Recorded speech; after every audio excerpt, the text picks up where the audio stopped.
Chapter 1897. However, Li Shimin did not care about this. As if he did not hear Xiao Gizi's words, he took a deep breath and exhaled. Your Majesty, Xiao Gizi lowered his head, his voice so soft that only he could hear it. He knew His Majesty's temper. As long as he had decided on something, he would not listen to any advice. For example, smoking now. His Majesty liked it, and would not throw it away. However, he was thinking of His Majesty and was unwilling to give up persuading him. Your Majesty, why don't you take a break? This time, the persuasion seemed to have worked a little. Li Shimin glanced at little Gizi somewhat sullen. What's wrong? You want to abdicate too?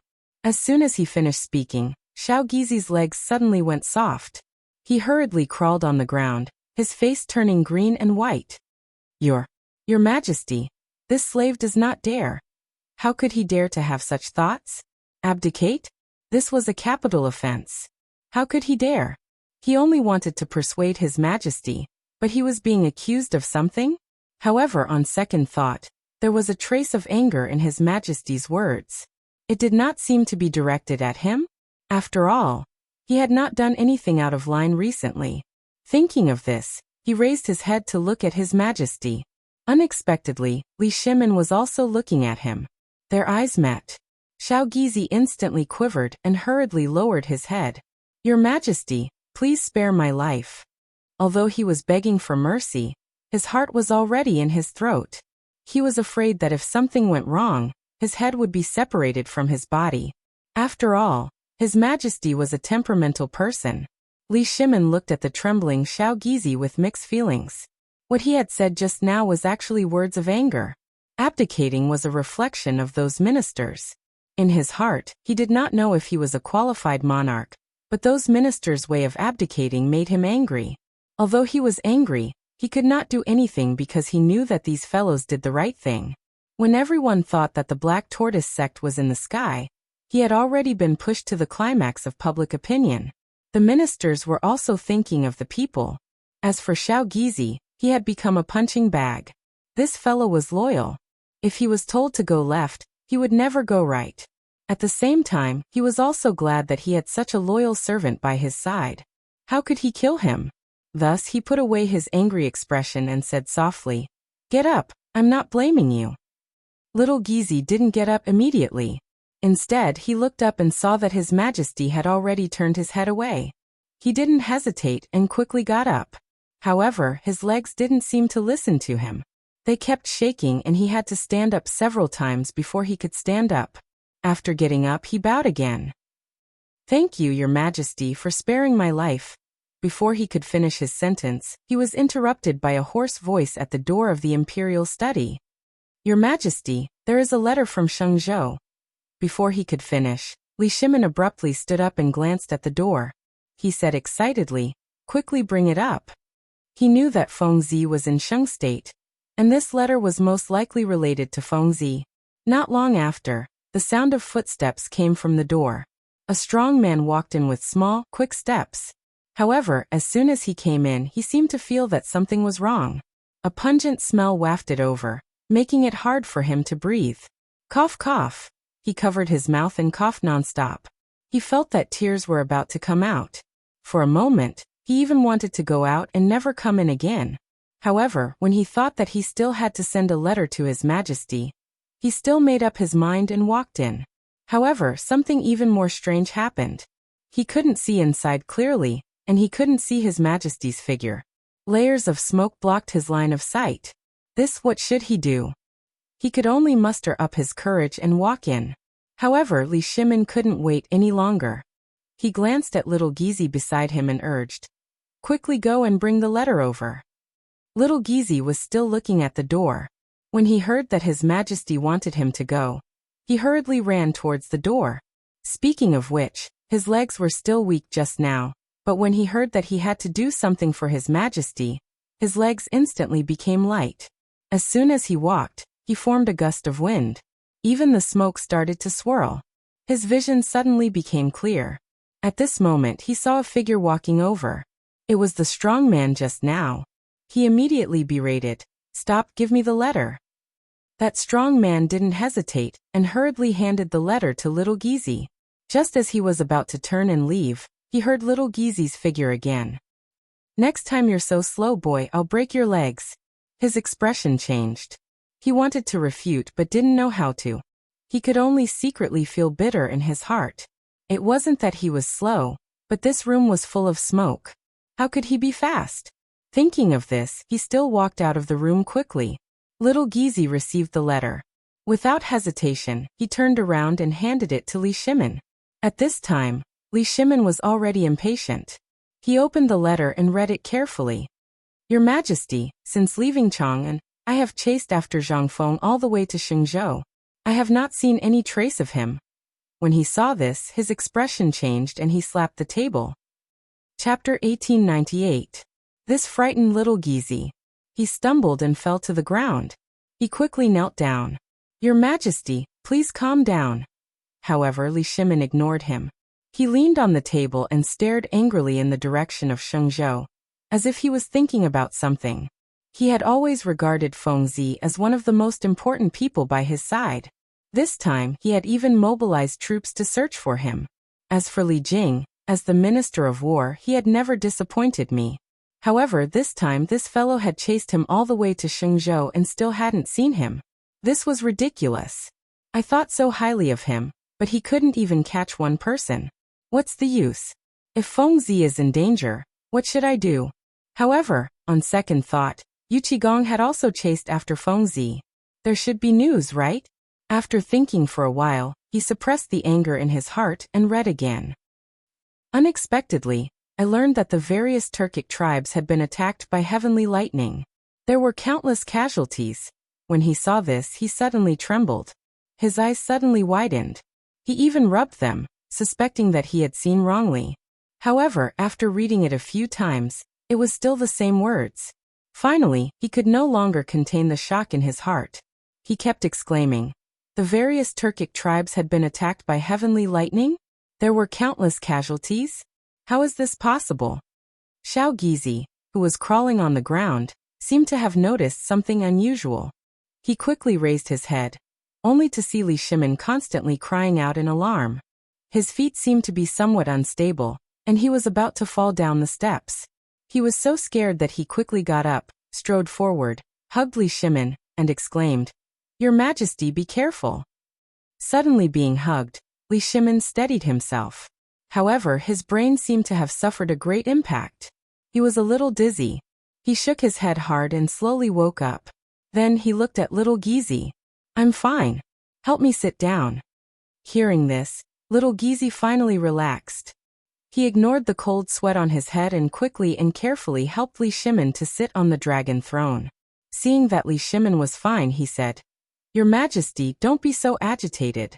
Your health is important." Li Shimin didn't answer little Gizi, because he was still immersed in shock and couldn't extricate himself. The various Turkic tribes had been attacked by heavenly lightning? Countless casualties? These words were like a brand that was deeply imprinted into his heart. Heavenly thunder? This was something that only the heavens could control, so why would it suddenly attack the Turkic camp? This was completely illogical. Moreover, even if the Turkic camp had been struck by lightning, how could there have been so many casualties? The only possibility was that Li Jing had given a fake military order. However, he quickly rejected this hypothesis. He knew very well what kind of person Li Jing was. He was an upright person with strict discipline.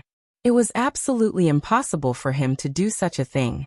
Of course, he didn't dare to do it either. However, all of this was too strange.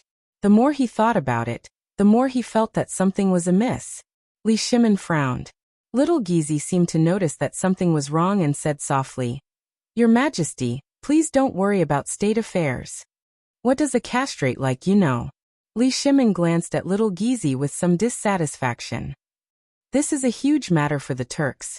Halfway through his words, he felt that something was wrong and immediately changed his tone. Forget it, forget it. What's the use of saying so much to a eunuch like you?" After that, he read the letter again. "This heavenly thunder incident is very strange. I suspect that it has something to do with Zhang Feng." "Feng Zi?" Li Shimin frowned, somewhat puzzled. "Didn't I ask Li Jing to track down Feng Zi's traces?" How could the heavenly thunder have anything to do with Fengzi? Could it be that the heavenly thunder was summoned by Fengzi? It shouldn't be possible. With doubts in his mind, he continued to read. According to the survivors, a round object appeared in the sky that night, covering the sky and the moon. Then, countless things with sparks were thrown down, causing countless casualties in the Turkic camp. The specific number of casualties is unknown. Li Shimin put down the letter and frowned even more. This description was exactly the same as the thing in Chang'an City. In that case, it was Fengzi. However, why would this guy go to Shenzhou and blow up the Turkic camp? Could it be premeditated? Whether it was premeditated or not, it was still a good thing for the Tang dynasty. However, now this guy should still be in Shenzhou. Would he be in danger? Thinking of this, Li Shimin was a little uneasy. He glanced at Xiao Gizi and said seriously, "Immediately send someone to Shenzhou to pass on my order. You must let Li Jing find Zhang Feng and bring him back smoothly." After that, he seemed to think of something and added, "In addition, tell Wei Zheng, Du Ruhui, Fang Xianling, Zhang Sun Wuji, and others to come to see me." "Yes, Your Majesty." Xiao Gizi bowed and turned to walk out of the door. After instructing everything, Li Shimin sat on the dragon throne again, picked up a cigarette from the desk, put it in his mouth, lit it, and slowly smoked. At this time, he had mixed feelings. On one hand, he was happy about the bombing of the Turkic camp, but on the other hand, he was worried about Zhang Feng's safety. The Turkic people had always been a thorn in the heart of the Tang dynasty. Almost every year, they would come to the Tang dynasty to burn, kill, and loot. The people of the Tang dynasty hated them to the bone, but they could do nothing because they lived in the grassland and could not be killed.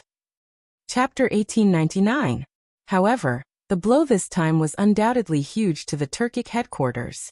Although it was impossible to know whether Xieli and Tuli were dead or alive, it could definitely stop the other party from going south. And Zhang Feng had really made a great contribution this time. However, he had been missing, which made him very vexed. Just as he was feeling vexed, footsteps came from outside the door. Then little Gizi walked in and bowed. "Your Majesty, the verbal order has been sent. Duke Wei and the others are also waiting outside. Should we summon them?" "Summon them." Li Shimin waved his hand. Little Gizi accepted the order and turned to leave the room. After a while, he walked in with Wei Zheng. Wei Zheng and the others followed little Gizi's footsteps into the imperial study and smelled a pungent smell of smoke. Although they usually smoked a little, it was only when they had nothing to do. In addition, they were generally old. How could they smell such a strong smell? They immediately coughed.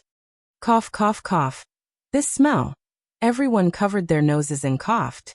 Seeing this, little Gizi hurriedly comforted them. "Sirs, please bear with it.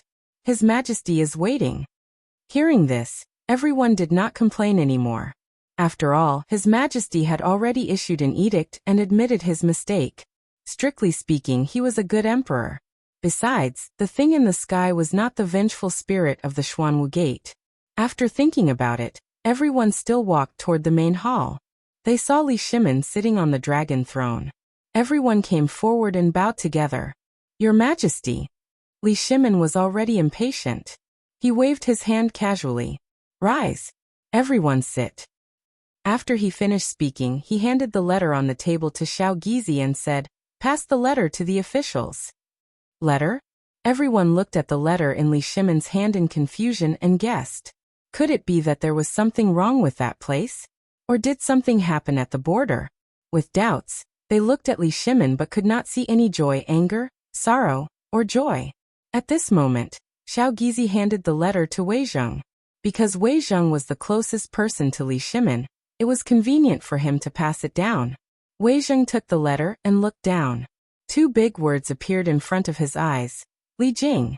Wasn't Li Jing sent by His Majesty to find Fengzi? Could there be news of Fengzi? Delighted, he immediately tore open the letter and read it. The officials sitting around felt as if their hearts were being scratched by a cat, itching unbearably. They also wanted to read the letter, because they knew that the letter that His Majesty allowed everyone to read was definitely a matter of national importance. As the backbone of the imperial court, they all wanted to read it in advance. However, this little Gizi had already given the letter to Wei Zheng. They couldn't possibly snatch it away, right? Therefore, everyone looked at Wei Zheng curiously, trying to get some information. At first, Wei Zheng's expression was normal, and even had a hint of a smile. However, slowly, his eyes widened and his mouth opened wide as if he had seen something unbelievable. In the end, he stood up abruptly and kept exclaiming that it was impossible. Seeing this, everyone knew that the matter was definitely not simple. They quickly went forward and snatched the letter from Wei Zheng's hand and gathered to read it. However, halfway through, everyone's eyes widened and they kept exclaiming, "What? The Turks were attacked by lightning? And it was Fengzi who did it? Countless Turks died? Xieli led the troops back to the grassland? How is this possible?" They felt that their worldview had been turned upside down, and they kept exclaiming, "Lightning was a divine object that only the heavens could control. How could it be related to Fengzi?" Moreover, according to Li Jing's letter, it seemed that Fengzi had sent down lightning from the sky and caused the deaths of various Turks. If that was the case, it was even more unbelievable. How could a human control lightning? Could it be that Fengzi was an immortal? Only immortals had such means. However, they quickly denied this theory. Because the people present had more or less interacted with Fengzi, they could be considered to know his character. This kid usually liked to fiddle with strange things. In terms of talent, he was a little talented, but it was impossible for him to have such means. Therefore, everyone looked at Li Shimin, hoping to get some information from His Majesty. Li Shimin naturally knew the doubts in everyone's hearts. He smiled faintly and said, "Have you all read the letter just now?" After that, he continued. Li Jing said in the letter that the lightning this time was very likely to be Fengzi's doing. At first, I was also puzzled as to why there would be such a ridiculous statement. However, after I thought of the Xuanwu Gate incident in Chang, and I felt that everything was logical. The Xuanwu Gate incident in Chang'an? Everyone was puzzled and confused. What was the connection between these two things? One was what happened in Chang, and the other was what happened in Shenzhou. The two had nothing to do with each other. Perhaps he saw through everyone's thoughts. Li Shimin continued. Have you forgotten that these things have something in common? That is, they can all go to the sky. And they were all done by Fengzi? Chapter 1900. As soon as he said that, everyone exclaimed in unison. They looked at each other as if they had understood something, but at the same time, they seemed to be missing something. Wei Zheng was quick-witted. He stepped forward, bowed and said, Your Majesty, are you saying that Fengzi's original intention was to blow up the Turkic camp in Shenzhou, and he was just passing by Chang'an? As soon as he said that, everyone suddenly understood. So that was the case. Fengzi's goal was the Turkic camp, and Chang, and was just passing by. In that case, the Xuanwu Gate incident was really a farce? They even forced His Majesty to issue an edict? They really shouldn't have done that. Thinking of this, everyone couldn't help blushing. However, Li Shimin didn't seem to care about this. He glanced at everyone and said seriously, Yes, from Li Jing's letter, Fengzi's goal was indeed the Turkic camp. In this case, Chang'an was just a farce. It's not worth mentioning. As soon as he said that, everyone felt even more ashamed. They blushed and didn't even dare to raise their heads. Because of the farce in Chang'an, they had forced the emperor to abdicate. This was really inappropriate for a subject. Of course, this was based on the fact that the emperor didn't make any mistakes. Li Shimin was such an emperor. Except for the incident at the Xuanwu Gate, he basically didn't make any serious mistakes. He was conscientious in politics and treated the people like his own children. However, someone couldn't help it. Zhang Sun Wuji stepped forward, lowered his head and said softly, Your Majesty, I committed a heinous crime a few days ago. Your Majesty, please punish me. With the first person, there was naturally a second person. Soon all the officials stepped forward one by one. Your Majesty, I know that I have committed a heinous crime. Please punish me. Your Majesty, I know that I have committed a heinous crime. Please punish me. Your Majesty, I know that I have committed a heinous crime. Please punish me. They bowed together, lowered their heads, and blushed. Li Shimin looked at them meaningfully. In fact, he was still a little angry. Just a few days ago, he even wanted to punish these old fellows for their crimes. However, When he thought of everyone's contributions to the Tang dynasty, he silently endured it. Take Wei Zheng for example. Although this guy had a bad temper, he was indeed a pillar of the country. He was upright and plain-spoken, and as an official, his sleeves were clean. There's also Zhang Sunwuji. He's been with me since before I became a cavalry. Although he's not as good at strategy as Fang Xianling, and he's not as good as Wei Zheng, he's still my brother-in-law. How could such a person be punished? Moreover, they had all admitted their mistakes today, so it was even more impossible to punish them. Thus he revealed a trace of a smile and waved his hand. Everyone rise. This emperor has never taken it to heart. Everyone looked at each other in disbelief. Since when did His Majesty become so generous? It wasn't like this in the past. However, thinking about it was just thinking. Naturally, he couldn't say it out loud. However, they couldn't help but feel a little guilty and a little worried. They were worried that His Majesty still hadn't vented his anger. Therefore, Zhang Sunwuji looked up and saw that His Majesty wasn't angry, so he said, "Your Majesty, since it's not the ghosts of the Xuanwu Gate, why don't we withdraw the edict and the Water and Land Assembly?" He had his reasons for saying so. The edict was an edict issued to state the sins of the current emperor. It was bound to be recorded in history. If it was passed down, it would definitely cause damage to Li Shimin's reputation.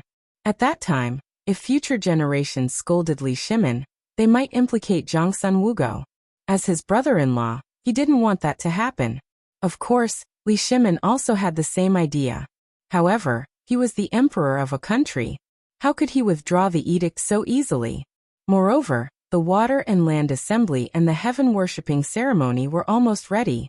If he withdrew them, where would his prestige be in the future?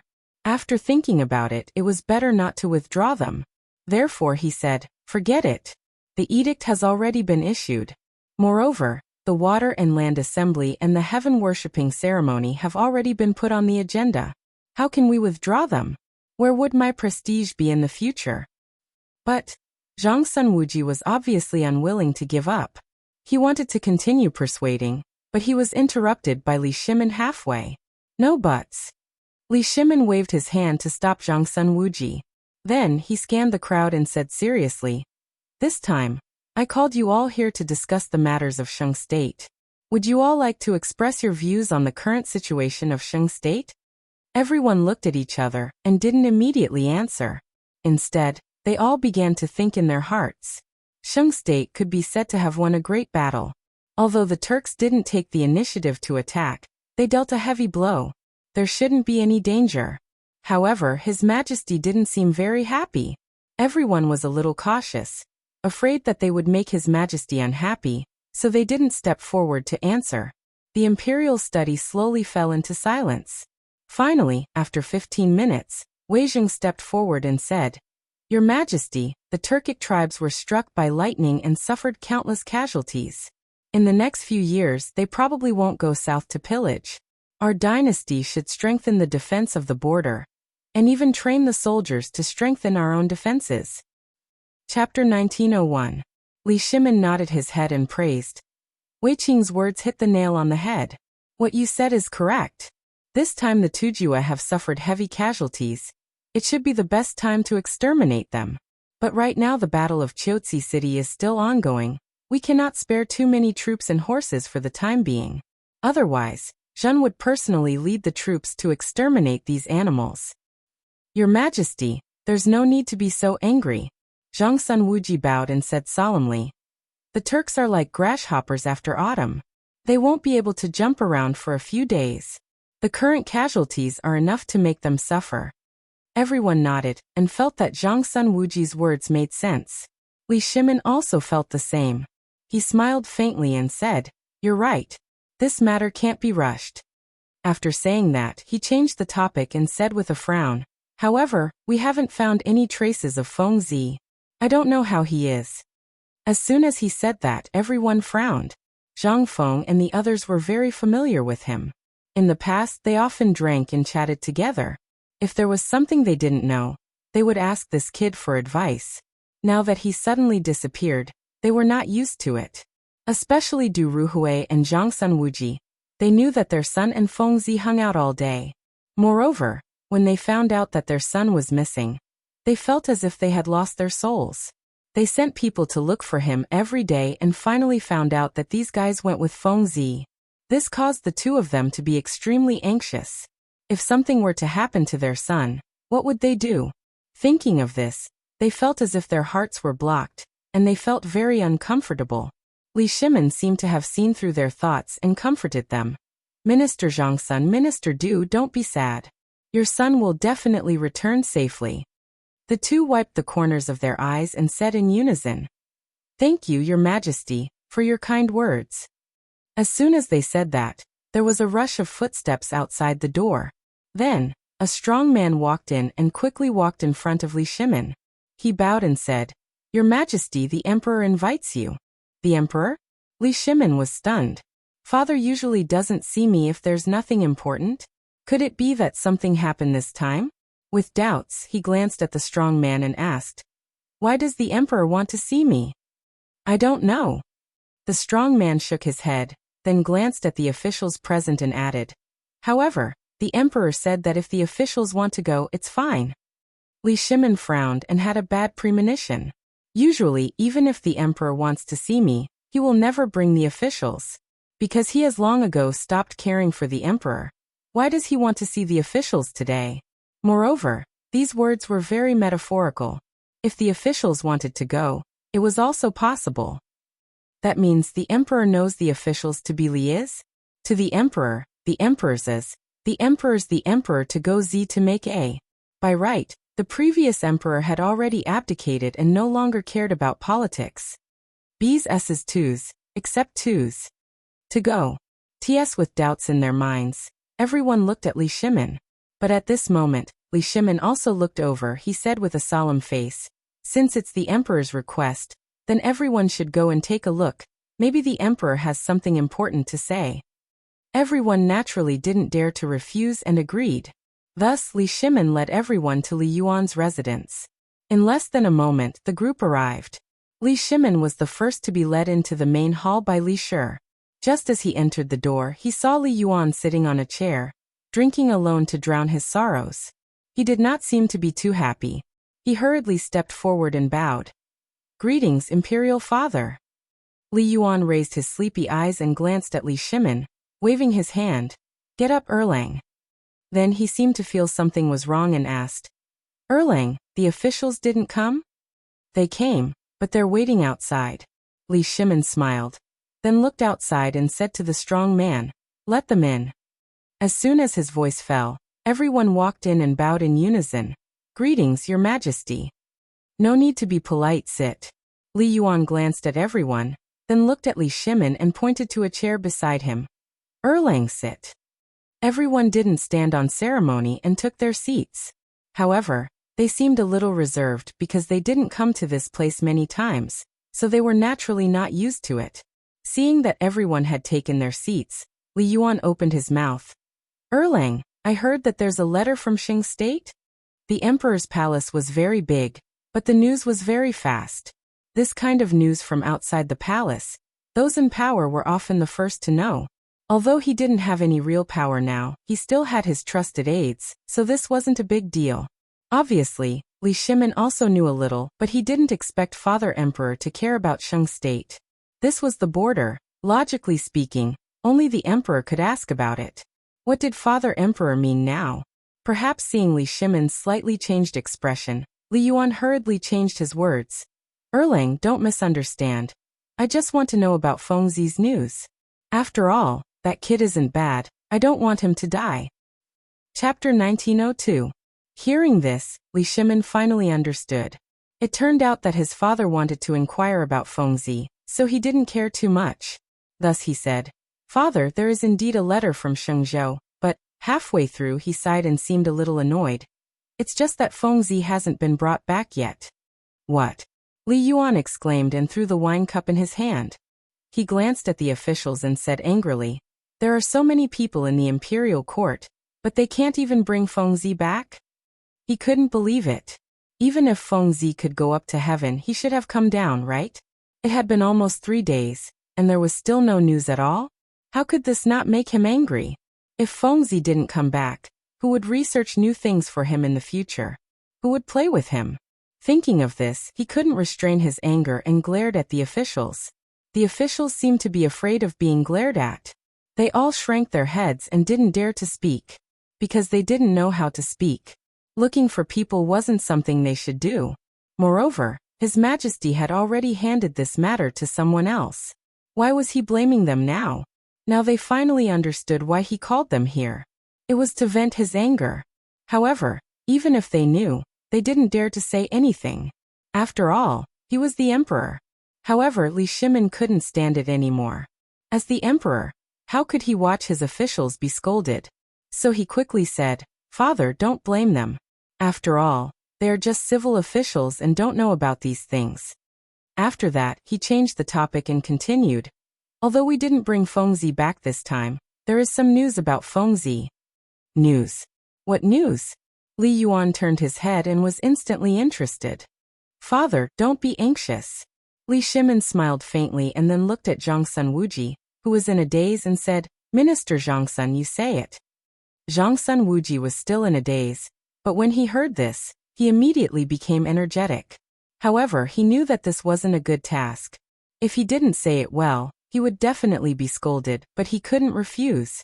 He could only step forward and said, "Emperor, just now, Shengzhou sent a letter saying that the Turkic camp was attacked by lightning."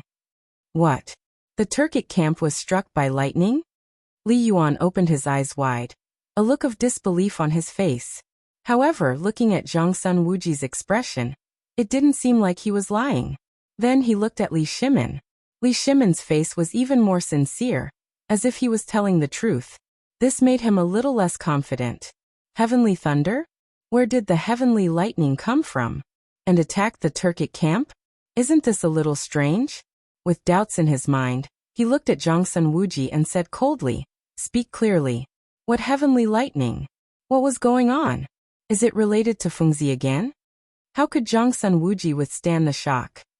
He hurriedly replied, "Zhang Feng was the one who did the heavenly lightning. He used the heavenly lightning to blast the Turkic camp." "Fengzi did it?" Li Yuan frowned. The more he listened, the more confused he felt. What was this? If Fengzi could control the heavenly lightning, wouldn't he be an immortal? Now he increasingly felt that Zhangsun Wuji was dishonest. "Do you see that I'm old and deliberately deceive me? I don't dare." Zhangsun Wuji hurriedly cupped his hands. Cold sweat had already appeared on his forehead. Although the emperor didn't have real power, his prestige was still there. How could he dare? Therefore he hurriedly said, "Your Majesty, do you remember the incident of the Black Tortoise Gate in Chang, and last time? That was Fengzi. At first, we always felt that there was a problem. Later, we found out that Fengzi was going to Shengzhou to blast the Turkic camp." Oh, a trace of surprise flashed in Li Yuan's eyes. He was very clear about the incident of the Black Tortoise Gate in Chang, and at first he blamed Erlang blindly. Later, he thought that since the incident had passed, he didn't care anymore. Moreover, he had promised to preside over the worship ceremony. However, he didn't expect that there would be such a thing. It seemed that Fengzi was really not simple. He drifted all the way from Chang and to Shengzhou just to blast the Turkic camp. However, Fengzi had blasted the Turkic camp. Would the Turkic people let him go? Wasn't this kid sending a sheep to the tiger's mouth? The more he thought about it, the more he felt that something was wrong. He hurriedly looked at Zhangsun Wuji and hurriedly asked, "How is Fengzi now? Is he dead or alive?" Zhangsun Wuji lowered his head tightly. For a moment he didn't know how to answer. Because he didn't know. Li Jing's letter only mentioned the Turkic and Shengzhou. There was no news of Fengzi at all. Or rather, he hadn't been found yet. How could he answer this? Although he had his own difficulties, Li Yuan didn't care. He hurriedly asked, "How is Fengzi?" He still didn't get a reply. Therefore he turned to Li Shimin and hurriedly said, "Erlang, tell me what happened to Fengzi." Li Shimin paused. He didn't want to answer at first. However, when he saw his father's worried expression, he said patiently, "Father, there is no news of Fengzi for the time being. Do you know where he is?" "What?" Li Yuan suddenly stood up. He glanced at everyone and said angrily, "Shengzhou is such a big place. You can't even find a person?" Chapter 1903. Li Shimin could understand Li Yuan's feelings. He was also anxious about Feng Zi's disappearance, but what was the use of being anxious? Right now, Li Jing had already gone to Xingzhou, and Yu Qigong and the others had also rushed over. They were all trying their best to search for him, so it was not the fault of the officials that they could not find him. Thinking about it, he hurriedly advised, "Father, I have already sent people to Xingzhou to handle this matter, but there are not enough people. However, I believe that the results will be out soon." Li Yuan glanced at Li Shimin, but at this moment, he was furious, because he knew that Erlang had already done his best. Thus he looked at the officials, his eyes somewhat gloomy. "Since there are not enough people, then let the clan send out some people." As soon as these words were spoken, the entire hall was in an uproar. Li Shimin looked at Li Yuan with a bewildered expression. Although he really wanted to touch the clan, he knew in his heart that the clan had a deep foundation and could not be eradicated overnight. Therefore, he had always buried this thought in his heart and had never said it out loud. But today his father had personally said it out loud. Although it was said very tactfully, but he could still hear his father's hatred for the clan. On this point, Imperial Father and I happen to agree. However, could the officials agree? Thinking about it, he shifted his gaze to the officials. In fact, the officials were no longer calm, because many of them were also in the ranks of the clans. The emperor's words just now meant that he was prepared to let the clans search for Zhang Feng. Although they were also worried about Zhang Feng, they did not plan to use the people of their clans. If they touched the people of the clan, it would definitely cause damage to the clan. Thus, everyone hurriedly stepped forward. "Your Majesty, please show mercy. The clan cannot be touched." Li Yuan glanced at the crowd. His face could not help but flush red. The veins on his forehead bulged and he roared. "Not using the clan? Then who can I count on?" As he spoke, he walked in front of everyone, stretched out his finger, and pointed angrily. "It's you? Or you? Is it still you?" Everyone's faces were filled with astonishment as they retreated. They knew that the emperor was currently in a state of anger and could not be provoked. Li Yuan glanced at everyone and roared again. "Since you can't find Feng Zi, then what's the harm in touching the clan?" After saying that, he looked at the door and shouted, "Pass down my decree. Let all the clans send people to find Feng Zi immediately. If they can't do it, don't come back." But at this moment, a voice came from behind. "Wait." Li Yuan turned his head abruptly and saw that the one who spoke was his son Li Shimin. Li Shimin actually wanted to get rid of the clan as well, but he knew that getting rid of the clan was not something that could be done overnight. Using his father's method was even more impossible, so he stopped him. At this moment, facing his father's bewildered gaze, he could only step forward and comfort him. "Father, this matter cannot be rushed. Li Jing, Yu Qigong, and the others have already sent people to search for Feng Zi. I believe there will be a result very soon. Moreover, if we let the people of the clan move out now, they will definitely be unwilling, and at that time, it will inevitably cause some twists and turns." Hearing this, Li Yuan was somewhat moved, but he couldn't help being somewhat worried in his heart. Thus he said, "Then what about Feng Zi's safety?" "Father, there's no need to be like this." Li Shimin smiled faintly, trying to ease the awkward situation. "With Li Jing, Yu Qigong, and the others, I believe Feng Zi will not be in danger." Of course, he was not confident about all of this. Right now, he only wanted to appease his father. Li Yuan naturally did not know about this, and thought that Erlang really had a way, so he said, "Since that's the case, then listen to Erlang. I won't participate." In fact, ever since he abdicated, he had basically not participated in political affairs. If it wasn't for Feng Zi, he wouldn't have summoned the ministers at all. Li Shimin seemed to have put down a huge stone in his heart. He let out a long breath and smiled. "Thank you for your understanding, father." After he finished speaking, he swept his gaze across the crowd of officials. "Since there's nothing else, all of you may leave."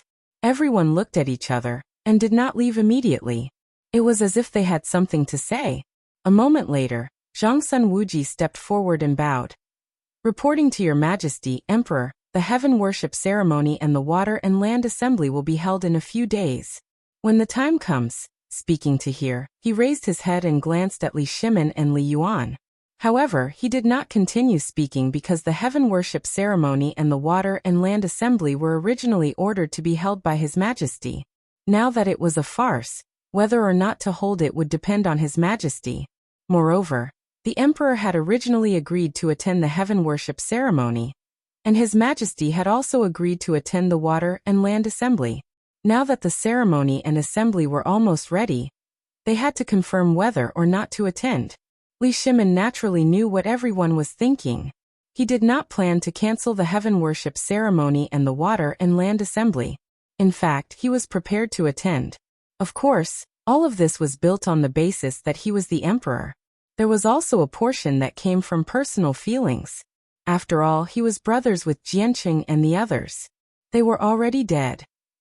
Holding a few ceremonies was something that should be done. It was just that he didn't know what father was thinking. With doubtful thoughts, he looked towards Li Yuan. Chapter 1904.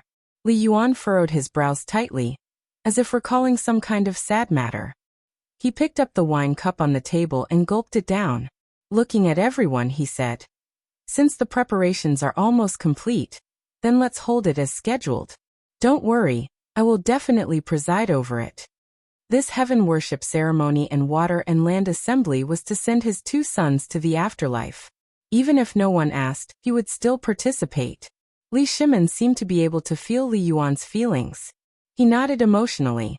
"That's right, I will also participate at that time. Everyone, if there is nothing else, you may leave." When his voice fell, the officials finally put down the boulder in their hearts. They all cupped their hands and left. Only Li Shimin and Li Yuan remained in the palace. Li Yuan picked up the wine cup and took a sip. Then he looked at Li Shimin and said softly, "Erlang, I'll have to trouble you for this water and land assembly." "Father Emperor, what are you saying?" Li Shimin lowered his head. He was a bit ashamed. His two brothers died because of him. This matter was naturally nothing. "This is what I should do." Li Yuan nodded and did not say anything, because he could also see that Erlang was a bit sad in his heart. He picked up the wine cup and personally poured a cup of wine. He handed it to Li Shimin. "Come drink with me." Just as his voice fell, there was a rush of footsteps outside the door. Immediately after, a strong man walked in. Li Shimin remembered this strong man. He was the eunuch of the imperial study. But why was he in such a hurry to come to the emperor's palace? Could it be that something had happened? Even if there was something important, he could not be in such a hurry. What if he disturbed the emperor? Thus he pretended to be angry and said, "You eunuch, why are you in such a hurry? What if you disturbed the emperor?" He said this mainly to give Li Yuan a good impression. After all, they were father and son. He had to show a considerate appearance. Secondly, it was a hint to this eunuch. If it wasn't something important, then don't say it and go back to the imperial study. And this strong man thought that His Majesty was angry. His legs immediately went soft and he prostrated on the ground. "Your Majesty, please spare my life." Li Yuan did not seem to care about all of this. Instead, he looked at Li Shimin and waved his hand indifferently. "Since there's something important, you can go back and talk about it." When Li Shimin heard this, he couldn't do it. If he went back, wouldn't it mean that he was going behind his father's back? Thus, he looked at the strong man and said, "If you have something to say it quickly." The strong man was quick-witted. Seeing that His Majesty had spoken, he hurriedly said, "Just now Lu Guogong sent a letter. His Majesty, please read it." After that, he quickly took out a letter from his sleeve and handed it to Li Shimin. Li Shimin took the letter and hurriedly opened it because he knew that Qing Yaojin was also looking for Fengzi. Now that the letter was sent, there must be some clues. Sure enough, as soon as he opened it, lines of clues about Zhang Feng appeared in front of him. "Your Majesty, I was looking for Zhang Feng's traces. When I reached Xingzhou, I lost the clues, but later I found some traces.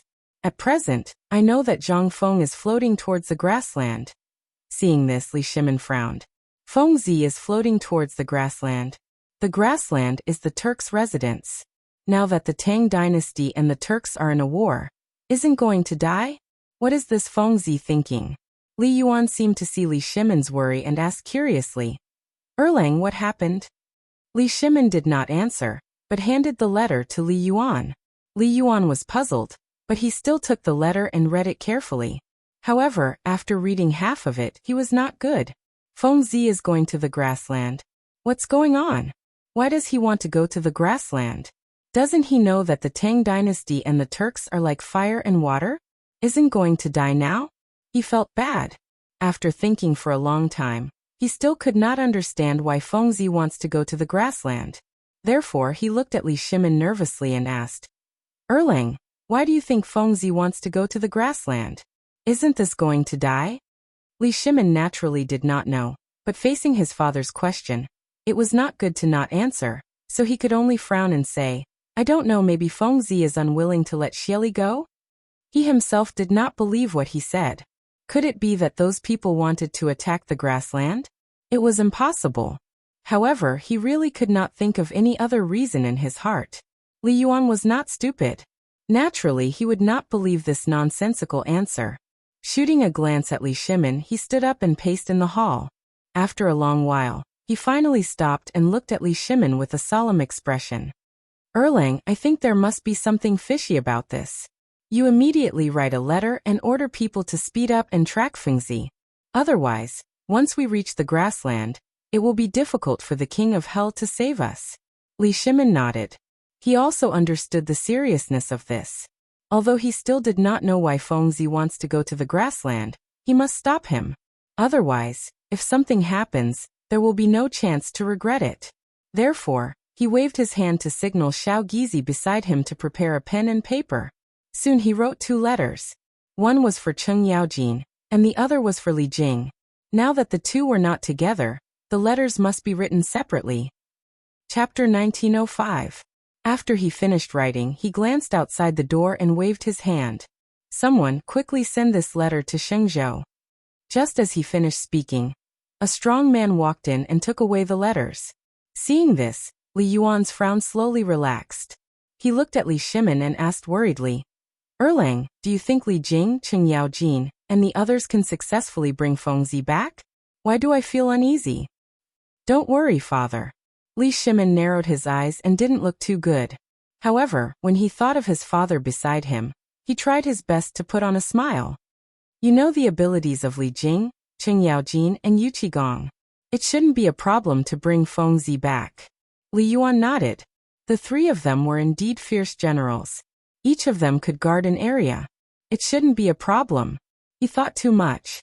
After some thought, he said, Erlang is right. It shouldn't be a problem. After he finished speaking, he picked up the wine cup again.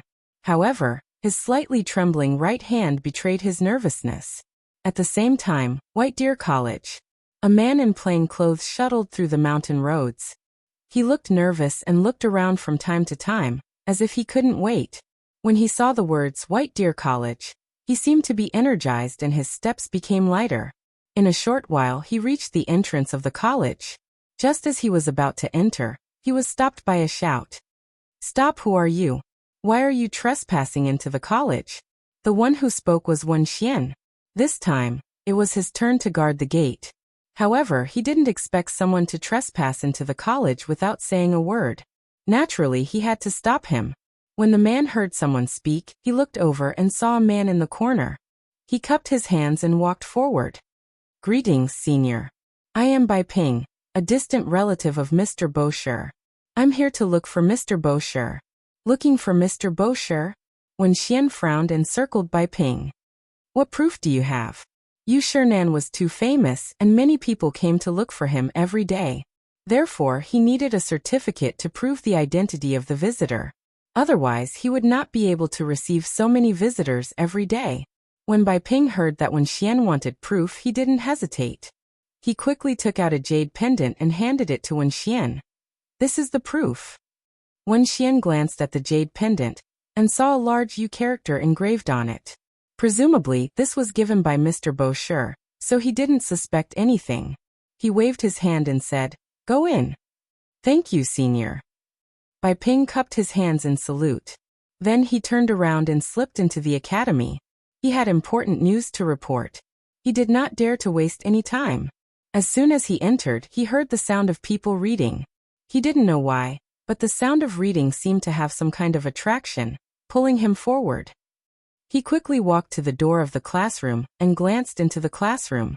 He saw Yu Shernan teaching on the podium. Yu Shernan seemed to have felt the gaze on him. He glanced into the classroom. With just one glance, his expression changed. He casually said a few words in the classroom, then turned and walked out. He looked at Bai Ping nervously and asked, "Why are you here? Did something happen in the palace?"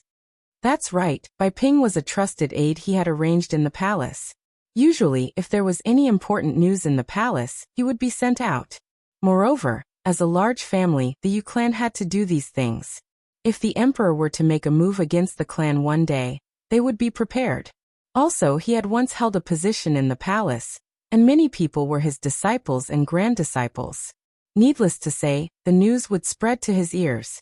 Most importantly, he had arranged for people to stay in the palace for Feng Zi's disappearance. As long as Li Erlang received the news, he would immediately send it to White Deer College. Bai Ping was one of them. Facing Yu Shernan's question, Bai Ping did not hesitate and hurriedly said, "Sir, there is news from the palace. They said that there are clues about President Zhang." "How is it?" Yu Shernan hurriedly asked. Bai Ping glanced at the surroundings. Seeing that there was no one around, he carefully said, "President Zhang is floating towards the grasslands."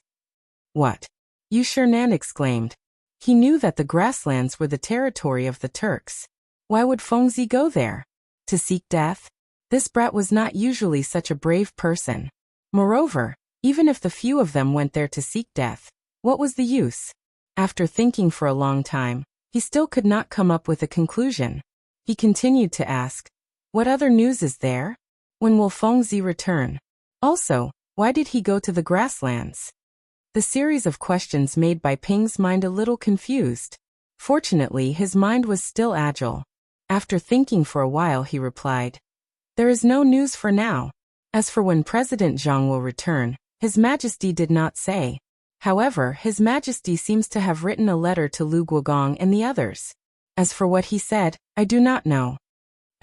Yu Shernan frowned. He was clearly dissatisfied with this answer. However, he also knew that it was not easy to obtain such news from the palace. Therefore, he did not fuss too much. Chapter 1906. However, why did Li Erlang give Qing Yaojin a divorce letter? Could it be that he wanted this guy to find a way to bring Feng Zi back? That should be the case. Li Erlang was also worried about Feng Zi, so he wouldn't sit by and do nothing. Thinking of this, he finally felt a little comforted. However, Feng Zi went to the grassland this time, so it was inevitable that she would be in danger. No, he had to find those old guys to discuss countermeasures. Thinking of this, he glanced at Bai Ping, took out a silver ingot from his sleeve, and handed it over. His eyes were cold. "Go back and continue to investigate. If there is any news, immediately inform the old man. Also, today's matter cannot be known to a third person." After saying this, he didn't care about the other party's reaction, and turned to walk to the other classroom. Chu Suiliang was teaching in the classroom. When he saw Yu Shernan looking at the door with a gloomy face, he knew that something big had happened. He hurriedly threw down the book in his hand and said to the students, "It's time for self-study." After saying this, he turned and walked out of the door. As he walked, he said to Yu Shernan, "What's wrong? Old guy. This is not a good place to talk. Let's go." Yu Shernan's face was still gloomy. With his hands behind his back, he walked quickly to the other classroom. As he walked, he said to Chu Suiliang, "Let's go separately. Call the other old guys out and gather at Feng Zi's residence in 15 minutes. Hearing this, Chu Suiliang's face changed. He knew that something big had happened. Without hesitation, he walked quickly to the other classrooms. 15 minutes later, in front of Zhang Feng's residence, Yu Shernan glanced at the people in front of him. After confirming that they were all present, he waved his hand and said, "Come in and talk." Although the others didn't know what had happened, they knew from the old guy's face that it was definitely not a small matter. And now, the only one who could be considered a big matter was Feng Zi. Could something have happened to Feng Zi? Everyone looked at each other, and their faces were not good. However, they didn't speak immediately. Instead, they went into the room together. In the room, Yu Shernan sat on a chair and glanced at everyone. I think you all have guessed that something happened to Fengzi. What?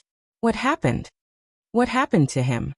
Everyone abruptly stood up from their chairs and looked at Yu Shernan with a look of bewilderment. To them, Fengzi was their disciple. Now that their disciple was in trouble, how could they, as his teacher, accept this? Especially the old Xiaocai, he regarded Zhang Feng as his disciple and son. Among these people, he couldn't guarantee that he was the one who treated Fengzi the best, but he could guarantee that he had the deepest feelings for Fengzi. Now something had happened to Fengzi. What was he going to do in the future? Yu Shernan could tell what was on everyone's mind. He waved his hand and gestured for everyone to take a seat. Then he said, just now news came from the palace that Fengzi is floating towards the grasslands. Grasslands? Everyone exclaimed in surprise. At the same time, they were also somewhat astonished. The first thing they thought of was why Fengzi wanted to go to the grassland. Then he thought about how dangerous the grasslands were. Wouldn't he be courting death if he went there? They couldn't understand Fengzi's actions. In other words, they didn't understand Fengzi's thoughts at all. However, they were truly worried about Fengzi. Therefore, the old scholar spoke first. Why did Fengzi go to the grassland? Why did he go there? The old elementary scholar's question broke the silence in the room, as if pulling everyone back from their deep thoughts. All of a sudden, everyone's eyes were focused on Yu Shernan. Yu Shernan frowned. He didn't know the answer to these questions and didn't know how to answer them. However, looking at everyone's anxious eyes, he still said, Old man doesn't know either. Hearing this, everyone's eyes flashed with a trace of loneliness. Seeing this, Yu Shernan continued. However, news came from the palace that His Majesty had already sent letters to Qing Yaojin and Li Jing. As for the contents of the letters, we don't know. Letters? Everyone looked at each other, as if a glimmer of hope had been ignited, because they all knew that Li Erlang had always regarded Fengzi as a brother. Now that he had sent a letter, it must be to save Fengzi. Thinking of this, Chu Suiliang glanced at everyone and said seriously, since His Majesty sent a letter, it must be to save Fengzi. That's right. Shueji nodded and stroked his sparse beard. A trace of worry flashed across his eyes. However, we can't place all our hopes on the imperial court. What if there are people with bad intentions? Therefore, we have to think of a way to save Fengzi as soon as possible. Hearing this, everyone nodded subconsciously. What he said made sense. Although the imperial court had a powerful army, they were only following orders. It was inevitable that some of them would slack off. This would be a great threat to Fengzi's life. Therefore, Yu Shernan said, Old man had the same idea. He asked you to come here to discuss how to save Fengzi. Now that no one has any objections, how about we send our men to Xingzhou? Chapter 1907. The old man still has a lot of servants in his family. They're willing to send a team. The one who spoke was Chu Suiliang. He used to be in power, and had a lot of disciples under him. With his current family business, it was enough to send a team. The old man will also send a team. Shueji was excited. As a member of a clan, his family was also rich. Yu Shernan was delighted to see that everyone was enthusiastically signing up. He cupped his hands and said, Then the old man will thank everyone on behalf of Fengzi. Hearing this, everyone was unhappy. Fengzi was their disciple after all. Why should he be thanked? Thus Shueji said, What are you talking about, Mr. Yu? Are we not Fengzi's teachers? Hearing this, Yu Shernan blushed. He lowered his head and inadvertently glanced at the worried old scholar. Curious, he asked, Brother Zihuai, what's wrong? The old scholar shook his head, seemingly ashamed. Everyone can send a team, but the old man. At this point, everyone came to a sudden realization. It turned out that the old scholar was worried because he couldn't send a team. In fact, no one blamed him for this. Because everyone knew the old scholar's situation. How could he send a lone person? Thus, Shueji patted the old scholar's shoulder and comforted him. It's okay, Brother Zihuai. Fengzi knows your intentions. Then he turned to everyone. Since there's nothing else, everyone can go and prepare. After all, the more time we have, the safer Fengzi will be. Everyone nodded, flicked their sleeves, and left the room. The old scholar was the only one left in the room. In fact, he also wanted to send a team to help find Fengzi, but his situation didn't allow it. Moreover, Fengzi still had a family in Chang, and that he had to take care of. Family? It seemed that he hadn't seen the two girls in a long time. He wondered how they were doing. Well, he could take this opportunity to see the two girls and tell them about Fengzi. Thinking of this, he flicked his sleeves and turned to walk towards the door. He didn't know why, but when he thought of returning to the Zhang mansion, he felt lighter. He arrived at the gate of the academy in a moment. The academy would usually prepare some sedan chairs for these old men. Therefore, the old Xiaocai sat on the palanquin and wobbled towards Zhang mansion. At this moment, the entire Zhang mansion was busy. Ever since the two mistresses returned, the servants who made the cotton-padded clothes seemed to be more energetic than usual, and the output was also high. I wonder if these guys are trying to please the two mistresses? Or was he trying to please the two mistresses? Zhang Yuyao and Jingshu also enjoyed watching everything in front of them. Anyway, there was no harm in increasing the production. Right at this moment, a servant hurriedly ran in. Ladies, Master Zihuai is here. The old Xiaocai had been to the Zhang mansion before, so everyone in the Zhang mansion knew this amiable old man. At the same time, they also knew that this old man was the master of their master, so they didn't dare to neglect him. Zhang Yuyao was the same, because strictly speaking, the old Xiaocai was the middleman between her and Prince Zhang. Therefore, she hurriedly lifted her skirt and walked towards the door as she said, "Come, let's go and welcome the old master." Now that Prince Zhang wasn't here, as Prince Zhang's fiancé, she naturally had to fulfill the duties of a disciple. Jingshu also understood this and hurriedly followed. Just as they reached the door, they saw the old Xiaocai getting off the palanquin. The two girls hurriedly went up and bowed. "Hello, master." The old Xiaocai nodded and replied with a smile, "Yes, let's talk inside." After that, he raised his head and walked into the mansion with the two girls following behind. When they reached the front yard, the old Xiaocai was attracted by the cotton-padded clothes in front of him. It wasn't that he hadn't seen it before, but it was precisely because he had seen it that he was surprised. When he saw it before, each servant could only make 1 or 2 cotton-padded clothes, but now, almost all the servants were making 4 or 5 cotton-padded clothes, and their hands were constantly threading the needles as if they didn't feel tired at all. Therefore, the old Xiaocai looked at the two girls curiously. "How is the production of cotton-padded clothes now?" Zhang Yuyao stepped forward and smiled. "The production is almost twice as high as before, maybe even 1.5 times. So good?" The old Xiaocai widened his eyes and looked at the cotton-padded clothes on the floor in disbelief. "I really didn't expect that the production of cotton-padded clothes would increase so much without Fengzi here."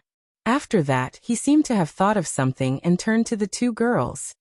"Come to the hall. The old man has something important to tell you." The two girls looked at each other, faintly ominous, because there weren't many things that could make the master nervous, and one of them was Prince Zhang. Prince Zhang hadn't returned yet. Could it be about Prince Zhang? Thinking of this, Zhang Yuyao lifted the hem of her dress and quickly followed. Jingshu was more rational. She glanced at the servant and ordered, "Immediately pour 3 cups of good tea to the hall, and then make sure no one is allowed to approach the hall." Chapter 1908. With that, she hurried to catch up. In the hall, the old scholar paced back and forth with his hands behind his back, thinking about what to say to the two girls. At this moment, the two girls walked into the hall. Zhang Yuyao stepped forward and asked with concern, "Sir, do you have any news about Prince Zhang?"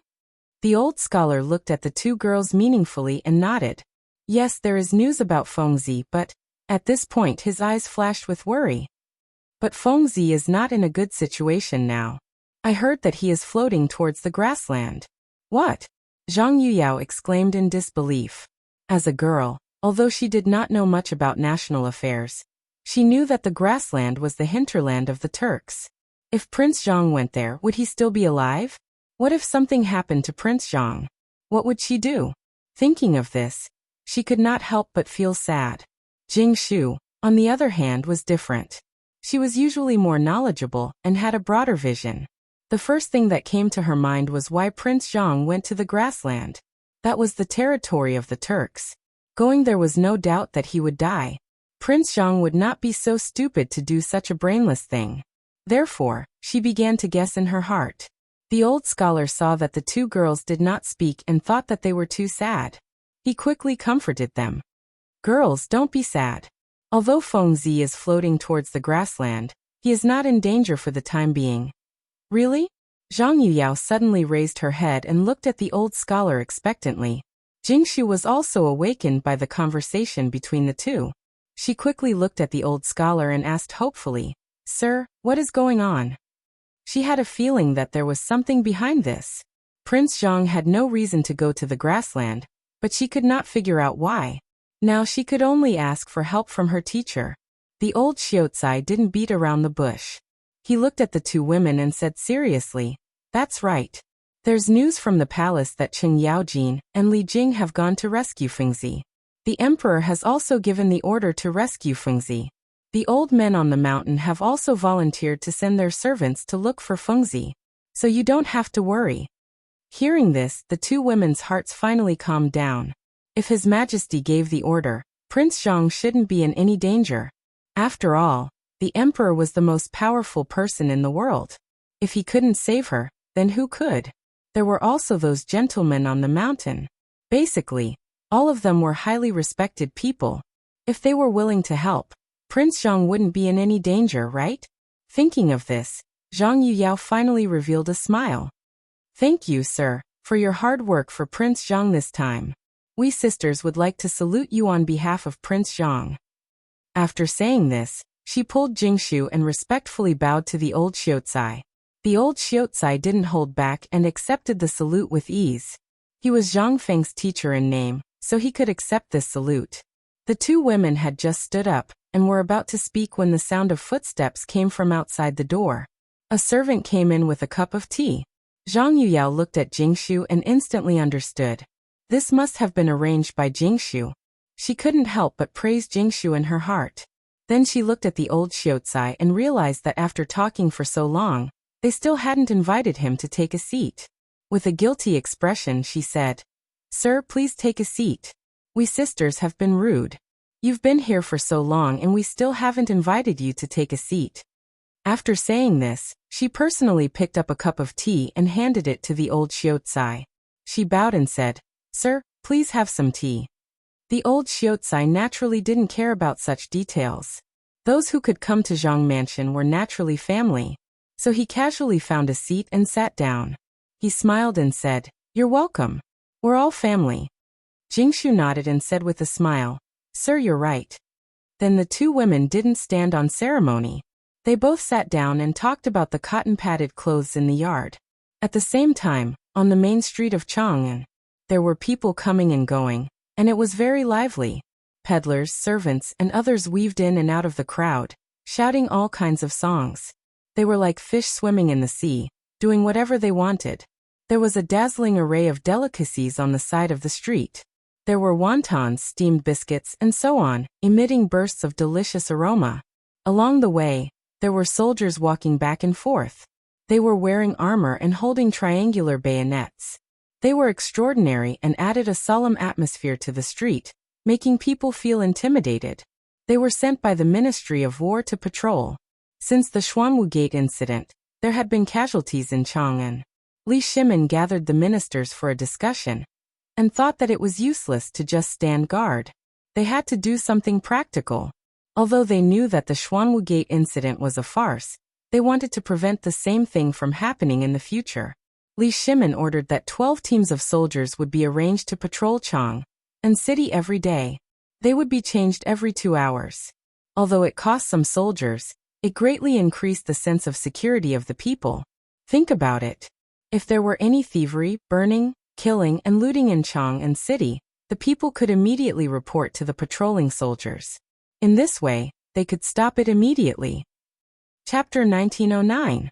Regarding this matter, the people praised His Majesty for being wise. Although the Xuanwu Gate incident happened before, His Majesty had already issued an edict.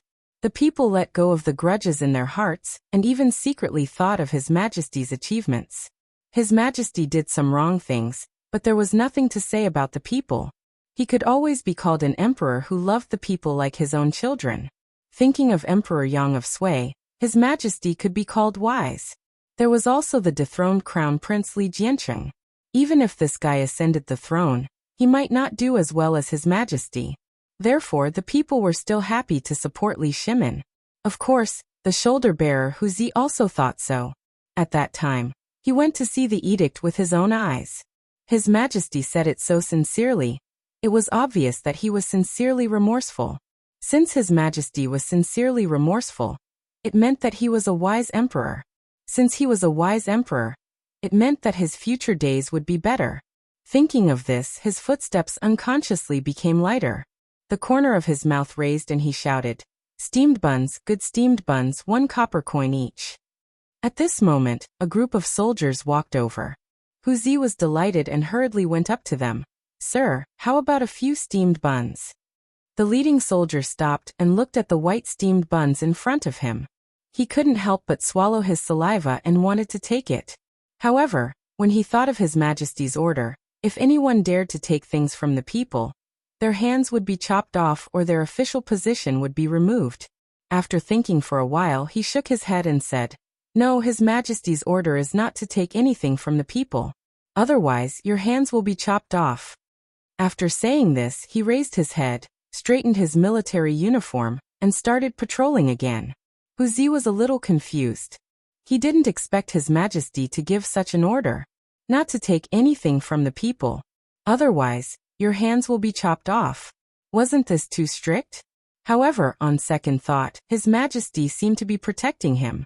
This could prevent the soldiers from filling their pockets while patrolling.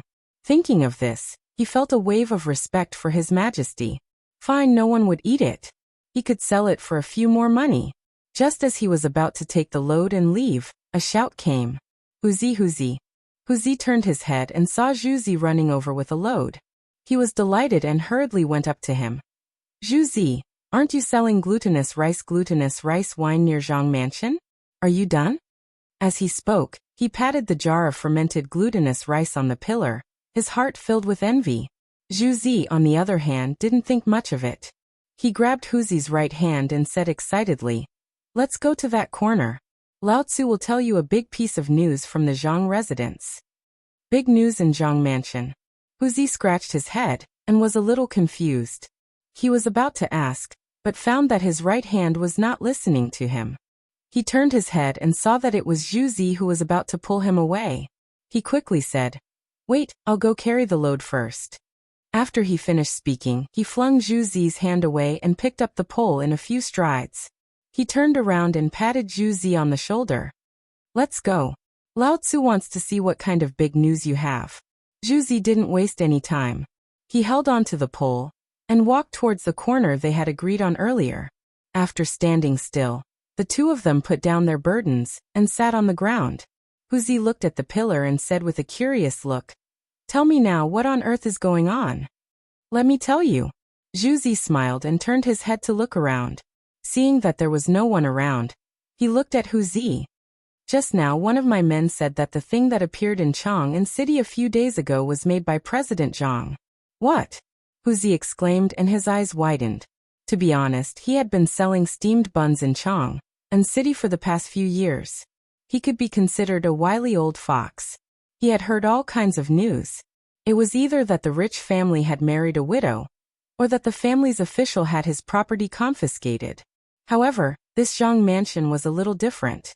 Every time the news came out, it almost shocked Chang'an City. For example, in the past, there was an academy, and then there was the braised meat, and so on. There were too many to count. At first, everyone thought that this guy was crazy. But later, when they had a taste of the sweetness, well, it was really delicious. But this time, it was a little too shocking, wasn't it? The hot air balloon last time was actually made by President Zhang? This was a little unbelievable. Therefore, he looked at Zhu Zi with a puzzled look and asked, "Is what you said true? Why do I feel that you are bragging? No matter how awesome President Zhang is, it is impossible for him to go to the sky, right?" Zhu Zi was unhappy when he heard that. He glared at him and said, "This is the news that Lao Tzu found out with great difficulty. How dare you say that Lao Tzu is bragging?" After that, he stared at Hu Zi and said unforgivingly, "To tell you the truth, not only did President Zhang make that thing that can go to the sky, I also heard that he went to Shenzhou and blew up the Turkic camp." "What?" Hu Zi jumped 8 feet high. "That was 2F** King explosive, wasn't it? Blew up the Turkic camp? How was that possible? Shenzhou was at least a few hundred miles away from Chang'an. How did he get there?" Taking a step back, even if he blew up the Turkic camp, he wouldn't be able to survive. Chapter 1910. President Zhang was not stupid. How could he do such a brainless thing? He felt more and more that this guy was bragging. Therefore, he narrowed his eyes and stared at Zhu Zi. He asked, "Zhu Zi, are you crazy? Otherwise, why would you say such nonsense? You're the one who's crazy." Zhu Zi slapped Hu Zi's head and said angrily, "Lao Tzu has a relative who works in the Zhang mansion. I heard this from my relative." This roar instantly attracted the attention of the passers-by. They all looked over. This street was not big, but it was not small either. People often saw each other, so Zhu Zi was also affected. The moment they saw Zhu Zi mention Principal Zhang, quite a few busybodies all gathered around, discussing animatedly. "Zhu Zi, what did you say about President Zhang? Did he go to heaven? Is he an immortal? I heard that people with the surname Zhang were reincarnations of immortals. Could it be that President Zhang is one too?" This brother's words were not groundless. The ancients had been pursuing the path of immortality since ancient times. Even ordinary people could not avoid it. Especially during the Sui, Tang, and Northern Song dynasties, due to the respect of the ruling class, Taoism was extremely prosperous and had a great influence on society. Taoism's philosophy, life-preserving techniques, spells, and regulations were also more perfect. As for why Zhang Feng was an immortal, this was the speculation of the common people. The source was the founder of Taoism, Zhang Daoling. Thinking about it, both of them had the same surname. Now that Zhang Feng had made such a divine object, the crowd could not understand for a while. Naturally, they connected all of this to Zhang Feng. They thought that this Zhang Feng might be the successor of Taoism, or even an immortal on earth. Of course, all of this was just the crowd's speculation and could not be confirmed. Zhu Zi saw that the crowd was getting more and more mysterious, and he could not help but feel satisfied. He glanced at Hu Zi from time to time, as if to say, "Look, even if you don't believe in Lao Tzu, there are plenty of people who do." Therefore, he scanned the crowd and continued, "I don't know if President Zhang is a god, but..." At this point he paused for a moment, as if he was deliberately whetting everyone's appetite. Looking at everyone's impatient look, his vanity seemed to have been greatly satisfied, and then he slowly said, "However, I heard that President Zhang not only went to Shenzhou to bomb the Turkic camp, but also personally went down to remove one of Xieli's big legs." Everyone's eyes widened. It was as if their breathing had stopped at this moment. At first, they had come with the mentality of watching a good show. After all, everyone was curious about the unknown. However, the more he heard, the more he felt that something was amiss. Motherfucker. Not only did President Zhang blow up the Turkic camp, she even personally charged into the Turkic camp and removed one of Xieli's legs? Initially, when they heard this, they still had a trace of doubt in their hearts. Although many of them had never met Zhang Feng, they had heard of him before. How could they have charged into the Turkic camp? However, looking at Zhu Zi's expression, they didn't think it was fake. In addition, this guy's usual behavior made it even more impossible. Therefore, everyone tacitly agreed in their hearts. Then they thought again. Who was Xieli? He was a hungry wolf on the grassland. Although he ascended the throne smoothly, which of the generals who could unify the grassland was not a fierce general, who could fight against 100 people alone? Could President Zhang charge into the Turkic camp? Unless this guy was really a god on earth? Actually, it was really possible. President Zhang had done so many things that humans couldn't do in the past. She might really be the reincarnation of a god. For a moment, everyone was skeptical. They believed that Zhang Feng was a god, but they didn't believe it. They believed it because this guy had done a lot of things that humans couldn't do. They didn't believe it because no one had really seen a god and only heard some legends. Now that this rumor suddenly appeared, no one could accept it. For a moment, complicated emotions intertwined in everyone's mind. They racked their brains but still couldn't get an answer. Finally, a teenager couldn't help but speak. He frowned and said, "Zhuzi, where did you hear this news from? Is it true? Don't make a fool of yourself." What he said was true. The streets of Chang'an were crowded. No matter who knew this explosive news, in less than 2 hours, in the time it took to burn a stick of incense, the whole Chang'an city would be abuzz. When Zhuzi heard this, he was a little annoyed. Lao Tzu had talked for a long time, and you still have doubts. He stood up and glared at everyone. Does Lao Tzu look like a liar? To tell you the truth, I have a relative who works in the Zhang mansion. This news was spread by him. It's definitely first-hand and absolutely true. When everyone heard this, they looked at each other and suddenly understood. It turned out that the news was spread by the Zhang mansion. In that case, it was much more reliable. President Zhang really blew up the Turkic camp and took off one of Xieli's legs. If this was true, those Turkic bastards wouldn't dare to come to the Tang dynasty for a few years. This was great news for the Tang dynasty. Chapter 1911. President Zhang had become a hero of the Tang dynasty. In an instant, Zhang Feng's image in the hearts of the crowd grew. A few people even looked up at the sky, trying to find traces of the hero in their hearts. At this moment, Huzi also believed in Zhang Feng's heroic deeds. Just now he was still doubting. Thinking about it, he really shouldn't have. He blushed and said, "I really shouldn't have just now. I've decided to stay at home and worship President Zhang's memorial tablet every day." Before he finished speaking, Zhuzi slapped him. Memorial tablets are for the dead. If you really respect President Zhang, then set up a deity tablet for President Zhang. Zhuzi's words were originally unintentional, but it attracted a fierce reaction from the crowd. That's right. I also want to set up a deity tablet for President Zhang at home. I also want to set up one. A person like President Zhang deserves a deity tablet. Everyone raised their right hands and clenched their fists. The crowd was excited. They were all from Guangzhou, and the people of Guangzhou had always had a kind of belief that country first, home second. This kind of concept of sacrificing oneself for the country was incomprehensible to ordinary people. This was also the reason why Li Shimin had been recruiting soldiers in Guangzhou. And now, Zhang Feng had rushed into the Tujue camp alone and defeated Xieli. In their eyes, that was the performance of a great hero. They were never stingy to great heroes. Although they were all ordinary people and couldn't take out anything good, they could still offer offerings. So, as if they had discussed it, they all went home to prepare a deity tablet for Zhang Feng. As they walked, they also talked about Zhang Feng's heroic deeds. Soon the news spread. However, just as it spread, it caused a huge uproar on the streets of Chang'an. Because many people didn't believe that the thing flying in the sky a while ago was Zhang Feng. How could a person go up to the sky? This was simply nonsense. If anyone could go up to the sky, then wouldn't they become immortals? Towards these questions, Zhu Zi and the others were a little unhappy. They were people who firmly believed that Zhang Feng was in the heavens. Now that these questions were being asked, wasn't it a slap to their faces? Thus Zhu Zi and the others started to argue with these people who didn't believe them.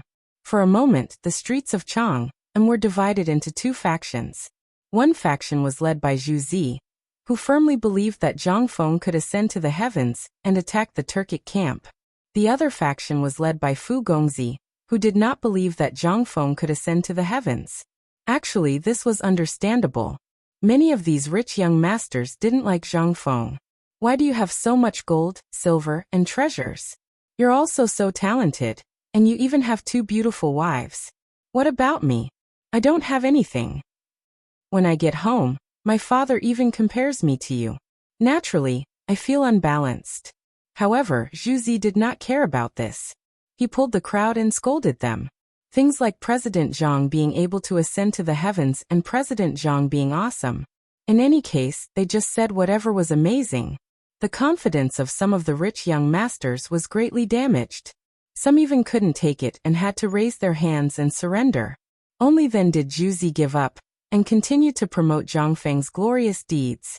Zhang Feng, who was thousands of miles away, knew nothing about what was happening on the streets of Chang'an. At this moment, he was lying on the hot air balloon. His eyes were half closed, as if he was not asleep. Gusts of cold wind blew, causing him to shiver. Then he slowly opened his eyes and glanced down. What appeared in front of him was a yellow color, as if it was rendered by a painter's brush. It was a little blurry. He rubbed his eyes, trying to see everything clearly. Finally, a cold wind blew and took away a lot of yellow. He saw clearly that there was a desert below. Countless sand and gravel were rolling in the wind. He was a little confused and subconsciously asked, "Where is this? The desert?" Looking at the terrain in front of him, it should be the desert. However, wasn't he in Xingzhou? Why was he in the desert? What the F***ck was going on? He shook his head and tried to remember everything that happened in Xingzhou. After a while, the memory emerged bit by bit. It turned out that after blowing up the Turkic camp, a gust of wind blew the hot air balloon away.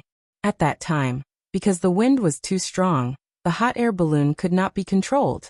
They could only wait for death. In addition, they had not eaten and were already hungry. They all fell asleep and slept until now. These were nothing. However, they were now in the desert. Once they crossed the desert, they would be in the territory of the Turkic people. Now the Turkic people hated him to the bone. If he went there, he would die. Thinking of this, Zhang Feng could not sit still. He stood up and roared at Chingchimo and the others. "You bunch of reckless dogs, get up quickly.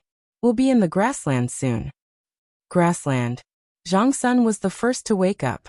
He rubbed his eyes and looked at Zhang Feng with a little anger. He joked, "What grassland? Fengzi, are you crazy? Don't disturb me. I dreamed of eating drumsticks." After that, he turned his head and was ready to sleep again. Zhang Feng could not stand it. He went forward and slapped him. He said angrily, "Why are you still sleeping? If you continue sleeping, you'll die. Wake up quickly." Chapter 19:12.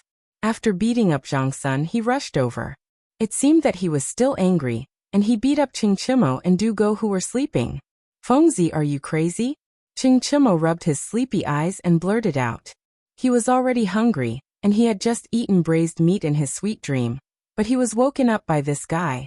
He was naturally dissatisfied. As for Du Go, he was clearly still sleeping and enjoying. How could he have expected to be woken up? He originally wanted to curse, but when he opened his eyes and saw that it was Zhang Feng, he was a bit scared. He could only timidly ask, "Fengzi, what are you doing? I just saw the entrance to the lovely spring brothel, and I haven't entered yet."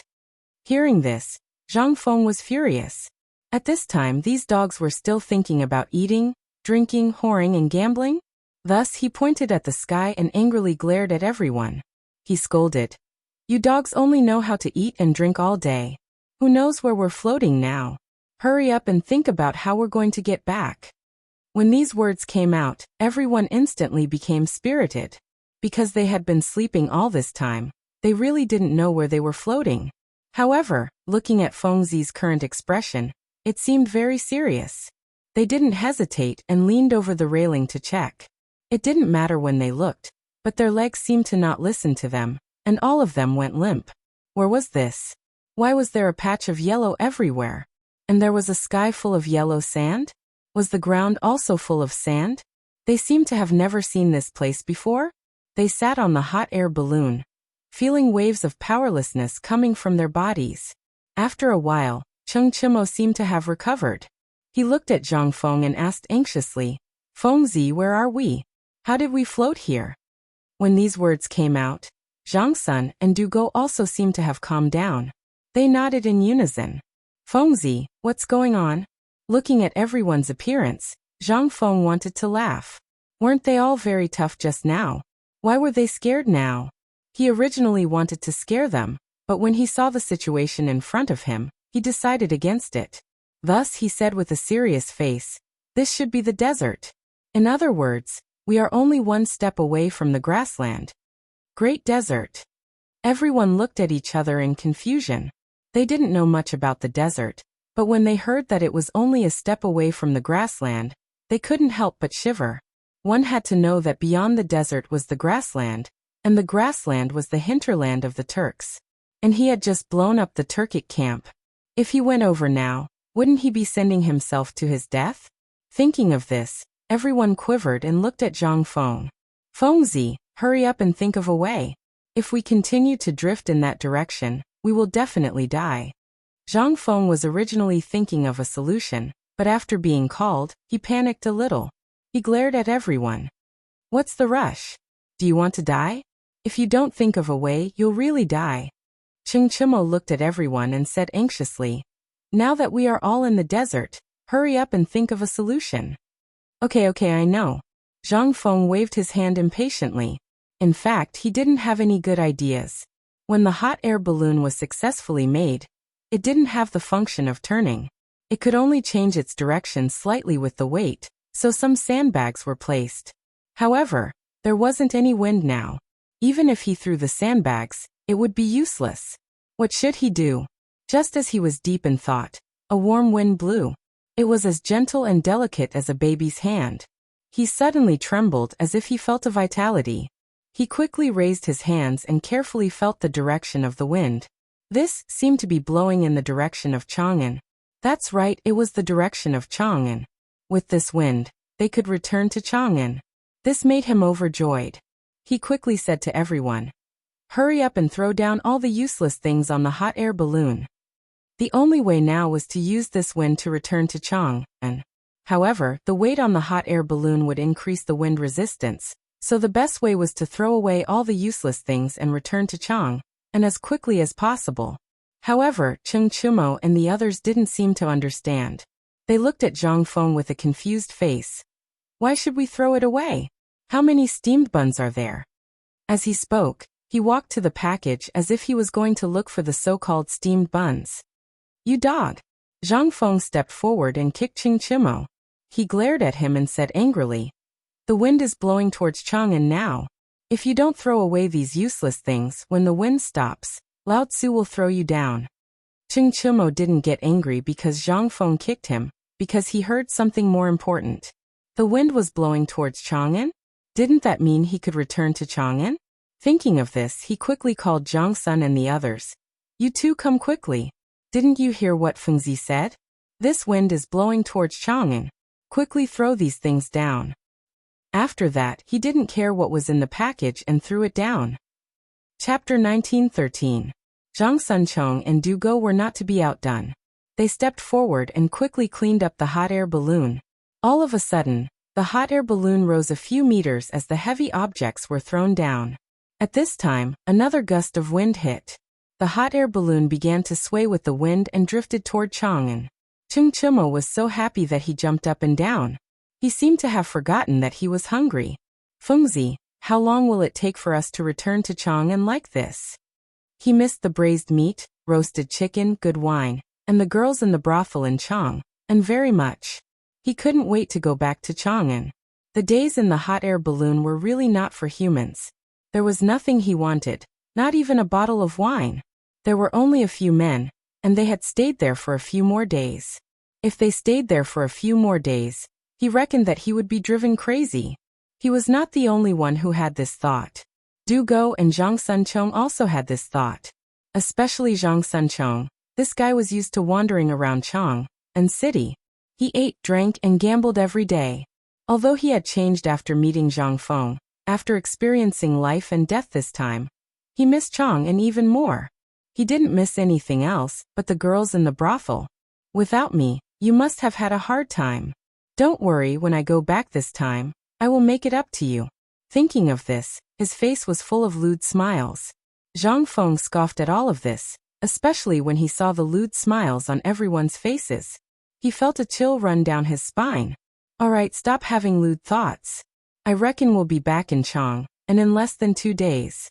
If the wind gets stronger, it'll be even faster. When everyone heard this, they seemed to be more excited and cheered. The sky seemed to have heard everyone's cheers. A gust of wind blew again, and this time the wind was stronger than the previous one. The hot air balloon kept floating in the air and sped up. Soon, they were out of the desert. Sure enough, as Zhang Feng said, the speed increased when the wind was stronger. A day later, they saw the outline of Chang'an city. This time, Cheng Chimo was surprisingly diligent. He did not sleep. When he saw that Chang'an was already in sight, he quickly patted the sleepy Zhang Feng. Fengzi, we're almost at Chang'an. Wake up quickly. Zhang Feng turned over and ignored Qing Chimo. He thought to himself, since we've arrived, why are you making such a fuss? Seeing that Zhang Feng did not respond, Qing Chimo woke up Zhang Sunchong and do go. When the two of them heard that Chang'an was here, they immediately stood up and surrounded the railing to admire the scenery of Chang'an. At this moment, they felt that the scenery in Chang'an had never been so beautiful. There was no other reason. This was how they felt after surviving a disaster. People were like this. When there was no danger, they would always feel that everything around them was not pleasing to the eye. However, once they experienced life and death, they would instantly feel that everything around them was so beautiful and even precious. Now, the three of them had such thoughts. They had experienced what they thought was life and death. Now looking at Chang'an was a new scene. It was as if they thought that Chang'an was their mother, and they had finally returned to their mother's embrace. They looked at each other, and their throats twitched. They hugged each other tightly as if they were about to cry. At this moment, the hot air balloon suddenly swayed and began to descend rapidly. The three of them seemed to have noticed that something was wrong. They quickly let go and leaned over the railing to look down. It did not matter if they looked down. A strong gust of wind blew from below. It was as if air was being pumped into their faces, causing their faces to distort. Qing Chimo quickly reached out to steady his face and continued to look down. However, he only saw the surrounding clouds. The objects underground seemed to be moving faster. This scared him out of his wits. He quickly shouted, "Hurry up and think of a way. What do we do now?" After saying that, he strode toward Zhang Feng.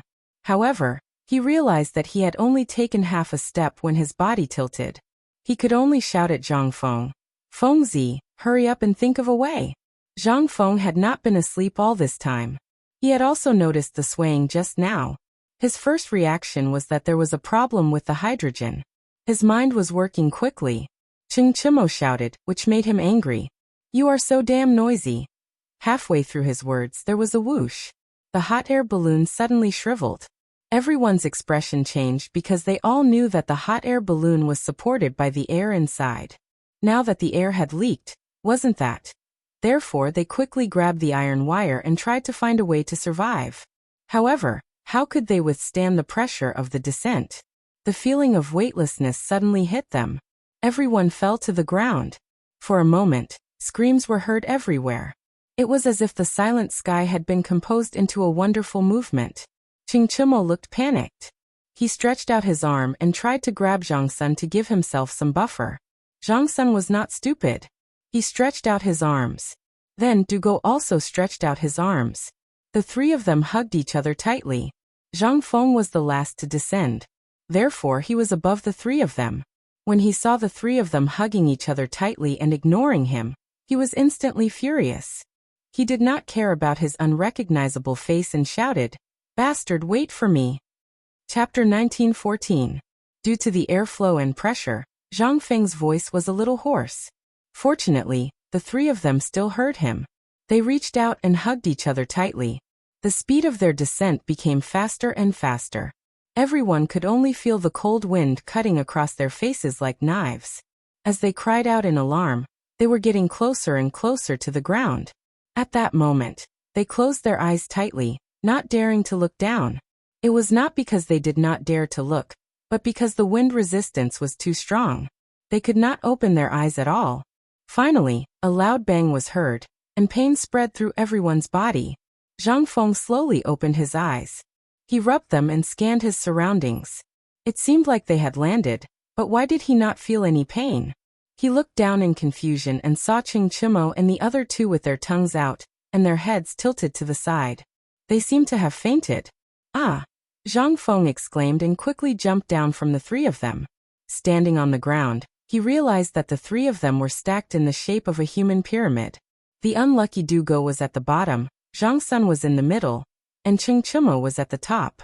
Not only that, but the appearance of these three fellows had also changed. Their originally fair and clean faces were now bruised and swollen. Their clothes were also full of holes. The good thing was that they still had some haystacks under them. With these haystacks they should not die, right? But it was not safe. Falling from such a high altitude, who knows, he could not stand still anymore. He quickly went forward and shook them violently. Iron Bull, the Bing Worm, don't die. Don't die. After saying that, he seemed to have thought of something and quickly reached out to check their breathing. Yes, there was still some breathing. This meant that they were not dead yet. However, why was his breathing so short? Could it be that they were about to stop breathing? His expression changed as he hurriedly roared. As he roared, he shook his head. Iron Bull, don't die. If you die, that damn father of yours won't let me off. And Bing, although you're stupid, I can teach you. Don't die. And Buggy, didn't you say you were going to bring me to the brothel? Don't King die. He didn't know if Zhang Feng's roar had an effect, or if these three guys were really lucky, but they actually had a reaction. Cheng Chimo was the first to open his eyes. He frowned as if he felt something was wrong. He subconsciously placed his right hand on his waist and cried out in pain. My waist! As soon as he finished speaking, Zhang Sun also woke up. The veins on his forehead were bulging, and he was a little out of breath. Trembling, he said, Is it that bastard is holding down Lao Tzu? Hearing this, Cheng Chimo subconsciously looked down and saw that he was on top of Zhang Sun. He couldn't help but blush. Bug, it's me. It's you. Zhang Sun turned his head and glanced at him from the corner of his eye. He said angrily, Then why aren't you King coming down? Don't you know how heavy you are? Oh, Cheng Chimo then nodded. Just as he was about to move his feet, he felt a sharp pain in his waist, which made it difficult for him to move. He glanced in front of him and saw Zhang Feng watching the show. He said angrily, Fengzi, you're King watching the show? Hurry up and help me down. Zhang Feng smiled and quickly went forward. He chose to ignore Cheng Chimo's scolding. After all, this guy was his human punching bag just now. Moreover, now was the time to save someone. How could he have the time to care about this? Cheng Chimo was carefully helped down by Zhang Feng. He sat down on the side. Zhang Sun felt a little better. He looked at Zhang Feng and said, Fengzi, help me up too. My waist can't take it anymore. Speaking of this, he seemed to have thought of something. He asked, Where's that bastard Dabing? Zhang Feng chuckled and tilted his head. Isn't he just below you? Zhang Sun Chong frowned and glanced down. It really was Dugo. Dugo was still unconscious. His face was bruised and his blood vessels were popping.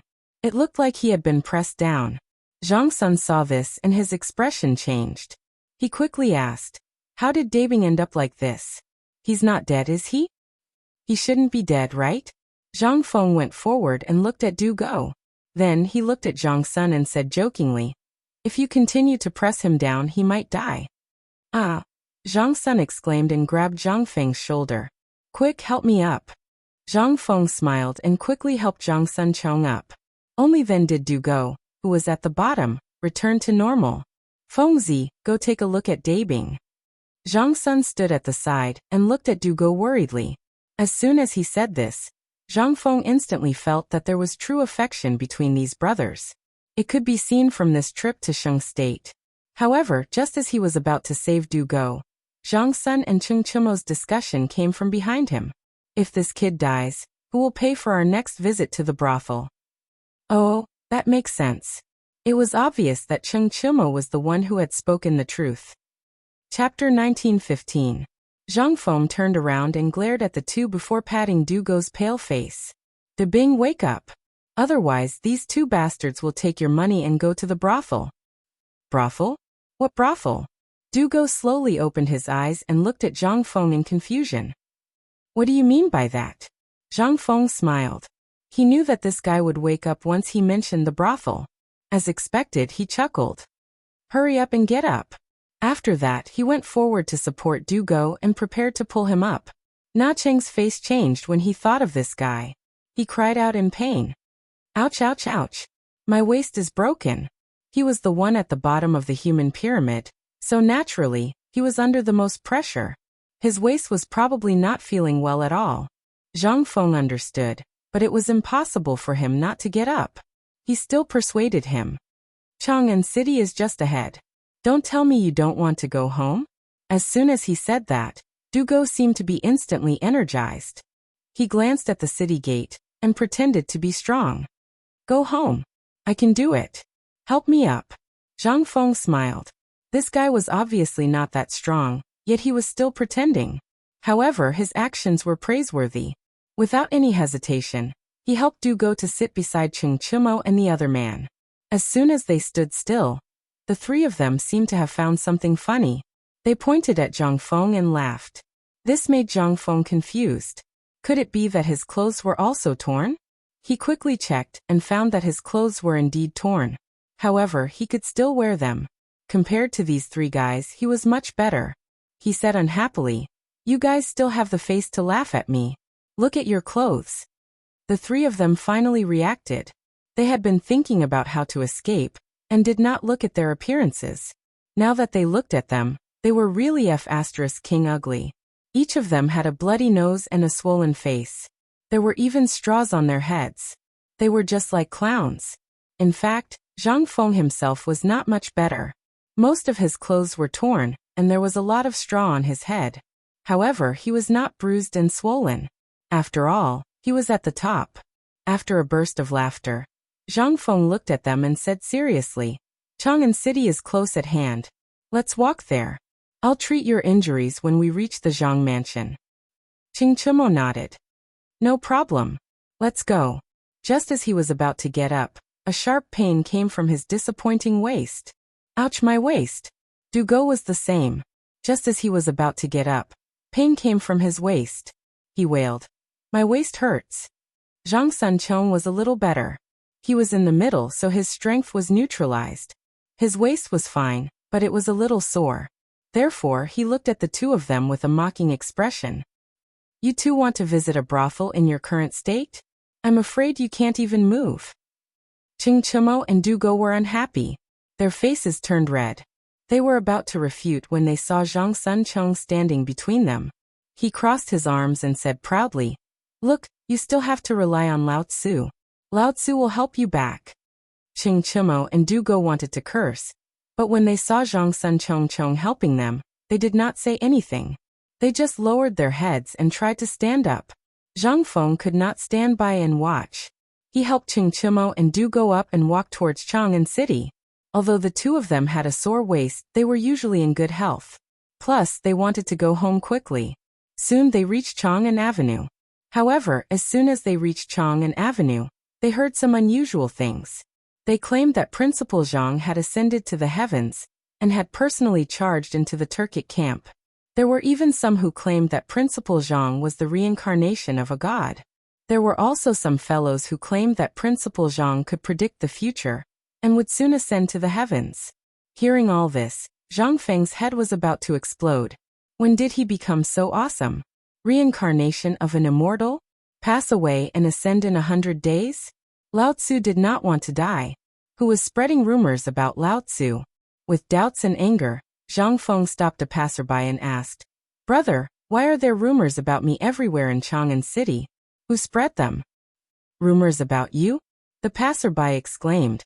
He looked Zhang Feng up and down and said disdainfully, "Do you think you are President Zhang? Do you think a beggar like you can pretend to be President Zhang, an immortal on earth? Huh?" The passerby secretly spat and left. Zhang Feng was confused. The whole Chang'an City was spreading rumors about him. How could he pretend not to know a living person in front of him? Was this guy blind?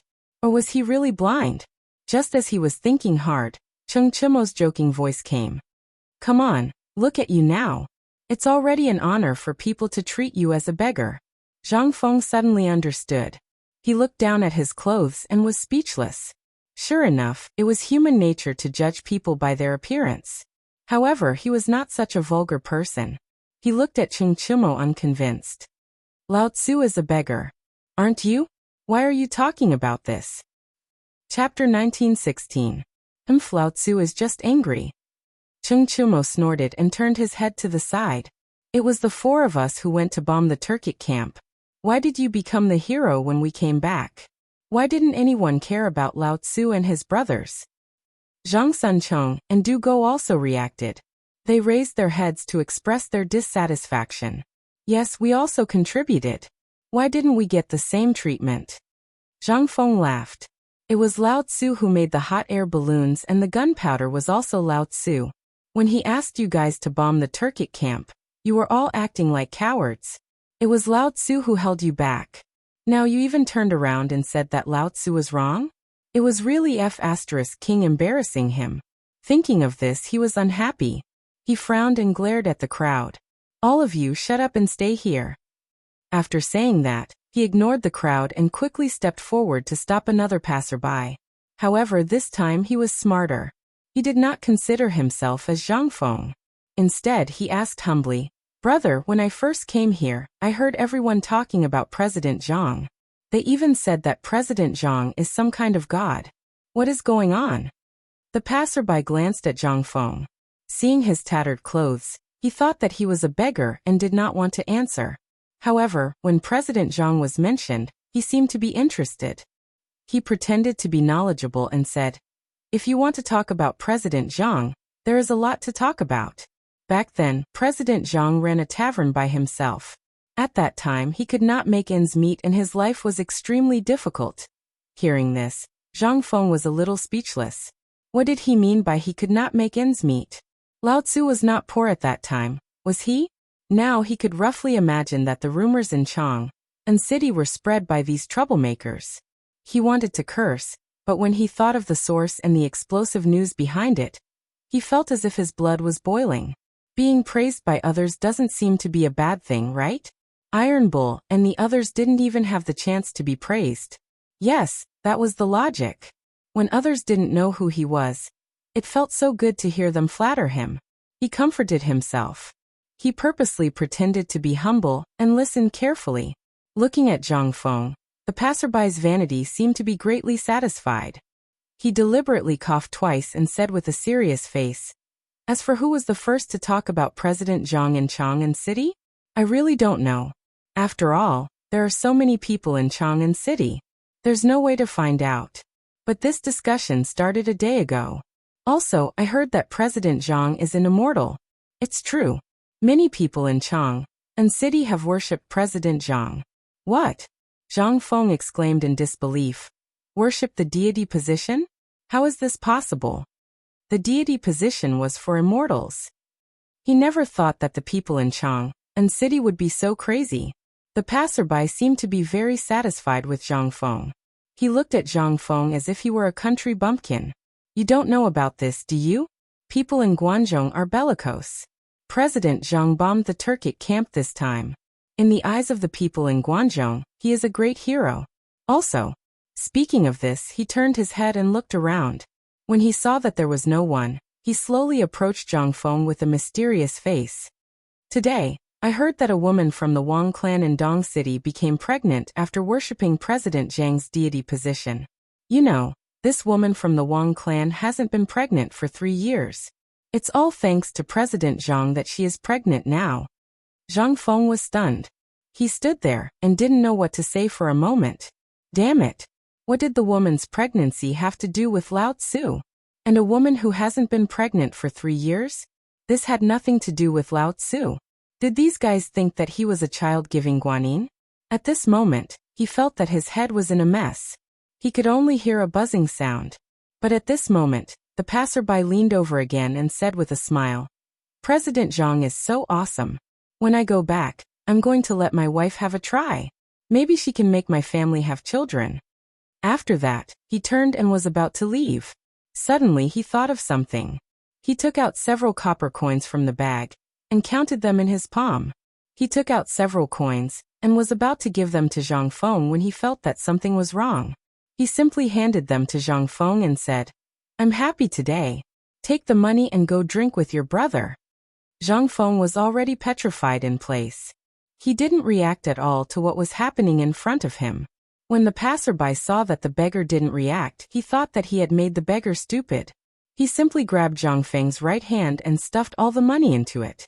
Then he flicked his sleeves and left. Zhang Feng was stunned. Cheng Chimo and the others behind him heard everything clearly. They looked at each other and wanted to laugh. But when they thought that Zhang Feng was still standing there in a daze, they went forward and patted Zhang Feng's shoulder. "Fengzi, are you okay?" Zhang Feng trembled violently. Only then did he recover. What the passerby said just now really made him speechless. How could a woman's pregnancy be related to Lao Tzu? Wasn't this normal? He wanted to vomit blood.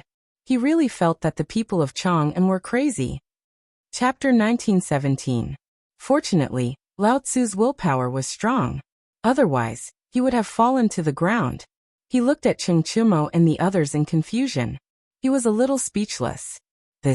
What does a woman's pregnancy have to do with Lao Tzu? He did not know if these guys heard him, but he wanted to find someone to confide in. He wanted to say that this had nothing to do with Lao Tzu. However, Cheng Chimo revealed a meaningful smile and said, "This is a good thing. You have now become the child-giving Guanyin. The people worship you." Speaking of this, he smiled slyly. "In the future, our family will worship you. Maybe you can give birth to our family." Ha ha ha. That's right. Our family will worship you too. Ah. Zhang Sunchong and Du Go also expressed their opinions and laughed loudly. There was nothing wrong with what they said, and there was even a trace of respect. However, in Zhang Feng's ears, it was slowly mocking. He clenched his fists and glared at the three. "You bastards dare to make fun of Lao Tzu. Take this." After saying that, he swung his fist and greeted them. The three of them had more or less injuries on their bodies. How could they withstand Zhang Feng's sudden attack? With a roll, they fell to the ground. Of course, Cheng Chimo was not someone to be trifled with. How could he endure this kind of grievance? Lao Tzu painstakingly accompanied you to Xingzhou. And you still want to hit Lao Tzu? Naturally, he could not take this lying down. Even though his waist hurt, he still wrestled with Zhang Feng. Moreover, there was also Zhang Sunchong and Du Go. Soon, the four of them wrestled together and rolled on the ground. The passers-by saw that there was a show to watch and stopped to look. Yo, where are these child beggars from? Why are they fighting on the street? Looking at their clothes, they should be from Chang'an. Look at the copper coins scattered on the ground.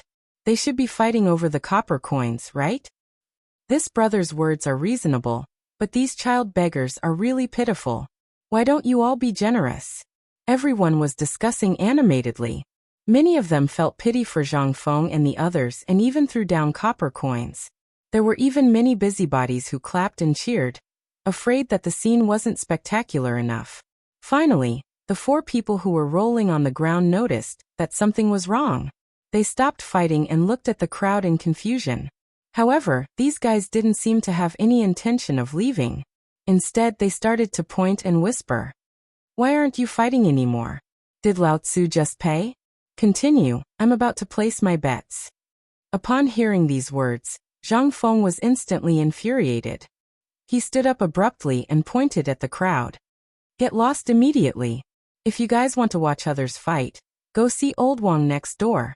Cheng Chimo and the others could not stand it anymore. They trembled as they supported each other and scolded the busybodies. "You bastards, did you not have a mother to teach you? Later, Lao Tzu will lead the troops to kill you all." When the crowd heard this, they wanted to refute. However, when they saw the clothes of Zhang Feng and the others, they shook their heads and remained silent. These child beggars were actually boasting shamelessly here? It seemed that they had been beaten silly just now. They didn't seem very smart now. After thinking about it, there was no need to argue with these child beggars. Everyone flicked their sleeves and left. Seeing that everyone had left, Zhang Feng glanced at Cheng Chimo and the others. He snorted coldly and walked toward the Zhang mansion. Cheng Chimo was a little embarrassed. If he went home in this state, he would probably be scolded by his father. Then he would be hung up and beaten. He would say that he was ruining the family's reputation and insulting the Cheng family. Zhang Sun and Du Go were similar. Both of them were young masters of aristocratic families. If they went home in this state, they would be laughed at by others. How could they raise their heads in Chang, and in the future? After thinking about it, the three of them decided not to go home. They followed Feng Zi to the Zhang mansion. This kid had brought them to Xingzhou. Now that he was in this state, he wanted to run away? No way. Therefore, the three of them followed Zhang Feng's footsteps and walked toward the Zhang mansion. Zhang Feng didn't care so much at first. He flicked his sleeves and walked forward. However, the more he walked, the more he felt that something was wrong. He realized that someone was following him. When he turned around, he saw that it was these 3 guys. Therefore, he stopped and looked at the 3 of them with a mocking expression. Why are you 3 following Lao Tzu? Weren't you very good at beating Lao Tzu just now? Ching Chimo was already unhappy. When he heard this, he pouted. Who said that Lao Tzu is following you? It's not like your family built this road. Tisk.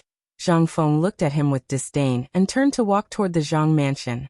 He knew in his heart that these guys didn't dare to go home for the time being. They could only follow him. However, they were unwilling to admit defeat. However, was Lao Tzu someone who would admit defeat? If you want to follow, then follow. When we reach the Zhang mansion, let's see how Lao Tzu will deal with you. They didn't speak along the way. Finally, they arrived at the Zhang mansion. When he saw the plaque of the Zhang mansion, Zhang Feng instantly felt a sense of belonging to his home. A warm feeling arose in his heart. It was still that familiar place. It was still those familiar voices. He felt like crying. Lao Tzu had suffered so much outside. He was finally back. However, he still held it in. He couldn't drop the ball in front of these guys. He sorted out his emotions and strode toward the door. He thought that he would be able to eat braised meat, chicken drumsticks, and other delicacies soon. Chapter 1918. Just as he was immersed in his beautiful fantasy, a shout pulled him back to reality. Stop! Where did this child beggar come from? Why are you begging at the Zhang residence? Zhang Feng frowned. It was normal for people to call Lao Tzu a child beggar. After all, many of them had never seen him before. Why would someone call Lao Tzu a child beggar in the Zhang residence? Were they blind or did they take the wrong medicine? He stared at the source of the voice and saw 2 servants in the Zhang residence's uniform glaring at him arrogantly. This made him furious. He frowned and scolded. Are you blind? You don't even recognize Lao Tzu. Lao Tzu is your master. Master? The 2 servants looked at each other in confusion. This was clearly a child beggar. How dare he say he was their master? How dare he? The leader of the servants stood out and took out a stick from his sleeve. He frowned and said, You dare to impersonate our master? Do you not know how to write the word death? Fengzi almost fainted when he heard this. Not only did these people not recognize him, but they also dared to take out a stick? What were they trying to do? Beat Lao Tzu? Just as he was about to step forward, Chung Chimo jumped out and pointed at the servant. He stared at him and said, Open your dog eyes and see clearly.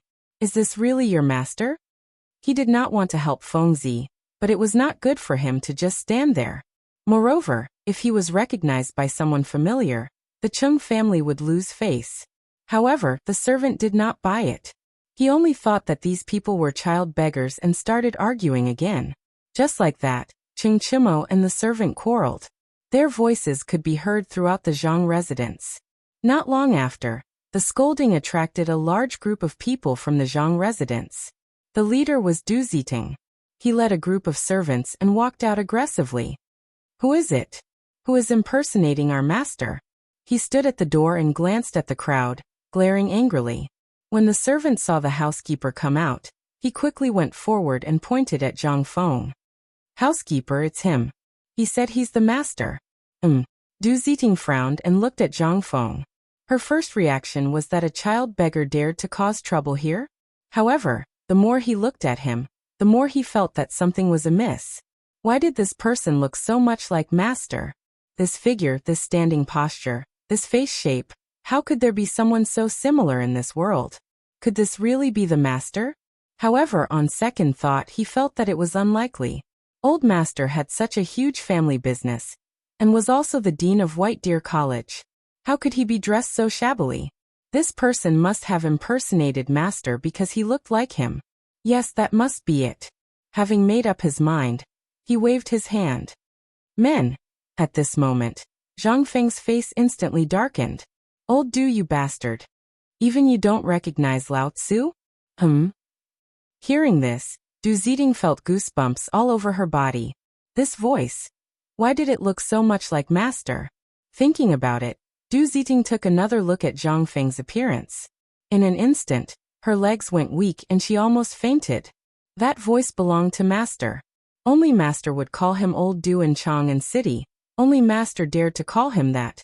The more he thought about it, the more he felt that something was amiss. He took a closer look and almost fainted. He looked exactly the same as old Master. They were practically carved from the same mold. And this voice, this was a living example of old Master. He could no longer remain calm. He came forward and looked at Zhang Feng. His voice trembled as he asked, "Master, are you really Master? What do you think?" Zhang Fu waved his sleeves and stared at Du Ziting. Who else in Chang and city dares to impersonate Lao Tzu? As soon as he said that, Du Ziting was sure that this was her master. Only Master would speak to her like this. Only Master could emit such a domineering aura. Therefore he hurriedly cheered, "Master, it's Master, Master is back!" Before he could finish his sentence, Zhang Feng hurriedly stepped forward and covered Du Ziting's mouth. He widened his eyes and said, "Do you want the whole mansion to know that Lao Tzu is like this?" Du Ziting's mouth was covered, so she didn't react for a long time. Her eyes kept rolling until she saw Zhang Feng's tattered clothes.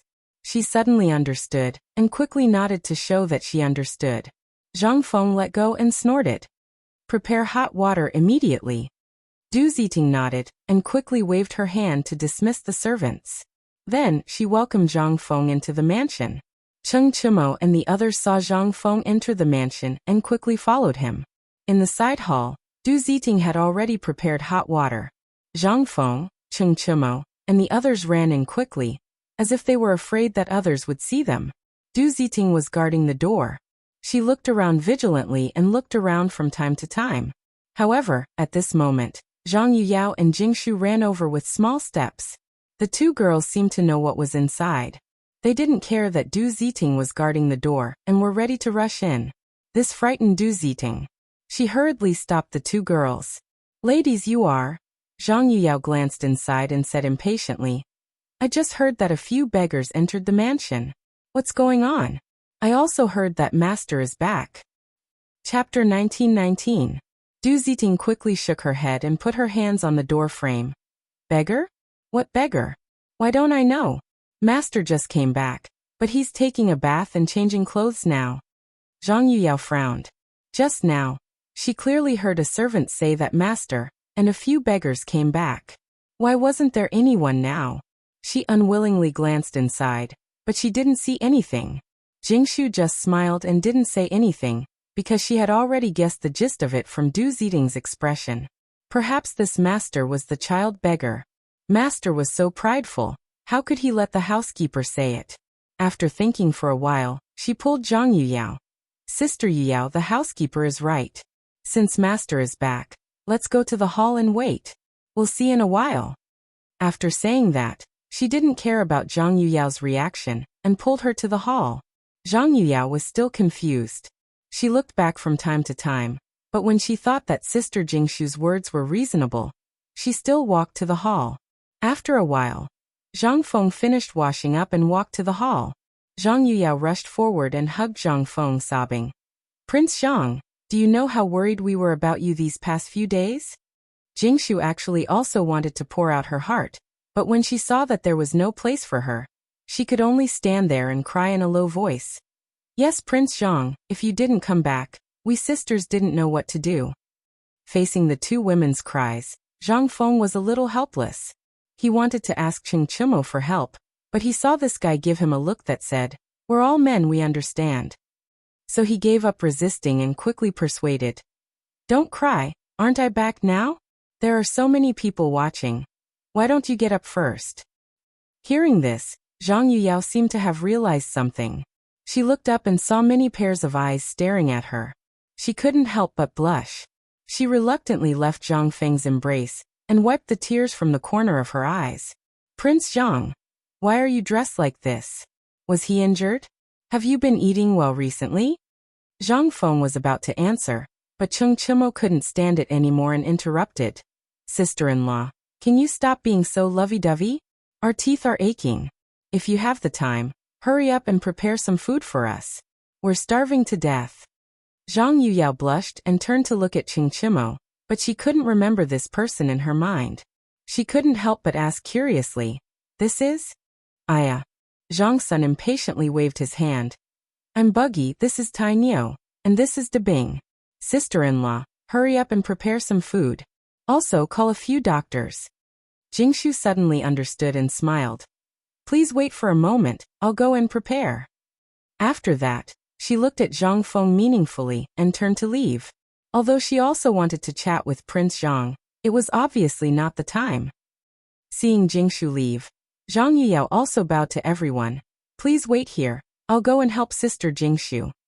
Du Ziting was also tactful. She probably guessed that the master and the young masters had something to say, so she casually found an excuse and left. After the three of them left, the hall became much quieter. But soon, the silence was broken by Cheng Chimo. He looked at Zhang Feng and showed an expression that all men understood. Fengzi, you're really lucky to have such a wife. If I, Tainyo, had such a wife, I'd be willing to die. You still have the face to say that. Zhang Feng stared at Cheng Chimo and was a little angry. You dog, you really treated this place as your own home. If Lao Tzu didn't see that you were injured, he would have already cut off your arm. He was very angry that this guy was bossing him around in his own house. However, when he thought that this guy was still injured, he let it go. Moreover, this guy had helped him a little in Shenzhou. Otherwise, with his temper, he would have driven this guy out long ago. Cheng Chimo was a little disapproving. Fengzi, don't bite the hand that feeds you. Our injuries are all because of you. If it weren't for your hot air balloon, how could we be injured? Yes, if it weren't for your stupid hot air balloon, how could we be like this? Zhang Sunchong and Du Go seemed to have found a topic to vent their anger on, and they glared at Zhang Feng. In fact, it would have been better if these guys didn't mention it. Once they mentioned the hot air balloon, Zhang Feng was puzzled. The hot air balloon was clearly fine in the sky, and there was no problem all the way to Shenzhou. Why did it deflate when it returned to Chang? And, moreover, it deflated very quickly. Before they could react, it had already landed. It was a little strange. At that time, he was sleeping and didn't notice too many problems. It seemed that he could only ask these guys. Therefore, he tried to put on a smiling face. What happened to the hot air balloon just now? Why did it deflate? You want to know? Cheng Chimo revealed a malicious smile. Seeing Zhang Feng nod, he joked. I won't tell you. Who told you to hit Lao Tzu? Just now he was quite good at hitting Lao Tzu. Now he wanted to fish for information? Impossible. Chapter 1920.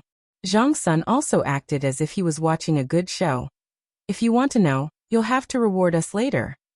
Zhang Feng narrowed his eyes. He already knew that they didn't have good intentions. Sure enough, they were waiting for him here. However, was he someone who would admit defeat? He coldly snorted. I'll naturally treat you to good food and drinks later. However, you must immediately tell me everything that happened on the hot air balloon. Otherwise, Lao Tzu will immediately ask the Zhang residence's people to spread your scandal. At that time, let's see if you can still be so arrogant. Upon hearing this, Cheng Chimo's expression immediately changed. He was most afraid of his father. If his father knew that he had become a child beggar, wouldn't he be beaten to death? He quickly begged for mercy. I said, please don't spread it. We are also people who care about our reputation. Yes. It won't do you any good to spread it. Du Go was also afraid. His family was very strict and was not inferior to the imperial family. If his father knew, he would lose a layer of skin. However, Zhang Feng was happy. He thought to himself, since these guys are so afraid, then Lao Tzu will have something to use against me in the future. Why say again? He couldn't care less. He smiled. Then quickly tell me. Originally, this smile didn't mean anything. However, in everyone's eyes, it was like a death knell. It harbored evil intentions and made people afraid. Cheng Chimo could only say, just now, when we were in the sky, I heard the sound of air leaking. At that time, you were sleeping, so naturally you didn't have any reaction. I saw the hemp rope slowly breaking free from the sound of air leaking. Then, as he spoke, he spread out his hands. Then it became like this. After hearing this, Zhang Feng frowned. Originally, the hot air balloon this time wasn't very perfect.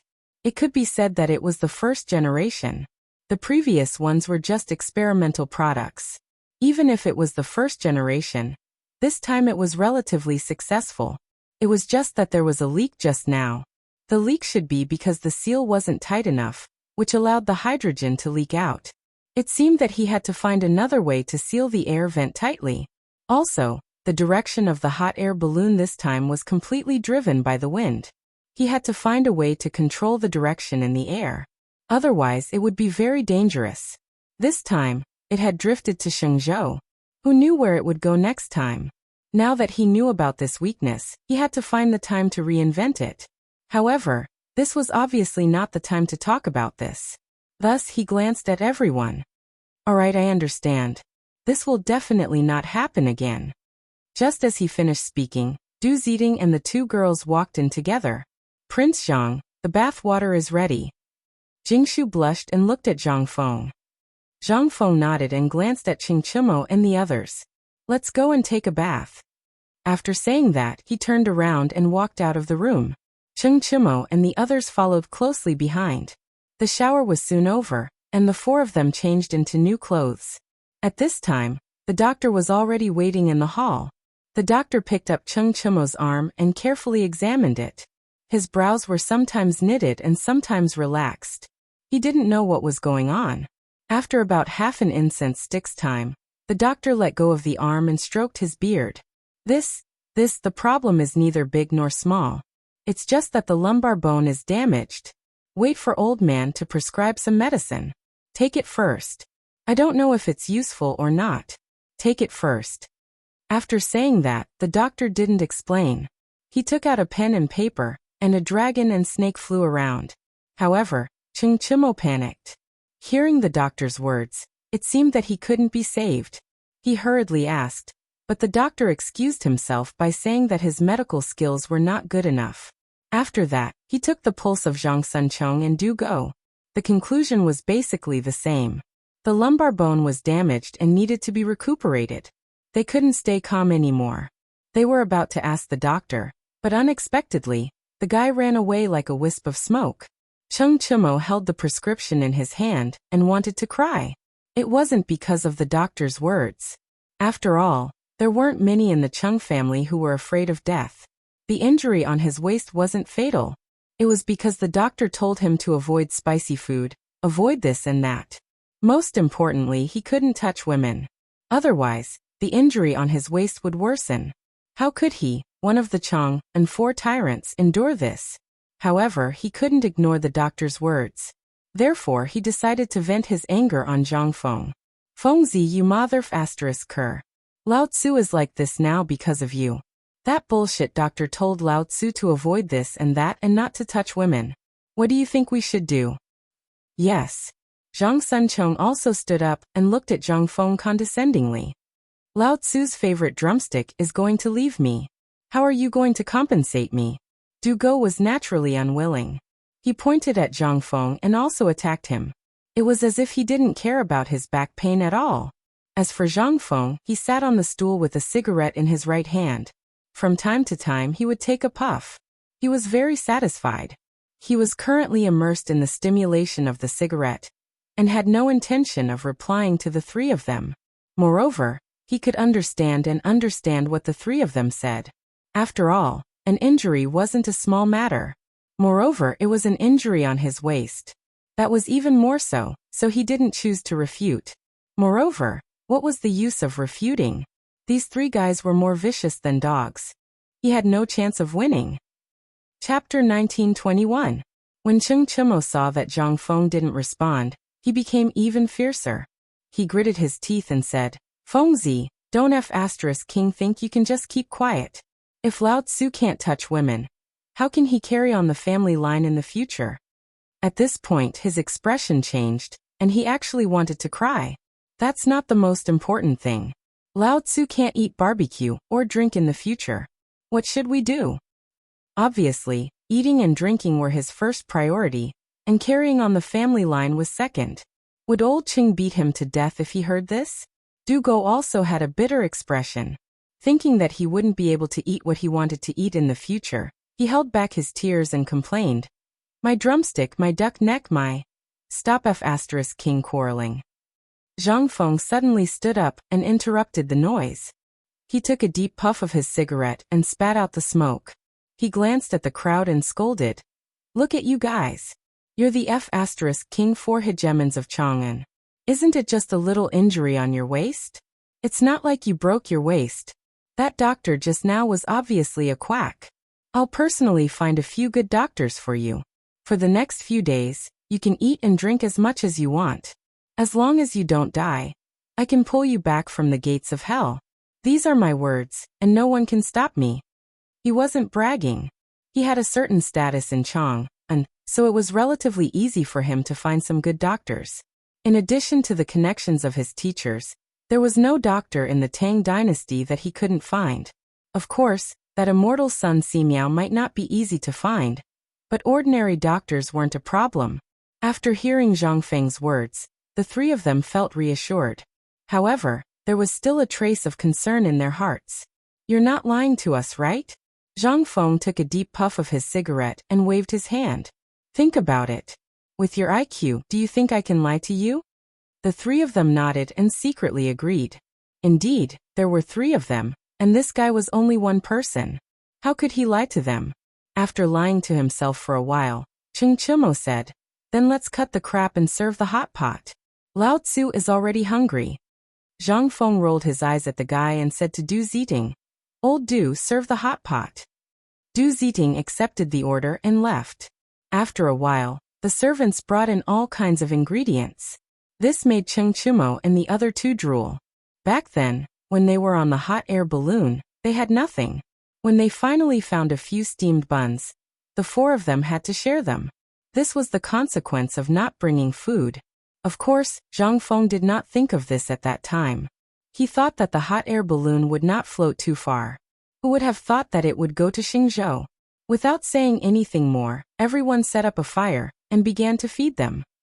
Not long after, the ingredients were cooked. Cheng Chimo and the others wolfed down the food. But this was hot pot. How could he eat it like that? The three of them were scalded to the point that they could only stick out their tongues. After a sumptuous feast, the four of them sat on the chairs and each lit a cigarette to enjoy the peace and quiet. Before they finished smoking, Jingshu and Zhang Yiyao walked in. Prince Zhang, greetings. The two women bowed to everyone. Seeing this, Zhang Feng straightened his clothes and quickly sat up. After all, this would damage his image, especially in front of the two women. Then he said seriously, What's wrong? Jingshu stepped forward and bowed. Since Prince Zhang is back, when will you go to Shao Mountain to visit the gentleman? This time, they were here to remind young Master Zhang to go to Shao Mountain. After all, the teachers had worked hard for young Master Zhang. It was said that their white hair had increased a lot. Now that they were back, if they didn't go and see the teachers, they would definitely be criticized by others. Although this was not important to others, it was extremely important to the Zhang residents because it was related to the reputation and direction of the Zhang residents. They could not be careless. As the future mistress of the Zhang residents, they naturally had to remind him. Zhang Feng naturally knew this in his heart. It was just that he had just returned and did not think about it. Now that he was suddenly reminded, he felt a little unnatural. This was his master, and he actually needed the two girls to remind him. He really should not have done that. After blaming himself, he said with a serious face, Indeed, what you said is reasonable. I was not here for a few days, so my master must be very busy. I should pay him a visit. As he spoke, he raised his head and glanced outside the door. Seeing that the sun was setting in the west, he changed the topic. It's already late. Let's go tomorrow morning. Send someone to Shao Mountain to pass on a message that I'm back. Jingshu thought for a moment, and felt that Prince Zhang's words were reasonable. She bowed. Yes, young master. What? Is there anything else? Seeing that the two women did not leave, Zhang Feng could not help but ask. Jingshu nodded and continued. A few days ago, Madame Xie came and brought a lot of dried flowers. Madame Xie? Zhang Feng thought about this name carefully and asked. How many dried flowers did she bring? Did she report it? Did she pay? He had previously made an agreement with this Madame Xie. As long as he did not ask, she would continue to send flowers. This could be considered as secretly helping the Xie family. Chapter 1922. Moreover, the dried flowers were related to perfume. And perfume was a new product. He dared not be careless. Jingshu also knew the importance of the matter. She took out an account book from her sleeve and handed it to Zhang Feng. Young master, this is the account book. There are a total of 30 stones. Zhang Feng took the account book and looked at it carefully. Seeing that there was no problem, he closed the account book and handed it back to Jingshu. Well, there is no problem. Tell old Du to take good care of the dried flowers. I will have great use for them in the future. Jingshu nodded. She seemed to have thought of something and said, a few days ago, Mr. Zihuai also came. He brought some news. He said that the teachers of the academy sent some servants to Xingzhou in order to find you. Hearing this, Zhang Feng couldn't help but feel a little touched. The teachers on the mountain really treated him well. They really did help him when he needed them. Especially the old Xiaocai. Although he usually did not show it, he knew that he was the one who cared about him the most. The old Xiaocai was usually lonely and had no one to rely on.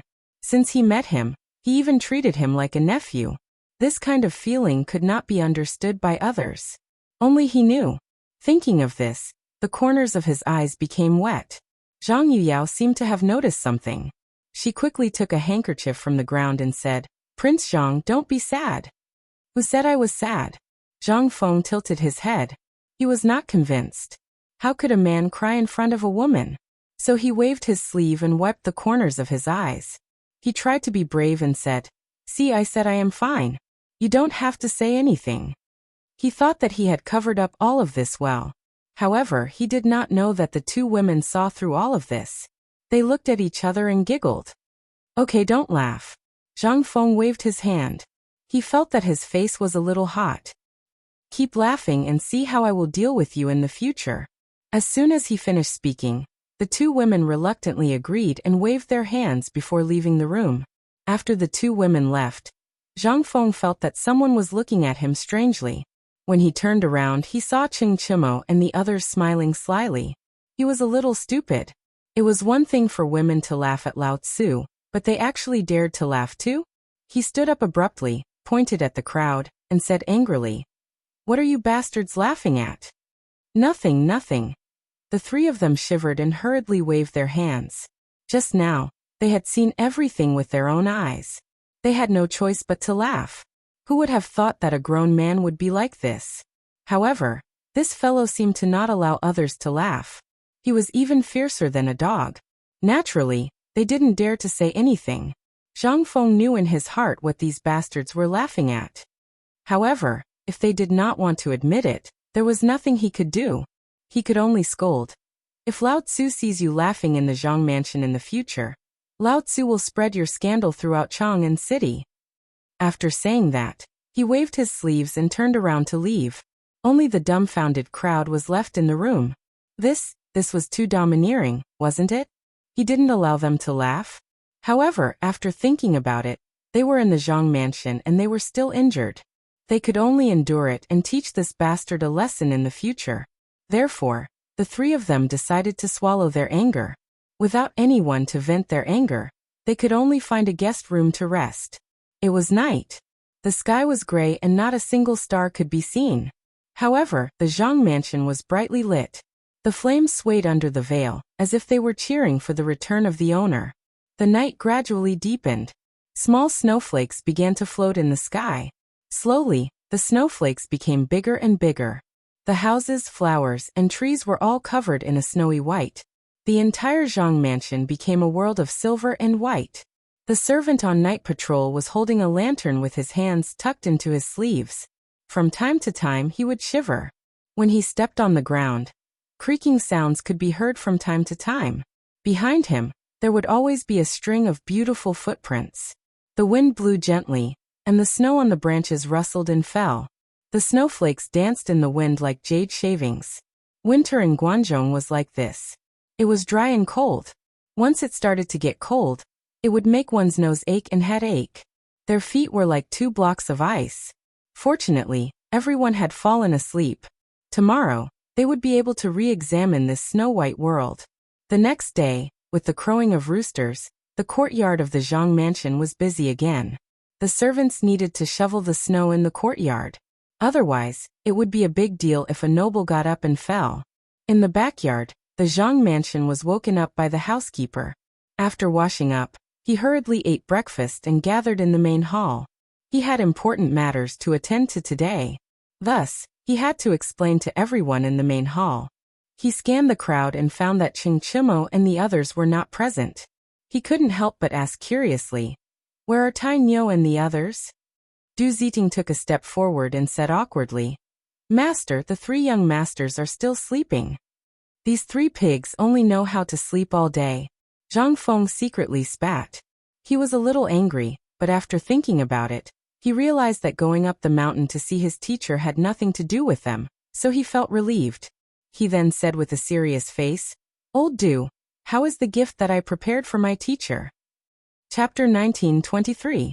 Yesterday, he told Du Ziting that he would go to Mount Shao today to visit his teachers, so he needed to prepare some gifts. At first, he felt strange to prepare gifts. Mount Shao was his own place, and he had to give gifts when he went back. But on second thought, his teachers had been busy these days, and if he didn't prepare something, he would feel that he didn't value them. After thinking about it, he decided to prepare something. After all, there was no harm in being prepared. Du Ziting also knew the importance of this matter. She pointed to the gift boxes on the table and said, "Master, according to your instructions, each gift box contains old ginseng, tea leaves, and wine. There is no problem." Zhang Feng nodded. He knew that his teachers were experts who were not greedy for gold, silver, and jade, so he could only use these to cater to their liking. He hoped that they would like it. After saying that, he turned around and walked out of the door. But at this time, Jingshu grabbed Zhang Feng and pleaded, "Prince Zhang, let us sisters go with you." "Yes, Prince Zhang, we also want to go," Zhang Yiyao also said with a hopeful look. This made Zhang Feng confused. He asked, "I'm going to see my teachers. What are you going to do?" "And I will be back soon." Jingshu shook her head and said with a bitter face, "Prince Zhang, you don't know how we sisters survived when you were not here. We were worried that you would not come back after leaving. We have been looking forward to it for a long time, but you finally came back. Now that you are leaving, please take us with you. We were really worried that you would not come back." Zhang Feng looked at the 2 women affectionately. He didn't expect that the 2 women had such deep feelings for him, and were so worried about him. If he didn't take them with him now, he felt a little wrong. He had to say, "Okay, then let's go together." Hearing this, the 2 women were overjoyed. Du Ziting stood on the side and smiled without saying anything. Young people, she could understand.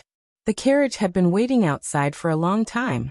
The group of people boarded the carriage and set off for Shao Mountain. This time, he didn't bring too many people, only Zhang Yuyao, Jingshu, and 5 servants. Because this was considered paying a visit to his master, and thanking him for his kindness, there was no need for extravagance. Naturally, he didn't need to bring too many people. Soon they arrived at Shao Mountain. The carriage stopped at the entrance of the academy. Zhang Feng poked his head out and felt a familiar smell. It was the smell of the mountains, mixed with the fragrance of countless flowers and trees. Even though it was winter and everything had withered, the academy was still thriving. This was the strength of the students. Wherever they were, it would always be filled with the aura of youth. After enjoying the wonderful feeling, he was about to get out of the car when he heard a series of exclamations. "Dean, the dean is back." Zhang Feng looked in the direction of the voice, and saw a group of students calling him. There were quite a few of them, and there were some familiar faces among them, including Yin Ping, Qiu Ran, and the others. This made him a little confused. Why were there so many students here? Were they here to welcome him? Thinking of this, he was overjoyed. He tidied his clothes and walked out of the carriage. He smiled at the crowd and said, "Why are you all here?" Yin Ping stepped forward, scratched his head and smiled. "I know the dean is coming back today, so I came here to wait for you." "Waiting for me?" Zhang Feng was a little surprised. Even though he knew that these students were here to welcome him, he couldn't help but be surprised. However, he still had to put on a show to avoid disappointing them. Therefore, he said with a happy face, "I didn't expect you to be so considerate. You didn't waste my usual teaching." At this time, he didn't forget to brag about himself. The students were obviously happy to hear this. They smiled and felt a little embarrassed. After a round of laughter, Zhang Feng glanced at the crowd. Let's go into the academy. You must be waiting for a long time, right? Qiu Ren nodded. You are already waiting for us at the dean's residence. After saying that, he took the initiative to step back. The students also stepped aside and made a path for Zhang Feng. The carriage slowly pulled behind them and drove towards the academy. After a while, the group of people arrived at the residence. The students dispersed, leaving only Zhang Feng and the others. Zhang Feng helped the two women out of the carriage and walked towards the residence. As soon as he opened the door, he saw the four teachers and the old elementary scholar sitting on the stool, not saying a word. Zhang Feng greeted them with a happy face. He bowed to his teachers one by one. Hello, teachers. He originally thought that his teachers would be very happy when he came back, and then invite him to have a candlelight talk. However, something unexpected happened. Yu Shernan shot to his feet and glared at her coldly. You still remember to come back? Zhang Feng was stunned. He thought that his teacher would be very happy. Why was he so angry? He didn't dare to answer. He quickly looked at the other teachers, wanting to ask for help. However, the other teachers were still sitting and looking at him coldly. It was as if they took everything for granted. Even the old elementary scholar was the same. What's wrong with these teachers? Chapter 1924. Why was he angry with him? Just as he was racking his brains, the old scholar stepped forward and said with disappointment, Where did you go this time? Be honest and explain everything clearly. Zhang Feng frowned. He probably knew why his teacher was angry. When he was about to answer, Jingshu stood up. She bowed to the gentleman and said, Gentlemen, Prince Zhang just came back. He is still injured. Can you let him sit down and talk? Injured? Yu Shernan glanced at Zhang Feng. He was a little moved. In fact, he didn't mean to reprimand this student. In general, Fengzi did everything well. However, this incident made them very angry. A dean of the academy actually went to the war-torn Xingzhou? Wasn't he worried about his own safety? Thinking of this, his eyes became cold again. Even if he is injured, let him stand. Why? Do you want to intercede for him? Jingshu frowned and was a little dissatisfied. She didn't expect these gentlemen to be so strict. However, she didn't dare to refute and said, I don't dare. Zhang Feng saw that the atmosphere was a little tense. He turned his head and glanced at the two girls. He said, You two leave. Our teachers have something to say to me. You shouldn't stay here. Letting the two girls leave was for everyone's good. If the teachers scolded him later, it would be embarrassing. Zhang Yuyao was a little unwilling and pouted. She was very worried about Prince Zhang. Moreover, she had heard of these gentlemen's reputation. They were famous for being strict. This time, Prince Zhang would inevitably be reprimanded for doing such a thing. Jingshu was obviously more sensible. Looking at the situation, she knew that she couldn't help much even if she stayed. She quickly pulled Zhang Yuyao and left in a hurry. Seeing the two girls leave, Zhang Feng bowed again. Dear teachers, I know that I did something wrong this time. Please punish me. It was better to admit his mistake first than to ask. Maybe the teacher's punishment would be lighter later. However, he was wrong. The atmosphere in the arena did not ease because of his apology. Yu Shernan waved his sleeves and said coldly, As the saying goes, a gentleman does not stand under a collapsing wall. Do you understand this principle? Zhang Feng shuddered. He had never seen his teacher lose his temper like this. Moreover, it was directed at him. It seemed that he was really angry this time. He could only tremble as he said, replying to teacher, This student understands. Since you know, why do you want to take the risk yourself? Xueji stood up, pointed at Zhang Feng and scolded him. Do you know what you're shouldering? You might not know, but today, old man will tell you. Speaking of this, he looked up at the roof and then at Zhang Feng. You are shouldering the hopes of us old guys, the academy, and even the entire Tang dynasty. How can you put yourself in danger? What if something happens? Zhang Feng was stunned. He did not expect his teacher to have such high expectations of him. And the academy and the entire Tang dynasty? This was a bit exaggerated, wasn't it? He could not afford it. However, in such a serious situation he had to bow and say, Yes, teacher. Well, I've finished my lecture. Let him tell us what happened this time. Chu Suiliang glanced at the crowd, then looked at Zhang Feng and said coldly, "Hurry up and tell us what happened this time." Zhang Feng nodded and thought for a while before he said, "The cause of this time is that I studied something that can go up to the sky. I called it a hot air balloon. Then I flew all the way to Chang, and in the hot air balloon. Originally, I did not plan to go to Shenzhou, but at that time the hot air balloon was a little out of control, so I flew all the way to Shenzhou.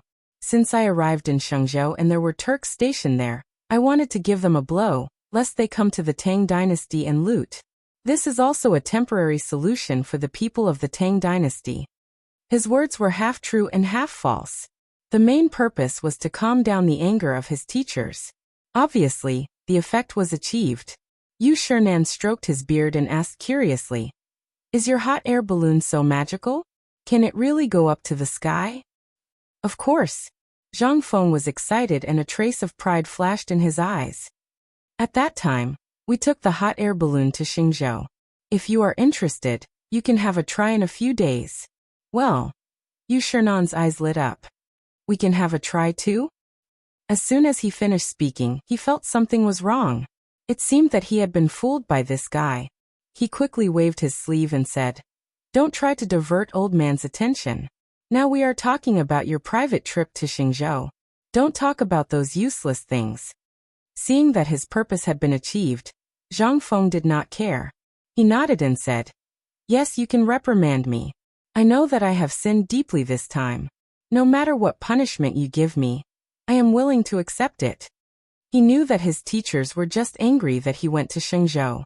As long as he took the initiative to admit his mistake, he believed that his teachers would not be too angry. Chapter 1925. Sure enough, this method seemed to be effective. Yu Shernan waved his sleeves, not knowing what to say. He sat on the side and angrily drank his tea. The old scholar stared at Zhang Feng and said earnestly, "Fengzi, we are not angry at you for tinkering with these strange things. We are angry at you for putting yourself in danger. Even if you want to serve the country, can't you let someone else do it? Why do you have to go yourself? You should know that the son of a rich family should not sit under the eaves." Zhang Feng hurriedly bowed and said with a sincere face, "What the teachers say is reasonable. This student will keep it in mind, and will not do it again in the future." Only then did everyone nod in satisfaction. Chu Suiliang stroked his beard. "Since you already know, then we will not say anything more. You are still injured, so rest well." After saying this, he turned and left. Everyone saw that Chu Suiliang had left and did not stay any longer, so they all left. But when they left, they all gave Zhang Feng a meaningful look that was hard to understand. Zhang Feng was the only one left in the room. He lowered his eyebrows and glanced around. Seeing that his teachers had all left, he slowly got up. But at this moment, the door was pushed open again. Zhang Feng was so scared that he hurriedly bowed and said respectfully, "Teachers, do you have any other orders?" A voice came from in front of him. "Prince Zhang, it's us." Zhang Feng could not help but be surprised. This voice did not belong to his teachers. He could not help but be curious. He raised his head and saw that it was Jingshu and Zhang Yuyao. He said unhappily, "So it's you two girls. What are you doing here?" Zhang Yuyao chuckled. "I didn't know young Master Zhang was so afraid of you gentlemen." Zhang Feng rolled his eyes at Zhang Yuyao and casually found a stool to sit down. "I'm not afraid. I'm just showing my respect. I owe my master a great debt of gratitude. This time I've angered them. It's only right for them to scold me." "Prince Zhang is right." Jingshu smiled and went forward to pour a cup of tea for Zhang Feng. "Sirs, you are doing this for the good of young master." Upon hearing this, Zhang Feng's face turned a little ugly. The words that his teachers had just reprimanded him were still ringing in his ears. Hence he waved his hand and said, "It's nothing. You guys go back to your residence first. I want to be alone." Oh, Jingshu nodded. She could tell that Prince Zhang was not in a good mood, so she pulled Zhang Yuyao back to their residence. As for Zhang Feng, he took out a cigarette from his waist and slowly lit it, savoring this lonely life. At the same time, in the imperial study, Li Shimin sat on the dragon throne with a cigarette in his hand. From time to time he would take a puff. His complexion was not very good. He had been exchanging letters with Shengzhou for the past few days, but there was no news about Zhang Feng. For this reason, he sent out a few more teams, hoping to find news about Zhang Feng. In fact, he did not have much hope that Zhang Feng would be alive. Thinking about it, after blowing up the Turkic camp, even if he had a flying magical weapon, he could not stay in the sky forever. Since that was the case, he would definitely land. However, until now, why was there no news? Could it be that he was already dead? Or had he been captured by the Turkic people? Or had he been eaten by wild wolves? He had thought about all these. Now his only hope was to pick up the bones and bring them back. At least, he would have something to remember. However, at this moment, footsteps came from outside the door. Then little Gizi walked in with small, quick steps. Your Majesty, there is news." He hurried over and almost stumbled. He looked very anxious. Li Shimin raised his lazy eyelids, looking slightly tired. "What news?" Little Gizi hurried forward and said with joy.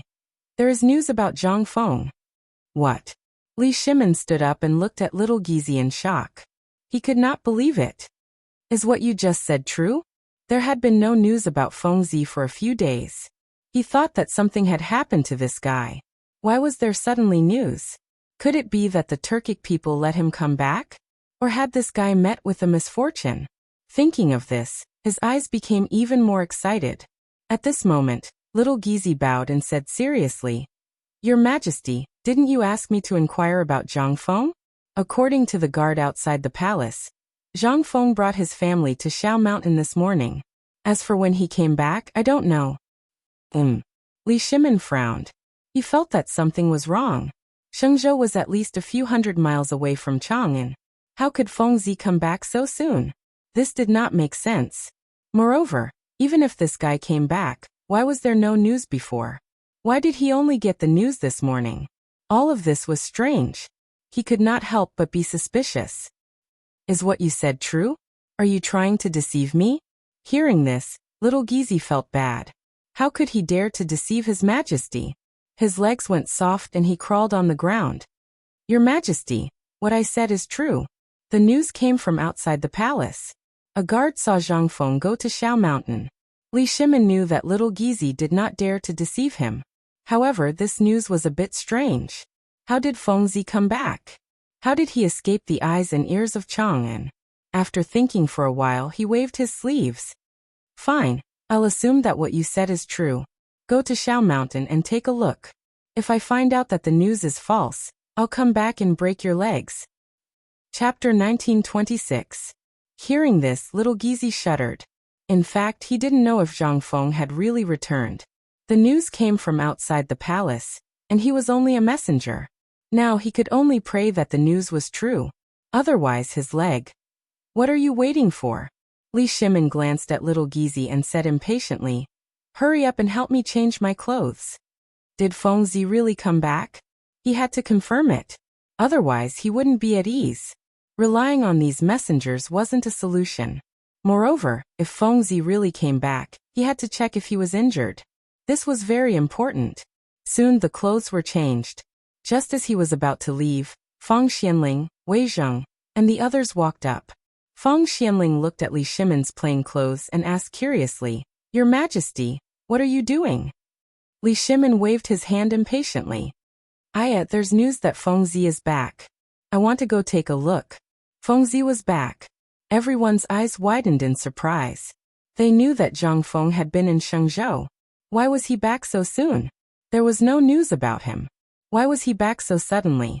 Even though they didn't believe it, seeing that His Majesty was so impatient, it seemed to be true. Wei Zheng stepped forward and cupped his hands. "Your Majesty, I'm willing to go too." Li Shimin was already impatient. Seeing that everyone wanted to go, he replied casually, "Do as you wish." With that he waved his sleeves and left. Wei Zheng and the others looked at each other and followed closely. Actually, until now they still couldn't believe that Feng Zi was back. After all, Shengzhou wasn't close to Chang'an. How could he be back in just a few days? Although they thought about it, they still wanted to find out. In next to no time, their group arrived at Ballista Mountain's White Deer Academy. Li Shimin hurriedly jumped off the carriage and ran toward Zhang Feng's residence. As Wei Zhang and the others were old, their legs were not as nimble, so they could only run at the back. As they ran they shouted, "Erlang, slow down." However, Li Shimin couldn't wait any longer. He rushed to the residence in a few strides and opened the door. A familiar figure was sitting on a chair smoking. This person was naturally Zhang Feng. He was startled by the sudden voice and sat up abruptly. When he saw that it was Lao Li, he was so excited that he could not speak. Lao Li was one of his few good friends. Lao Li had helped him a lot in Chang'an City. When he was in Shenzhou, he missed Lao Li very much. Thus, he was naturally excited to see Lao Li again. On the other hand, when Li Shimin saw that it was Zhang Feng, he couldn't help but smile, as if all the grievances of the past few days had been revealed. Ever since Zhang Feng left, there wasn't a day that he didn't miss her. First, it was the Xuanwu Gate incident. Hundreds of officials forced him to abdicate. He even felt that the palace was a little suffocated. Everyone had betrayed him. At that time, he put all his hopes on Zhang Feng. Unfortunately, this guy didn't come back. However, it didn't matter. Later, there was also good news. The Turkic camp was bombed. Xieli and Tuli were injured. They all retreated to the grassland. Only then did the officials stop talking. Otherwise, he didn't know how these guys would slander him. This was all thanks to Fengzi. Thinking of this, he strode forward and gave Zhang Feng a bear hug. He said with emotion, "Fengzi, you're finally back. It's good that you're back." "Hee, I didn't know that you missed me so much." Zhang Feng patted Li Shimin's shoulder, and then stepped back. He looked at Li Shimin with joy. "How have you been these days when I wasn't here?" Li Shimin patted Zhang Feng's shoulder and smiled. "I'm fine. How about you? When did you come back? Why didn't anyone find out?" He naturally wouldn't take the initiative to tell Fengzi about what happened in the palace. After all, it wasn't something to be proud of. "I came back yesterday." Zhang Feng smiled as if he thought of something happy. "As for why I didn't find out, it's because I have a unique skill." As soon as he finished speaking, Feng Xianling and others rushed in. When they saw that it was really Zhang Feng, they were so excited that they couldn't speak. They were also very worried about Fengzi. After all, they had been friends for so long. At that time, they all thought that this guy died in Shenzhou. They didn't expect that he was still alive and standing in front of them. How could they not be happy? In fact, the happiest one was Xiao Gizi. Just now, when he passed the news of Zhang Feng's return to His Majesty was still doubtful. Now that it was true, His Majesty could hug his leg, right? Zhang Feng, this brat, is usually not much, but now he has become our family's savior? Thinking about it, comparisons were odious. Zhang Feng didn't know this. Seeing that everyone was stunned, he couldn't help but ask, "What? Don't you recognize me?" This voice broke the silence in the room and interrupted everyone's thoughts. Wei Zheng stepped forward and looked at Zhang Feng. Not simple, not simple. From Chang'an to Shenzhou, and then from Shenzhou back to Chang'an. Boy, how did you do it?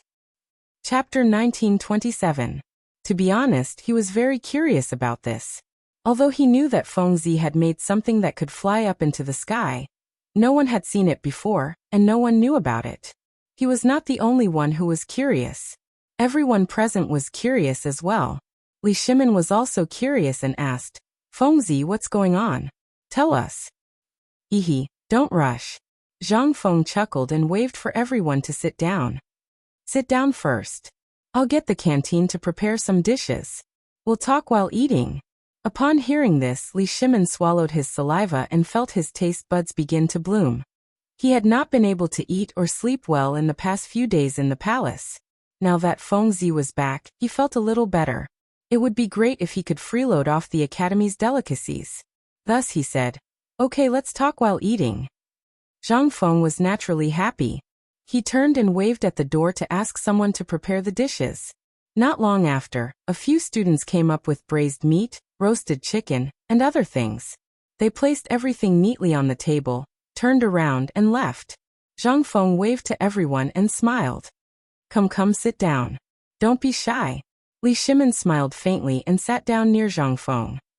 Old Feng, why aren't you sitting?" Zhang Feng saw that Wei Zheng and the others had not sat down and asked subconsciously. Wei Zheng and the others looked expectantly at the food and wine, and then at Li Shimin. They had no choice. Without His Majesty's order, they did not dare to sit. Li Shimin naturally knew what everyone was thinking. He waved his hand and said, "Sit down. We're happy today. Don't worry about this." Then he glanced at little Gizi. "You sit too." Little Gizi looked at Li Shimin in surprise. He had wanted to sit down and taste the delicacies for a long time. His Majesty had not eaten well these past few days, so how could a servant dare to eat well? Thus, he naturally starved with His Majesty. Now that His Majesty had allowed him to sit down, this was a great gift. Without hesitation, he chose a seat close to Li Shimin, so that it would be easier for him to serve food to His Majesty. When Li Shimin saw that everyone was seated, he looked at Zhang Feng and asked, "Fengzi, you haven't answered my question yet." "Don't worry." Zhang Feng picked up the wine jar and poured everyone a cup of wine.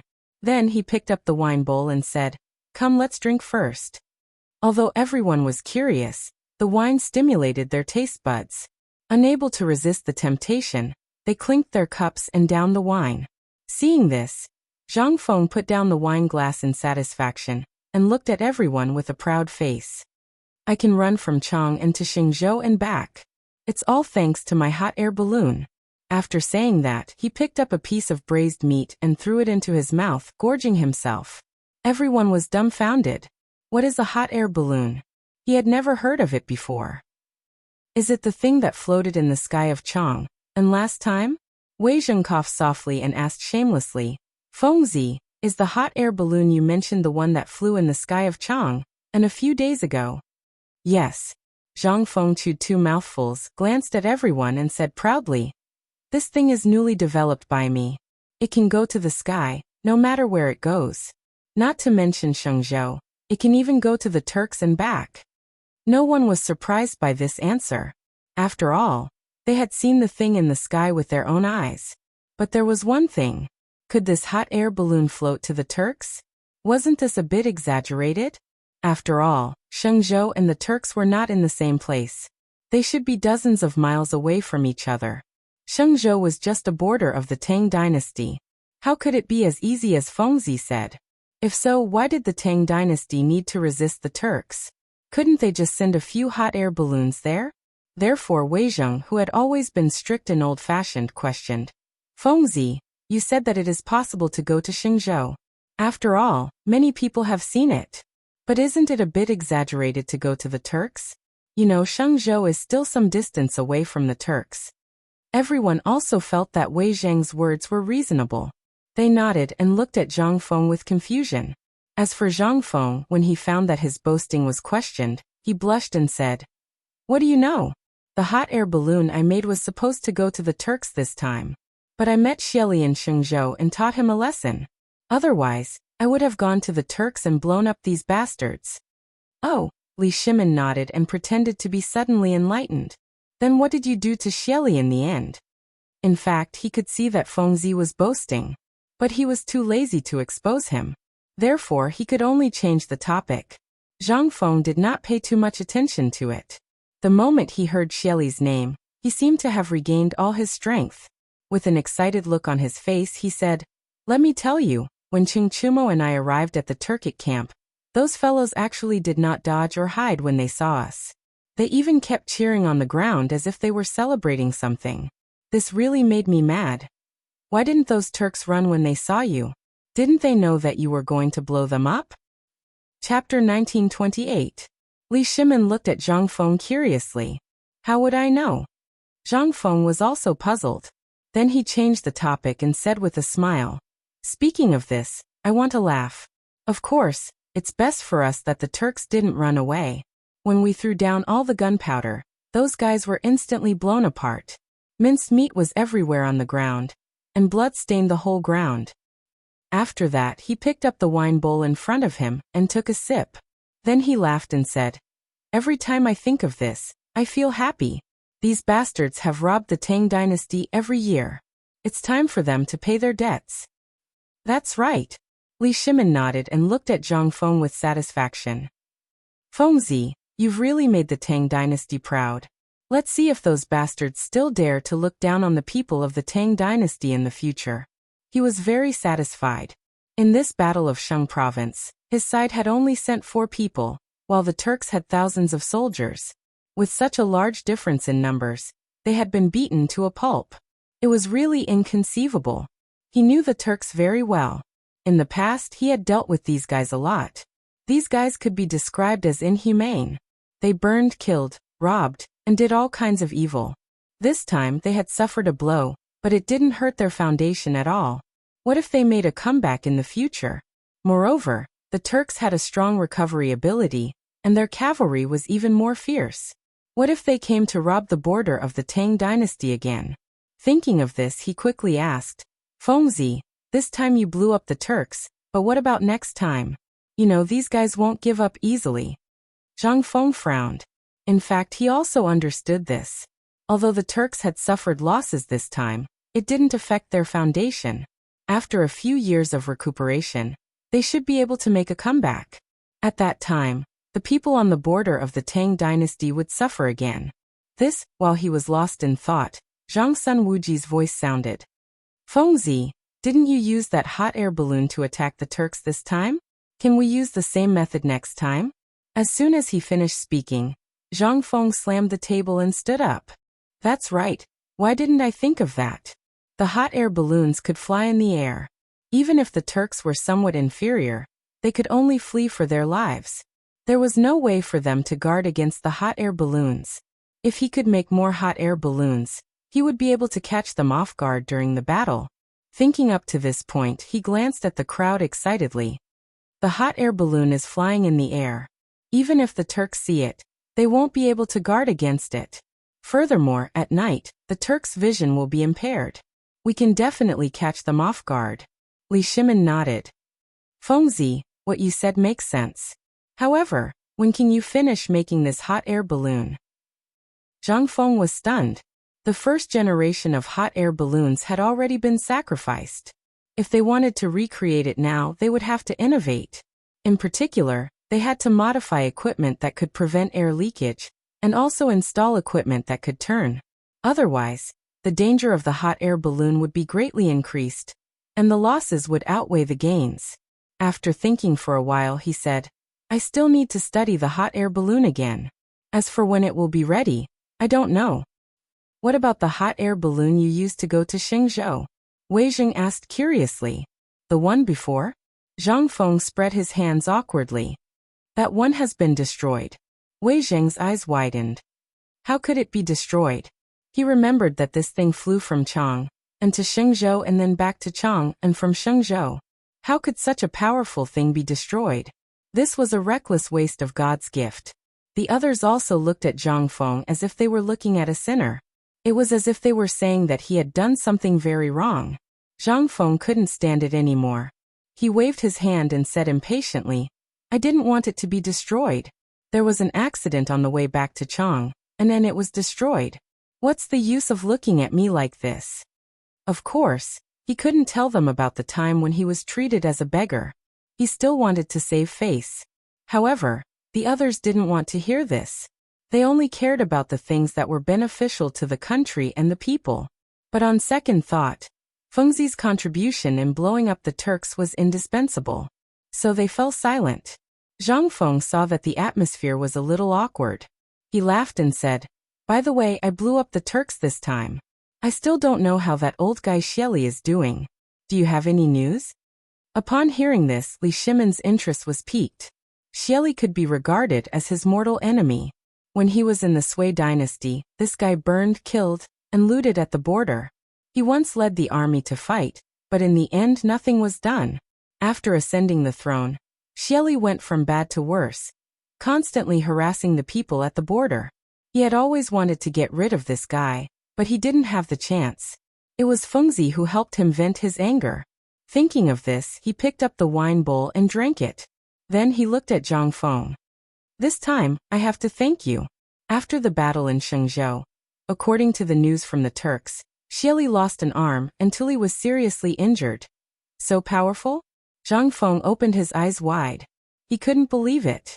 Chapter 1929. When he threw the explosives, he threw them at places with many people. He didn't care about Xieli at all. He didn't expect Xieli to be blown up like this, and even lose an arm. In that case, Xieli wouldn't be able to ride a horse. Maybe he would even lose his position as Khan. But Tuli was lucky. He was only seriously injured. What a pity. Thinking, he said, "How's the Turks' headquarters?" Li Shimin poured a full cup of wine for Zhang Feng. He continued, "Ever since Xieli and Tuli were injured, the Tujue's headquarters had different degrees of internal strife. Not a few aristocrats wanted to replace Xieli. This is a good thing." Zhang Feng slapped the table. He was a little excited because he knew this was a good opportunity. The Tang dynasty should send people to rope them in. Maybe we can pull the Turks into the Tang dynasty. You know, the Turks exist in tribal form. Every tribe has its king. Li Shimin rolled his eyes at Zhang Feng, thinking that this guy's thinking was a little simple. The imperial court naturally knows this. But this internal strife was quelled by Xieli's subordinates not long after. The Tang dynasty's emissaries didn't go in at all. So that's how it is. Zhang Feng suddenly understood. Although the Turks had suffered losses this time, they were not pushovers. It would not be easy to eradicate them. Thus he continued, "Although there is no chance this time, since they had internal strife, I believe that it will happen again soon. The next time will be a good opportunity." Everyone nodded, thinking that Zhang Feng's words were reasonable. The Turks were originally war-hungry and murderous. They had a wild nature in their bones. Every tribe was separated. They had their own kings and beliefs. Even the largest tribe, Xieli, was the same. He had used force to conquer the other tribes, and that was how he became the Khan. Now that this guy had lost an arm, the other tribes would definitely not accept it. At that time, there would be another great battle, and the grassland would change owners. Zhang Feng was naturally well aware of this. He glanced at everyone and said, "When I make the hot air balloon, everything I just said will be fine." Li Shimin nodded. He believed in Feng Zi's ability, so he didn't say much. He directly picked up the wine bowl and said with a smile, "After the hot air balloon is done, you have to let me try it. I want to see what's going on with that thing that can go up to the sky." "No problem, it's just a small matter." Zhang Feng took a sip and smiled. Then he seemed to have thought of something and changed the topic. "What happened in Chang and city recently? Why do I hear rumors about me everywhere?" Li Shimin put down his wine bowl and let out a long sigh. "Isn't this all your fault?" "Me?" Zhang Feng looked puzzled and puzzled. "I've always been in Victory Prefecture. What trouble could I have caused?" Li Shimin snorted and was a little unhappy. Then he looked at Zhang Sun Wuji and said, "You tell him." Zhang Sun Wuji could naturally understand Li Shimin's feelings. He was still angry about being forced to abdicate a few days ago, so he coughed softly and said, "Feng Zi, when you flew over Chang and city that day, the people in Chang and city thought that you were a jinx, causing the whole city to be in a panic. That's not all. You made the emperor suffer." Speaking of this, he glanced at Li Shimin intentionally or unintentionally. Seeing that the latter didn't respond, he continued, "The ministers also thought that you were a jinx, and even the ghosts of the Xuanwu Gate. So all the officials asked the emperor to issue an edict." "What?" Zhang Feng exclaimed and widened his eyes. "This has nothing to do with me. At that time, I just wanted to go to Victory Prefecture to blow up those Turkic bastards." Now the best way was to clear himself of suspicion, so that Li Er wouldn't suspect him. Otherwise, if he was punished like this, he would probably be sentenced to death. However, the others didn't think so, because they were the culprits who forced the emperor to abdicate. The real master hadn't said anything yet. Not only that, they even looked down on Zhang Feng. Just now he said that he would go to Victory Prefecture halfway, but now he changed his words and went to Victory Prefecture of his own accord. How shameless. However, they didn't care. After all, the real master didn't blame him. What could they say? Therefore, Zhang Sun Wuji continued, "I don't mean to blame you. His Majesty did issue an edict, but the storm passed quickly." "That's good." Zhang Feng patted his chest and relaxed his nervous mood. "What happened after that?" Zhang Sun Wuji paused and then said, "Later, He also prepared a sacrificial ceremony and a Waterland conference. Waterland conference. Zhang Feng was stunned and vaguely remembered something. Didn't Xuanzang get to know Li Er at the Waterland conference and become brothers? Now that Li Er was going to hold a Waterland conference, would Xuanzang participate? This guy was going to India. If he got to know Xuanzang, maybe he could get some information about India? Or maybe he could arrange a few spies around Xuanzang. When the time came, they could go to India to gather information. Thinking of this, he quickly asked, "When will the Waterland conference be held? I also want to see the world." Chapter 1930. Seems like you still have some conscience. Li Shimin snorted, then looked at Zhang Sunwuji. When will the Waterland conference be held? He wasn't worried that Fengzi would see him, because there would be a lot of people. Moreover, the place where the emperor stayed was off limits. There were tens of thousands of guards, so it was impossible to get close. Zhang Sunwuji thought for a while, then lowered his eyebrows. "I'm not sure yet, because there are a lot of rules that haven't been drawn up yet. It will probably be after the ceremony." Zhang Feng nodded. He wasn't in a hurry, since Xuanzang would surface sooner or later. Then they began to eat heartily. Before they could eat to their heart's content, footsteps came from outside the door. After a while, Yu Shernan and the others walked in with a gloomy face. He glanced at the dishes on the table, then looked at Li Shimin and the others. His face fell. "What are you doing?"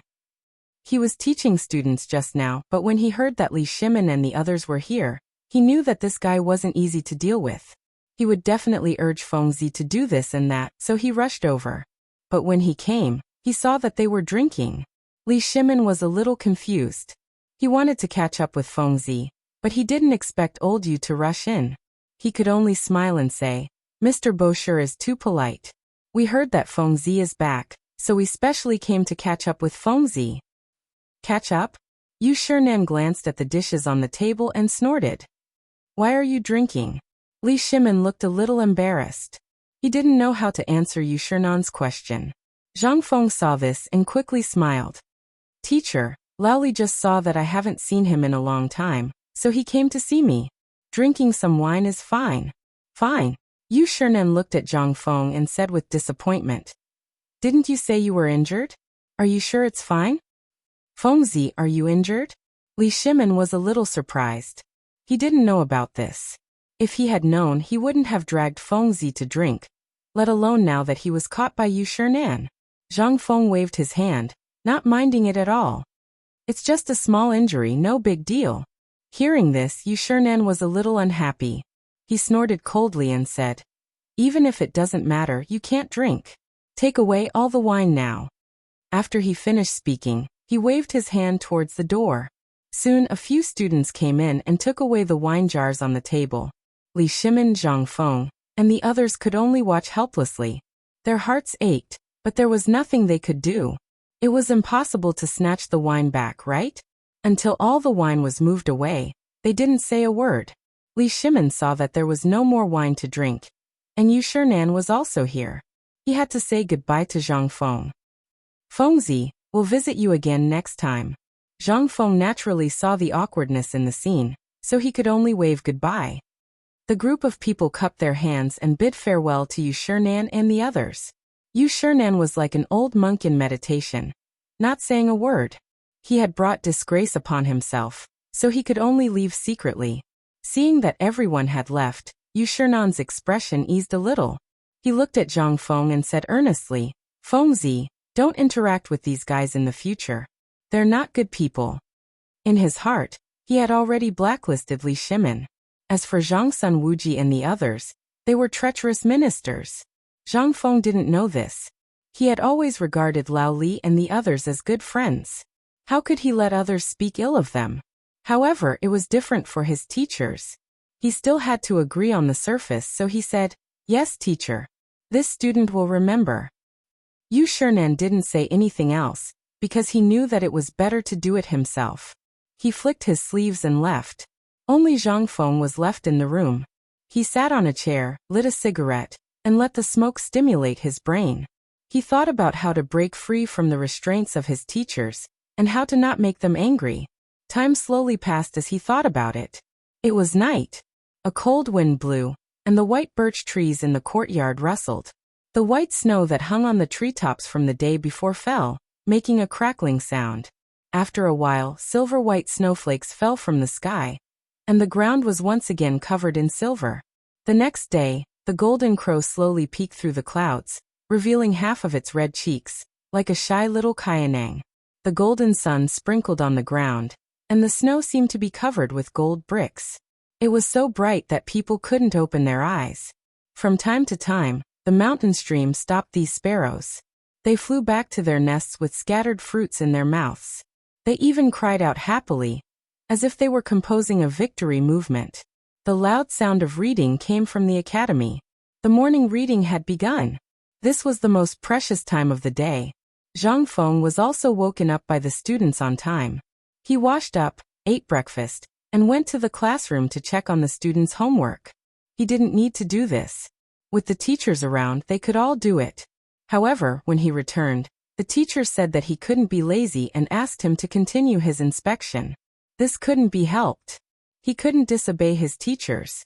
Chapter 1931. So he came to the classroom. As usual, the students buried their heads in their books and began to read aloud without the need for others to urge them. Zhang Feng nodded pretentiously. These students made him feel at ease. He didn't need to worry about anything. His teacher was worrying for nothing. After seeing the students, he walked towards the research institute. Because of the hot air balloon incident last time, he was still brooding. Falling from the sky. It was too humiliating. Moreover, he was regarded as a child beggar in Chang'an City. Even his family couldn't recognize him when he returned home. This was simply shameful. In addition, he promised Lao Li and the others yesterday that he would let them try the hot air balloon after making it. Thinking, he arrived at the research institute in a short while. As soon as he stepped through the door, he heard cheers. The dean is back! The dean is back! Zhang Feng turned around abruptly, thinking that the brat had such good eyesight to recognize Lao Tzu at a glance. Following the sound, he saw a guy as thin as a monkey waving at him. Who else could it be but Pihu? He walked towards Pihu with quick steps, and said with a smile, "Little guy, your eyes are quite bright, huh?" Pihu scratched his head and smiled. "I don't have any other good points, but my eyes are good." There was a hint of pride in his words. After saying that, he seemed to have remembered something and shouted again. "The dean is back." The sound was ear-piercing and attracted a large number of students in a short while. Among them were many familiar faces, including Peng Shui, Jin Kai, and the others. They surrounded Zhang Feng, cheering excitedly like a flock of sparrows. "Dean, I heard you went to Sheng State this time? How was it there?" "Yeah, I heard the dean almost killed Xieli, but in the end, that bastard ran away." "Is it true?" Everyone was talking at once, discussing animatedly. To be honest, Zhang Feng liked the feeling of being the moon surrounded by stars. However, couldn't these guys talk one by one? Were they going to make a fuss now? Each one of them was more anxious than him? It was too much. He was a little annoyed and couldn't answer. He could only wave his sleeves and raise his right hand. "Keep." The students were very tactful. Seeing that the dean was a little unhappy, they stopped talking. They just surrounded him and waited for him to speak. But at this moment, a familiar voice came from not far away. "Who is it? Who was talking about the dean? Am I going to break his legs today?" Immediately Ma Zhou and Hao Chujun walked over angrily. They were just studying how to modify the hot air balloon in the laboratory, so that they could give their teacher a satisfactory answer. Then he heard a series of shouts outside the door, saying that the dean had returned. Wasn't this bullsh*t? The dean was far away in Shenzhou. How could he have returned so quickly? Therefore the two of them rushed out in anger. But when he took a closer look, he was shocked. He was truly a benefactor, a living benefactor. Tears welled up in their eyes as they couldn't believe what they were seeing. Ma Zhou took a step forward and touched Zhang Feng's broad shoulders. His voice trembled as he asked, "Are you really my teacher? If I'm not your teacher, then are you my teacher?" Zhang Feng scolded with a smile. He could understand how these two fellows felt. Just like old Du, they were excited. The facts proved that it was true. Hao Chujun looked at Zhang Feng excitedly and said with a smile, "Benefactor, when did you come back?" Why didn't you inform us? I just came back yesterday. Zhang Feng laughed and tried to cover up the embarrassment. Then he said, let's not talk about this. I have something important to tell you. Let's go to the laboratory. After that, he walked quickly to the laboratory. Ma Zhou and Hao Chujun followed closely behind. But when they turned around and saw that these students didn't seem to want to leave, they said, you can all go back. Benefactor has something to say. They didn't mean to dismiss these students. Since their teacher said that he had something important to say, it was definitely not suitable for others to hear. The students were sensible enough to leave in 2s and 3s. But they glanced at the laboratory unwillingly. Inside the room, Ma Zhou and Hao Chujun came to Zhang Feng. They were still excited. Benefactor, what is going on? We were worried to death. This was true. A few days ago, when the academy sent the news that the dean had disappeared, they sent the students out to inquire about the news. But they found nothing, which made them very disappointed. Now the dean suddenly appeared in front of them. They found it hard to accept for a while. This was inevitable. Zhang Feng didn't care about this. He just roughly told them what had happened. Of course, he omitted the part where he fell from the hot air balloon and was treated as a child beggar. If the students knew that he had such a side, how embarrassing it would be.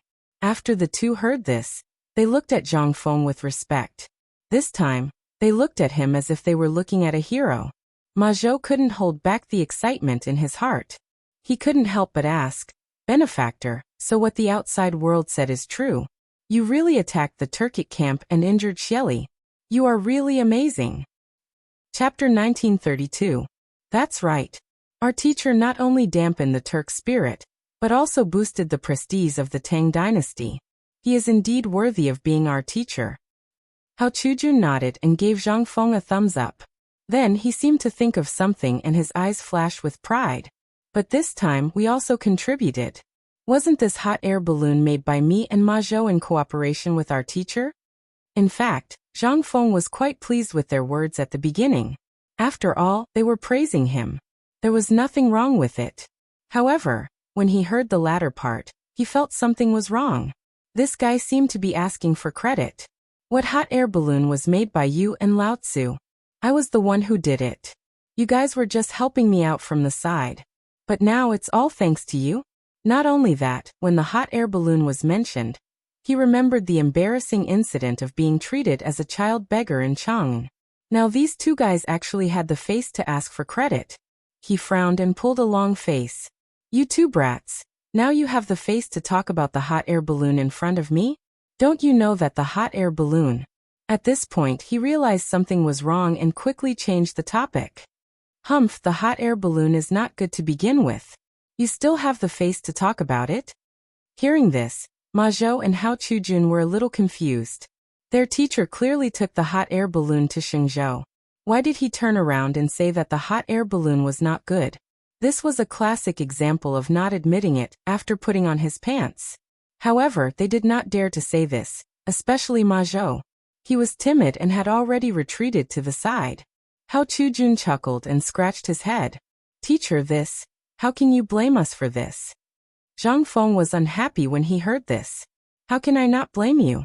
You don't know how to study it properly and only idle around. Teacher, enough. Zhang Feng stopped in time and glanced at the two. Let's not talk about this. Prepare the materials. We will start to improve the hot air balloon. Ma Zhou and Hao Chujun were a little confused, but they still nodded and went to prepare the materials. At the same time in Zhang Mansion, when Cheng Chumo and the others woke up, they discovered a problem.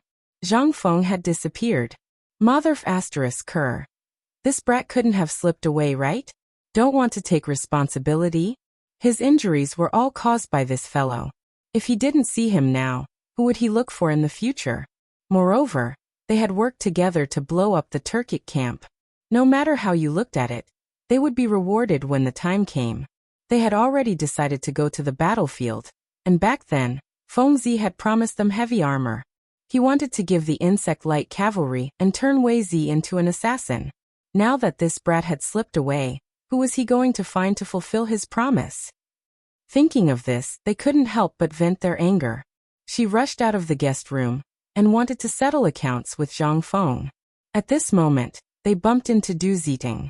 Cheng Chimo knew that this was the Zhang family's lackey, so he grabbed Du Ziting's neck with one hand and said fiercely, "Du, where did Fengzi go?" Du Ziting was a little confused. Wasn't everything fine yesterday? Why was this group of people so ferocious today? Did Old Master owe them money? Or did he offend them? If that was the case, then he couldn't reveal Old Master's whereabouts. Thinking of this, he patted Cheng Chimo's shoulder and said earnestly, "Did Old Master owe you money? I'll give it to you.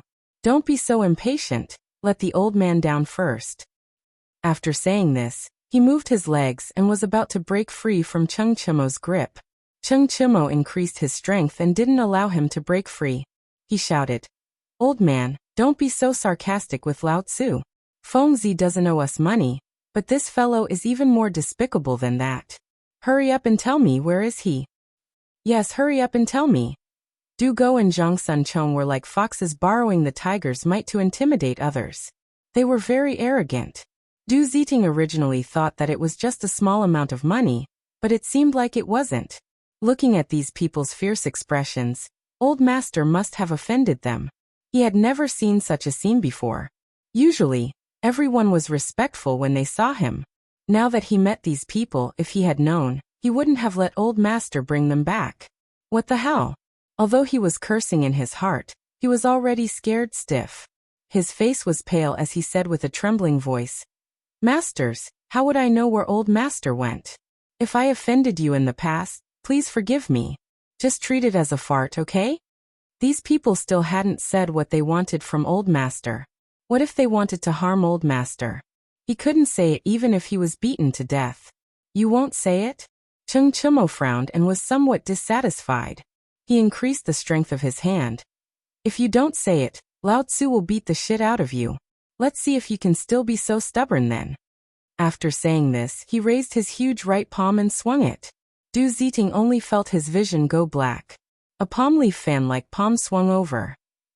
Chapter 1933. Slap. The slap was crisp and clear. Du Ziting saw stars in front of his eyes. Before he could react, his thin and weak body fell to the ground. He felt that his old waist was about to break. Then he screamed like a pig being slaughtered. This scream quickly attracted a group of servants. They knew that it was the housekeeper's voice and rushed over with weapons in their hands. However, would Cheng Chimo let Du Ziting off so easily? He hadn't achieved his goal yet. He strode in front of Du Ziting and grabbed him again. He shouted, "Hurry up and speak." Du Ziting felt a sweetness in his throat. It was as if something was moving in his mouth. He stuck his tongue out and saw a tooth fall out. He was shocked. "My tooth." Cheng Chimo didn't have the time to care about this. He continued to shout, "I'm asking you a question. Where did Fengzi go?" Du Ziting was really scared this time. He originally thought that he could solve this problem with money. How did it end up like this? If he had known, he would have said it earlier. Master was so smart. He shouldn't be in trouble. He thought for a moment and his body trembled. Master went to Shao Mountain. Shao Mountain. Cheng Chimo frowned. He turned around and glanced at Zhang Sun and Du Ziting. He then looked at Du Ziting and said coldly, "You're not lying to us, right?" I wouldn't dare. Du Ziting shook his head. Blood flowed down the corner of his mouth.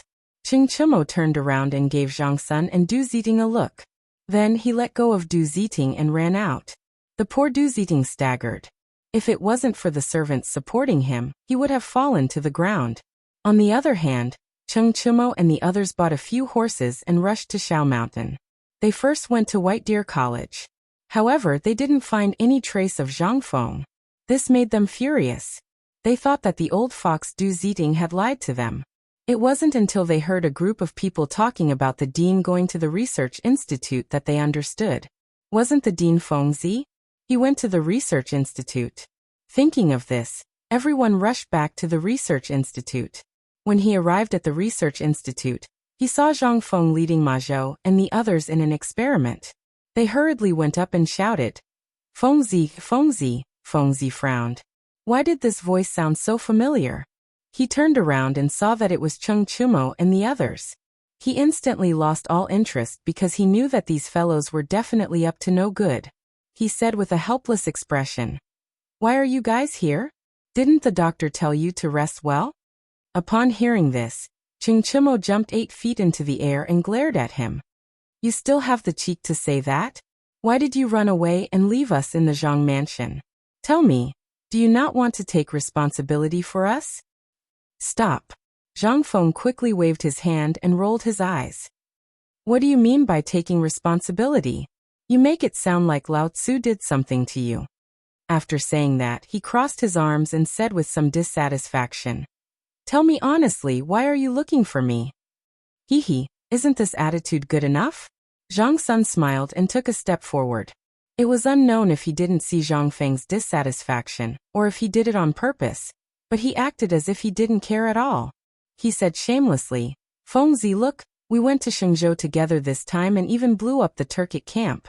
Didn't we make a great contribution?" Something was wrong. This was Zhang Feng's first reaction. When these fellows went there, each of them was more afraid than the other, and almost peed their pants. Now that they were finally back, they were actually concerned about the Turkic matter. What great contribution was this? Could it be that these fellows still wanted to enter the government? That shouldn't be possible. These fellows were usually lazy and gluttonous. It was impossible for them to change today. What was going on? Thinking of this, he looked at everyone with a strange expression. "We did make a great contribution. So what?" "That's right." Dugo clapped his hands and said excitedly, "Fengzi, do you still remember the promise you made to us in the past?" "Promise?" Zhang Feng frowned and didn't understand. What promise did he make to these fellows in the past? He couldn't help but ask, "What promise? Did you guys eat the wrong medicine? Are you trying to go back on your words?" Chimo grabbed Zhang Feng and stared at him. "Did you forget that you want to turn me into a heavy cavalry?" "Heavy cavalry?" Zhang Feng's eyes turned. His memory was a little fuzzy. He seemed to have said it before. It seemed that he didn't just promise Chimo, he also promised Buggy to turn him into a light cavalry. That's right, there was also Wei Zi. He wanted to turn this fellow into an assassin. Thinking of this, he smiled and pushed away Chimo's hand. "I thought it was something else. Isn't it just this? Then when are you going to fulfill your promise? Give me the heavy cavalry." Chimo was excited. He pulled Zhang Feng's hand and said with a smile, "Now that I have made a great contribution, it is the best time to go to the military camp." Zhang Feng didn't reply. Instead, he put his hands behind his back and looked at the sky. He seemed to be deep in thought and occasionally stole glances behind him. It wasn't that he didn't want to give it, but that he couldn't. Now that the forging workshop was making guns, where would he have the time to make these things? Chapter 1934. Moreover, even if it was made, these guys would definitely squander it all in a few days. This price was a bit too high. Now that he thought about it, why did he have to promise this? His mouth was really cheap. However, at this moment, Chimo's urging voice came from behind. "Fengzi, why are you dawdling? Are you thinking of going back on your word?" "Who the F***ck is going back on his word?" Zhang Feng suddenly turned around and stared at everyone. "Is Lao Tzu such a person? Really? You're not? Then who is?" Chimo was a bit unconvinced and pouted. "You." Zhang Feng was about to curse. Zhang Sunchong, who was standing at the side, hurriedly stepped forward and grabbed him. He said fawningly, "Fengzi, Iron Bull is like this. It's not like you don't know. Why don't you just give us the things?" After saying that, he saw that Zhang Feng's expression was not right and added, "Fengzi, don't tell me you don't have it. Who the F***ck doesn't have it?" Zhang Feng frowned and was very dissatisfied. They actually looked down on Lao Tzu and even wanted to make Lao Tzu lose points in front of the students. How could this be? He said angrily, "I can't give it to you for now because Lao Tzu is now modifying the hot air balloon." "Yes, the hot air balloon. We'll talk about it later." Hot air balloon? The three of them were stunned. They surrounded the equipment on the ground and looked at it. They were talking about the heavy armor just now and did not pay attention to this thing. Now that they looked at it, wasn't this the same as the hot air balloon? It was this thing that caused them to fall to the ground and be treated as beggars. Why was this guy still researching this thing? Cheng Chimo turned to look at Zhang Feng and was a bit angry. Fengzi, why are you doing this thing again? Do you think you haven't harmed enough people? If it wasn't for this thing, we wouldn't have fallen from the sky. At this point, Zhang Feng hurriedly rushed forward and covered Cheng Chimo's mouth, and quickly gave him a look. Cheng Chimo was a little confused. He looked at Zhang Feng and saw that Ma Zhou and Hao Chujun were looking at him curiously, as if they were looking forward to what was to come. He immediately understood and winked at Zhang Feng. Only then did Zhang Feng loosen his grip. He let out a long sigh and corrected himself. Have you forgotten how badly this thing has caused us? What's going on now? Zhang Feng rolled his eyes at Cheng Chimo and said snappily, if it weren't for these hot air balloons, would you have been able to perform meritorious deeds? Can you blow up the Turkic camp? You really have no conscience. Cheng Chimo chuckled and scratched his head in embarrassment. He knew that Feng Zi's words made sense, but he was still a little unhappy. Every time he thought of the hot air balloon falling on him, he felt disgusted. Zhang Sun was a little smarter. Seeing that Cheng Chimo had nothing to say, he laughed and said, Feng Zi, then why are you making this hot air balloon again? Don't tell me you want to blow up the Turkic camp again? Blow up your sister. Zhang Feng rolled his eyes at Zhang Sun and said snappily, have you all forgotten what happened last time? This time, I want to modify the hot air balloon again to avoid the danger last time. Understand? Zhang Sun nodded, not quite understanding. Then he thought of something and asked, if you're making hot air balloons here, what about our heavy armor and light cavalry? Hearing this, Cheng Chimo was also interested. Yes, if Feng Zi kept making hot air balloons here, then his heavy armor would be ruined soon. Thus he quickly asked, Feng Zi, you can't do this. You can make hot air balloons in the future, and I can help you personally. Now you have to help me make the heavy armor. Du Go also nodded. Although he didn't get a share of these things as brothers, he naturally hoped that Tai Niu and the others would get something. In the future, when he wanted to play, he could just borrow it. Zhang Feng shook his head disapprovingly. You don't understand. There are many problems with hot air balloons now, and they must be improved immediately. Otherwise, they won't be able to be used in the future. Moreover, I promised Lao Li to make one for him to see. When everyone heard Lao Li, they instantly understood what was going on. Feng Zi didn't know who Lao Li was, but they knew. Since His Majesty wanted to see it, it meant that His Majesty also attached great importance to it. Then this couldn't be delayed. However, what about their heavy armor and light cavalry? Were they going to just let it go? The three of them looked at each other, their eyes filled with unwillingness. In the end, it was Cheng Chimo who spoke. Feng Zi, since you want to do this, then we have nothing to say. What about the heavy armor and light cavalry you promised us? You can't just let it go, right? Zhang Feng had a headache. Why were these guys so obsessed with heavy armor? He let out a long sigh. How about this? Let's talk about it after I finish modifying the hot air balloons. Right now the forge is making guns. Don't worry, I'll give it to you sooner or later. When the three of them heard this, they felt that this was Feng Zi's final compromise. There was no other way. After all, His Majesty also wanted to see it, so they could only nod and agree. Zhang Feng finally let out a sigh of relief. Since there's no problem, you guys should hurry up and leave. I feel annoyed just looking at you. No, we can't leave. Cheng Chimo's head twitched, his face filled with reluctance. Chapter 1935. This confused Zhang Feng. He asked subconsciously, why? Why don't you guys leave? Cheng Chimo rolled his eyes.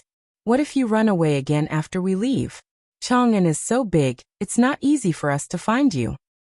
Zhang Feng finally understood what was going on. These guys just wanted to follow him. They looked like misers, afraid that he would not give them heavy armor. But this was also good. If there was any heavy work later, he could let these guys do it. After thinking about it, he pretended to be reluctant. You guys can't stay. This is confidential and can't be seen by outsiders. No, we have to stay. Yes, this is the biggest concession we can make. The three of them argued until their faces were red. They were unwilling to back down. Zhang Feng saw that they were so determined and wanted to laugh. Since they wanted to stay, They could do hard work for Lao Tzu. He coughed lightly and said with a serious face, "Since you guys want to stay, you can help us later. Don't be lazy." "No problem." Cheng Chimo waved his hand, indicating that there was no problem. Then he ran to Ma Zhou. "Xiao Ma, what do you need me to help with?" Seeing that Cheng Chimo had gone to help, Zhang Sunchong and Zhang Sunchong did not want to stay any longer, so they quickly went to help. Ma Zhou and Hao Chujun were a little confused. They were doing a good job. Why would they need help? They looked to their mentor for help. Zhang Feng waved his hand and smiled. "Tainyo, you guys go up?" Actually, they were already prepared just now. It was almost the same as before. They just tied up the seal a little tighter. This experiment was to see what the problem was with their own eyes. Originally, he was prepared to go up. Since these three guys were here, he naturally had to go up and sacrifice himself for science. However, Cheng Chimo obviously did not think so.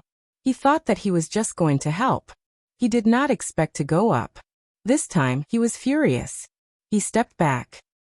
"Fengzi, are you trying to kill me? Don't you know how dangerous this thing is?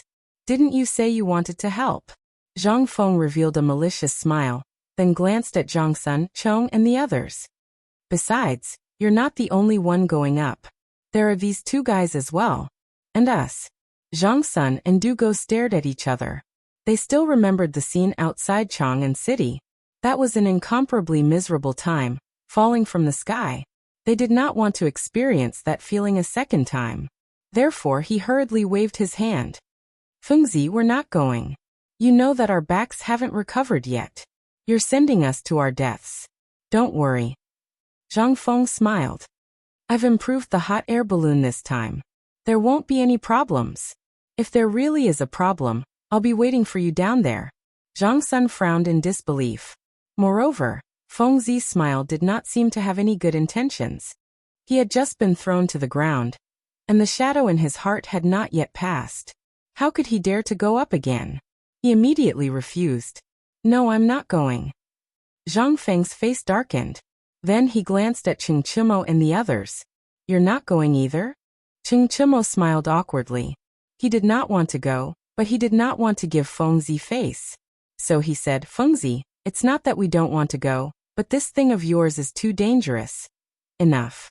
Zhang Feng waved his hand and interrupted Cheng Chimo. He was a little dissatisfied. "You guys, when you came to me to ask for benefits, each one of you said nice things. Now that I'm letting you go, you're dragging me down. What? You don't want heavy armor and light cavalry?" "Heavy armor?" Cheng Chimo instantly became spirited. But when he looked at the hot air balloon, he could not help but feel afraid. However, heavy armor and falling once were more important. Obviously, heavy armor. After thinking for a while, he made up his mind. However, there was still some concern in his heart. He could not help but ask, "Fengzi, is this thing really not dangerous?" Seeing that Cheng Chimo seemed to have changed his mind, Zhang Feng put on a smile. "Of course it's not a problem. Do you think I'm a vegetarian? Last time was just an accident. Besides, didn't the hot air balloon make a round trip last time? This time we'll experiment in this field. We'll be back in a few minutes. What are you worried about?" Cheng Chimo's eyes turned. Seeing that Fengzi's words made sense, he nodded and agreed. Seeing that he had convinced one, Zhang Feng turned his gaze to Zhang Sunchong and Du Go. "De Bing Guzong." "Ah." The two seemed to have been awakened and hurriedly responded. In fact, they were just discussing whether or not to board Fengzi's pirate ship. Halfway through the discussion, they were awakened by Sha Kai's sudden appearance. At this time, the two of them were still a little flustered. They subconsciously asked, "What's wrong?" Zhang Feng did not care so much. He just smiled. "How about the two of you? Are you going to board my pirate ship?" "No." "Are you going to board the hot air balloon?" The two of them looked at each other and were a little flustered. After communicating with their eyes, they still could not come to a conclusion. Then they looked at Cheng Chimo. Chapter 1936. Cheng Chimo glanced back and the two instantly understood. Zhang Sun looked at Zhang Feng. "Okay, let's go." Zhang Feng smiled. In fact, he had already guessed this result, so he said, "Okay, you guys go up now. I promise you won't be in danger." In fact, he had his reasons for saying this. The previous incident could only be considered an accident, but this time was different. The seal had been reinforced, and it would only be tested for a while. That was why he dared to let the three of them go up. Otherwise, he wouldn't dare even if he had 10 guts. However, Chimo and the other two didn't think so. They were still immersed in the pain of the previous injury, but they had no choice but to agree to Fengzi's request. They could only reluctantly board the hot air balloon. Zhang Feng was overjoyed.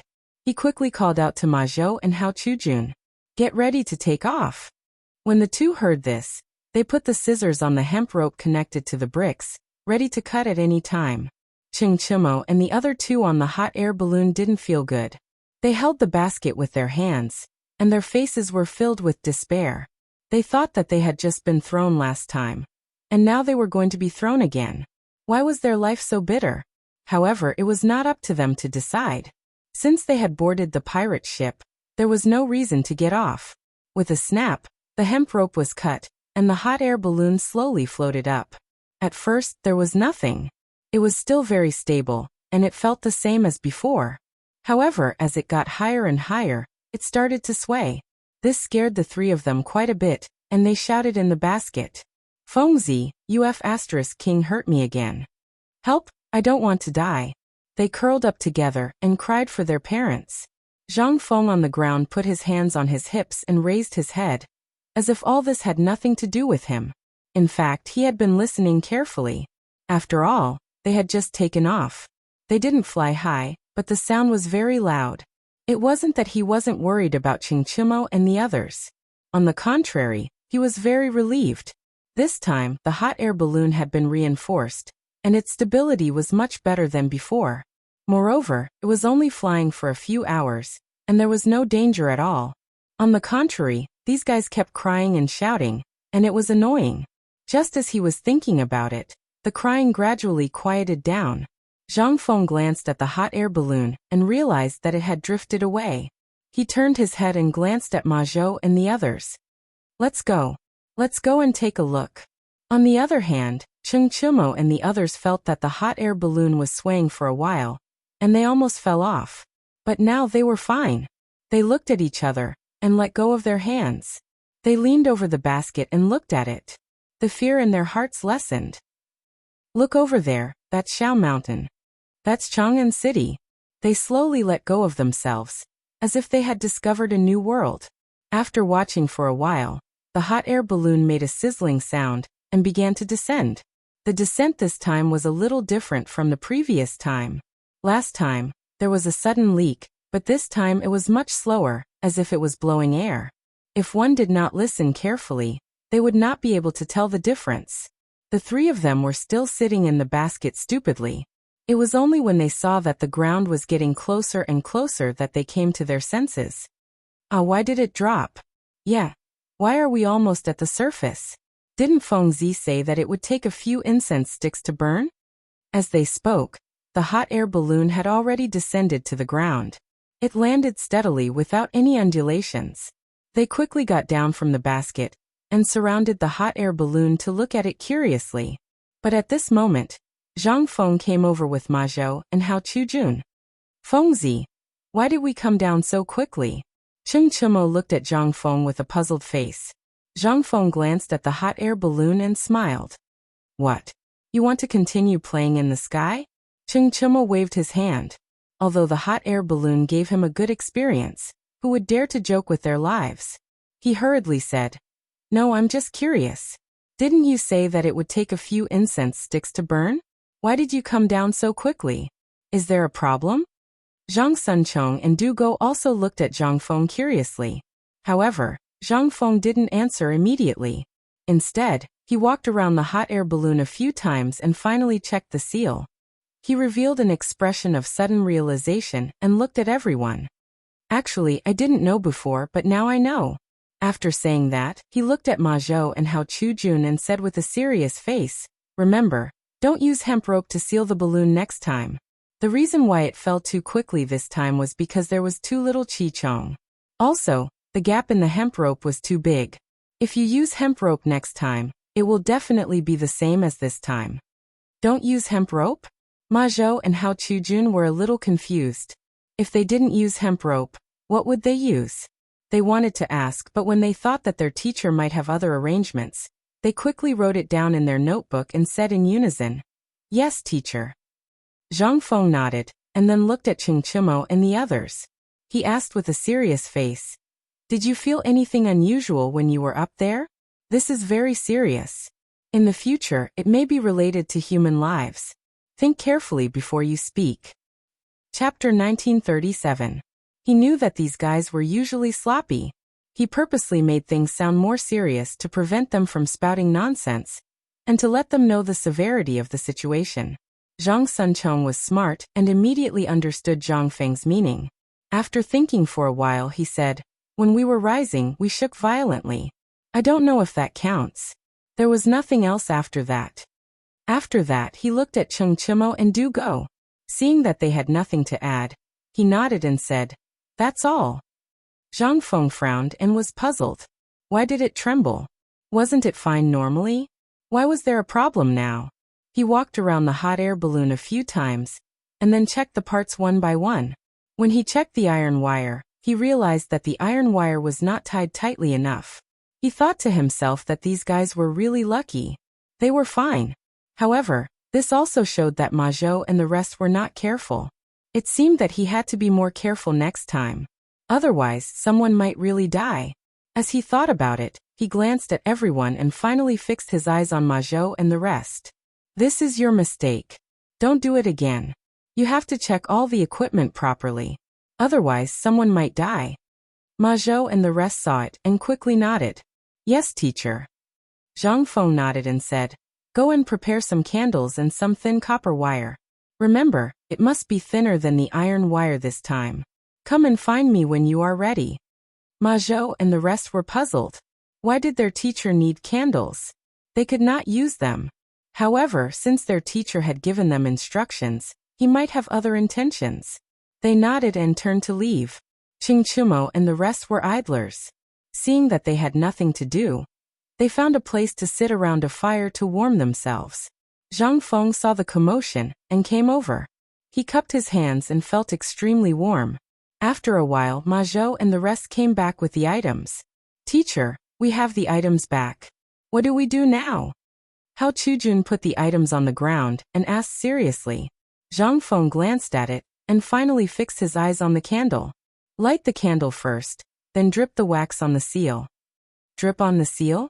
Hao Chujun stared blankly at Ma Zhou. He seemed to understand a little. There was a history of using wax to seal envelopes in the military. The wax was airtight.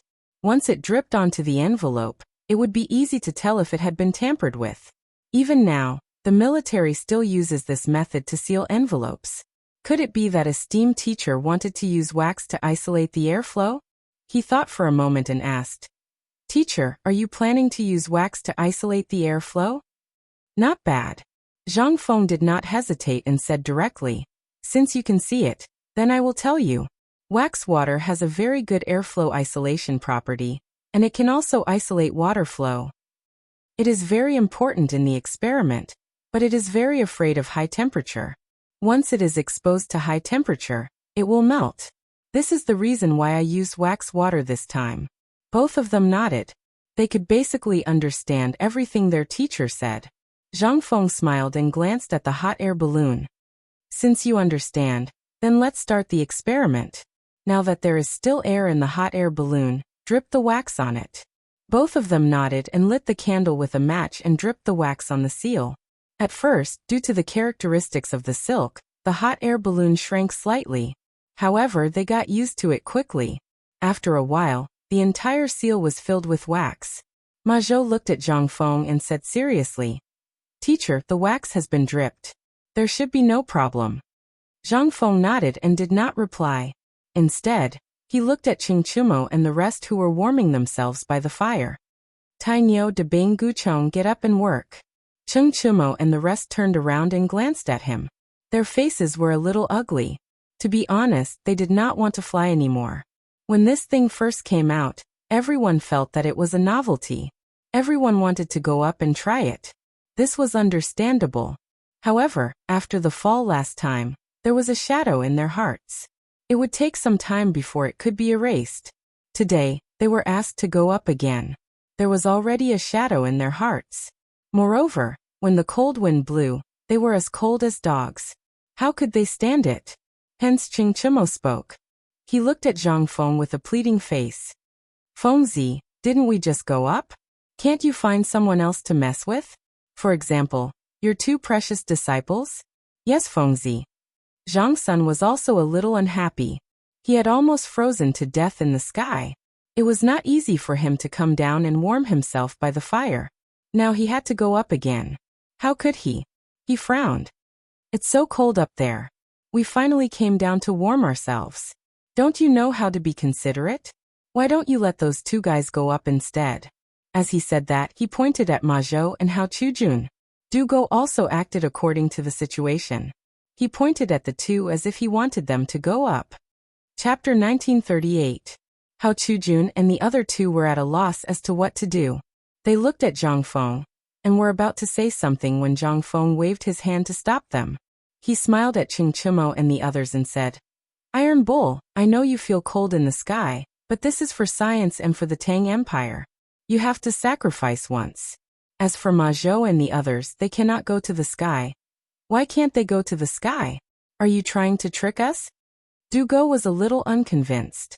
Do you think they can go to the sky with their physiques? Zhang Feng snorted and said angrily. Besides, if they go to the sky, who will record the data underground? You? Everyone looked at each other. Although they didn't know what data was, Fengzi said it so confidently.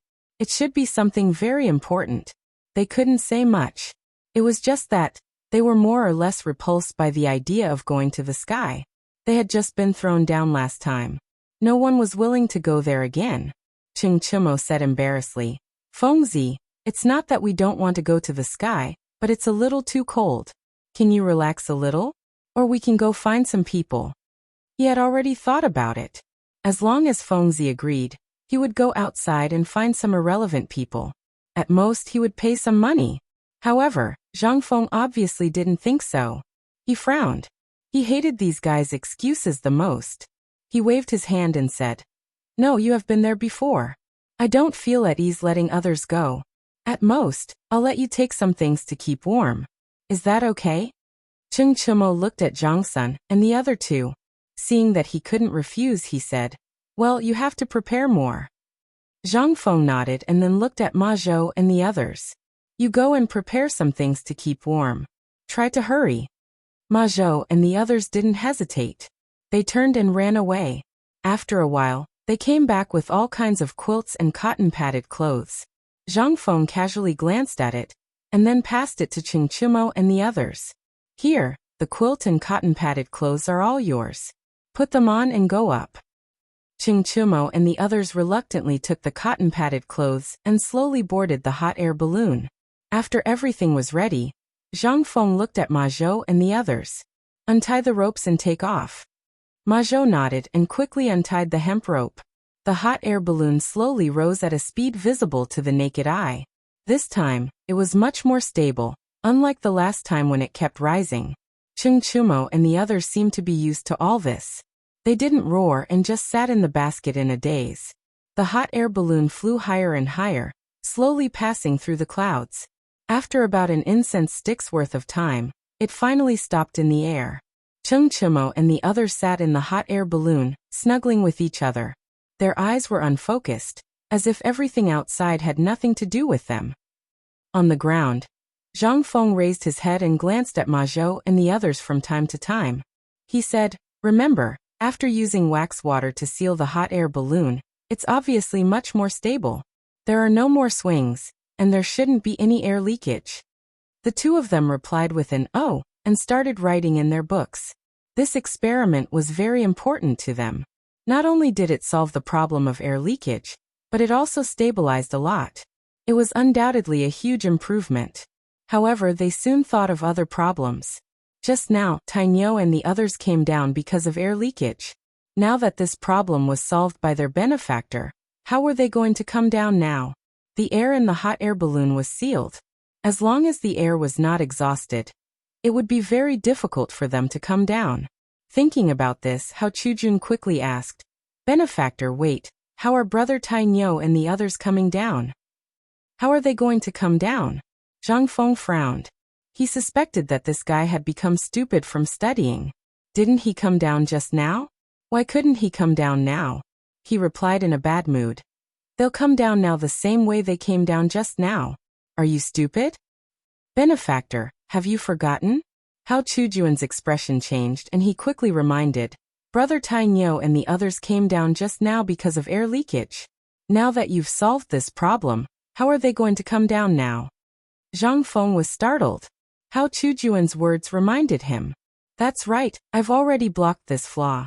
As long as the air inside was not exhausted, it would be very difficult for them to come down. Unless, he glanced at the two of them and quickly said, Did you prepare sandbags or other heavy objects on the hot air balloon just now? The rise and fall of a hot air balloon was related to the temperature inside the balloon. When the temperature inside the balloon was high, the weight of the balloon would decrease. When the buoyancy was lower, the balloon would rise. When the temperature of the air inside the balloon dropped, the buoyancy produced by the balloon would be lower than the weight of the balloon, and the balloon would begin to fall. However, this method could not be used in the hot air balloon that was currently being developed. Therefore, they could only rely on heavy objects such as sandbags and other things. Because the direction of the wind at different altitudes was different, the airflow produced was also different. If they wanted to rise, they would have to throw down the heavy objects on the hot air balloon. Following the direction of the airflow, they would change their direction and altitude. Chapter 1939.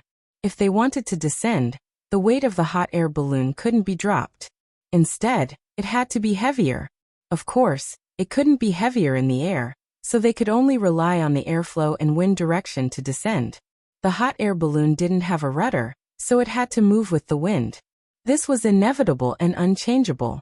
Just now, the iron bulls were able to descend safely because the hot air balloon had a slight air leak. It wasn't serious, so they could descend slowly. Now it was different. The hot air balloon's mouth was sealed, and there was no weight inside to suppress it. Who knew when they could descend? Ma Zhou and Hao Chujun were well aware of this, because they had done everything with their own hands. Now, facing their teacher's question, they were a little flustered, but they could not answer. Hao Chujun could only say submissively, Teacher, I was so focused on sealing the mouth that I forgot to put the sandbag. Please punish me. Zhang Feng frowned and thought to himself, this is bad. Without the sandbag to suppress it, the hot air balloon would definitely rise higher and higher.